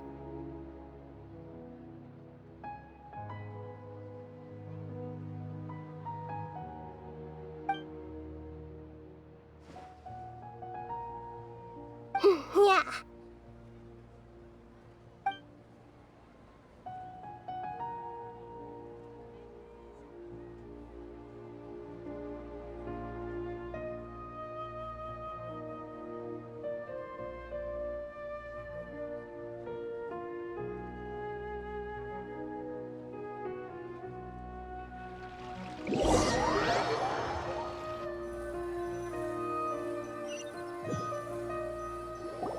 Are you awake? Did you rest well? After Nahida left, you ate a lot of food. You've become a glutton. That just means you still have a lot to learn from Master Paimon, the Sage of Gluttony. Alright, since you're awake now, should we go and have a chat with Nahida? She should be in the Academia right about now. If you have any questions, now's your chance to ask.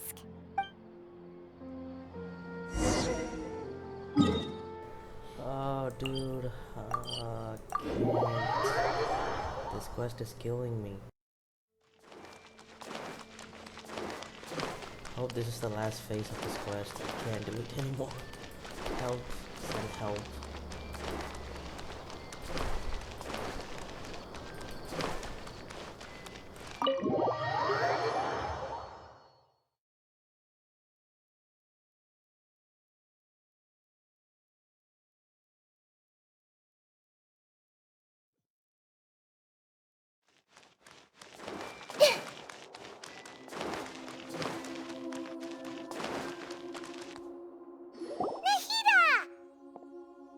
Hello, Traveler and Paimon. What if fantastic night. I'm still immersed in all the happiness and joy, like a candle floating on water. So are we, and that's why we're here to talk with you. Is there anything you want to know?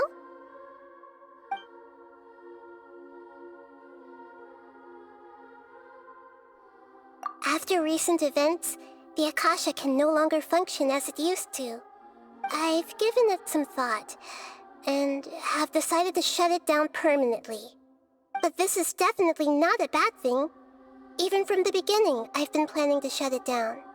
The Akasha's centralized administration of knowledge has always restrained people's curiosity and curtailed the number of paths available to them.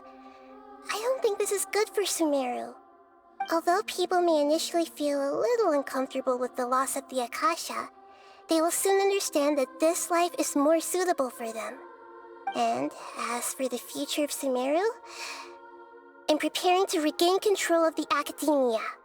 The former sages have received their punishment, but the new sages have yet to be selected. I will oversee the process personally. I hope that the new 6th grade sages will be more focused on academics. Sumeru needs such leaders more than ever. The other big issue is the people of King Deshret. All the residents of the desert, in fact. They have been mistreated for far too long. I've already taken some measures to address this. It will take some time to rebuild everything, but no matter if it's culture, friendship, or trust, we will rebuild it.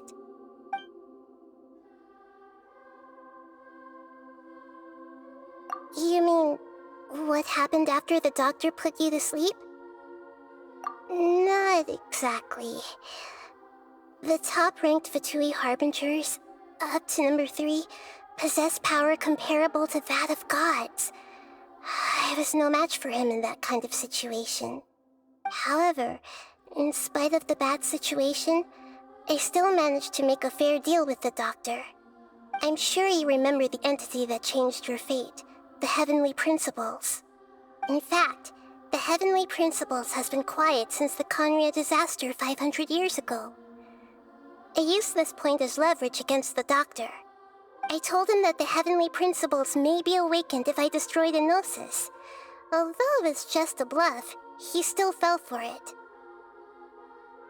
I assumed that the Heavenly Principles wouldn't just stand by and let such extensive damage to its laws take place. And as for what I exchanged for the Gnosis, the exchange served as both punishment for the doctor as well as a boon of new knowledge that I couldn't refuse as the God of Wisdom. He's still in a coma. I've hidden him like how one would hide a feather. I know you have many misgivings about him, but as someone who had become a god, he has retained a number of very useful features. Don't worry, I'll keep an eye on him and make sure he doesn't do any evil. In addition, there are still some mysteries left in him.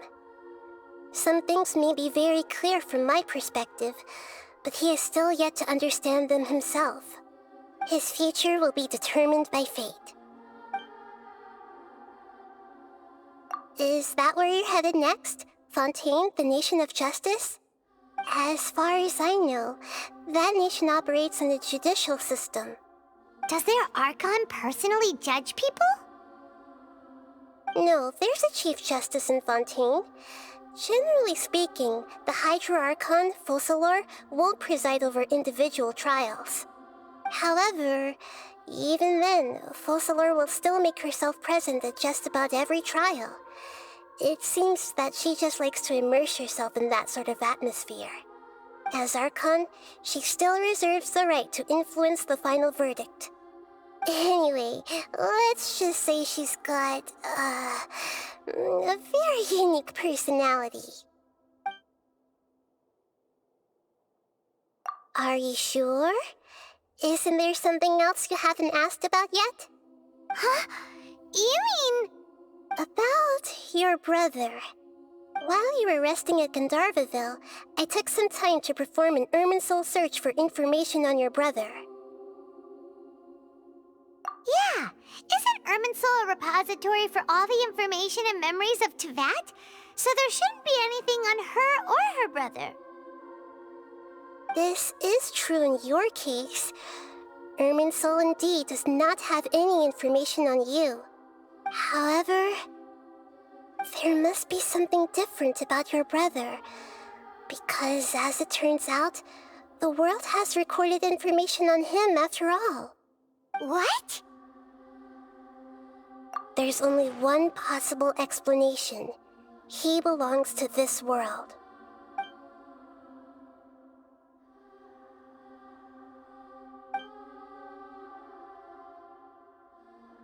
But nothing about this makes any sense! Wasn't this your first trip to Teyvat? According to the records I was able to access, your sibling suddenly appeared in Conria. After the Conria disaster, he began his journey through the 7 nations of Teyvat. But just as his journey was about to reach its conclusion, the Irminsul records on him suddenly become fuzzy. What do you mean, fuzzy? Did something happen to him? All I know for sure is that somebody, for reasons only they can know, is deliberately obfuscating his fate. And whoever it is, if they can do that, who knows what else they're capable of. But even that wouldn't explain how he somehow comes from this world. Something else I noticed was that according to these records, the Fatui have not classified your sibling as one of the Descenders. What's a Descender? Paimon's never heard of it. Look, I'm sure you must be curious about the information I received from the Fatui in return for my gnosis, right? A very important part of the intel was about this world's Descenders. External beings, ones that don't belong to this world. Traveler, you are Teyvat's 4th Descender. 4? Then how many are there? 3? Huh? So the Fatui count 3 other Descenders before the Traveler, and her brother isn't even one of them? That's right. My current hypothesis is that the first Descender was likely what we now call the Heavenly Principles. As for the other Descenders, I still need to verify their existence. It could take me some time. Paimon's head's about to burst from all this crazy new information. And yet, even knowing all this, I'm sure you must still have a lot of unanswered questions. I must say, I truly regret that I can't help you more as the God of Wisdom. There are many questions in my heart as well. I will need some time to go through each one of them. And soon, you'll also begin your journey anew and depart from Sumeru. I'm very interested in your future. It's a journey that can't be observed or recorded by this world. If fate is the ultimate knowledge, then your future will be the ultimate fate. Paimon's sure glad we got to meet you, Nahida. The pleasure is all mine. I can't thank you enough. Alright, that's enough talk for today. If you ever miss me, just close your eyes, and maybe I'll appear in your dreams.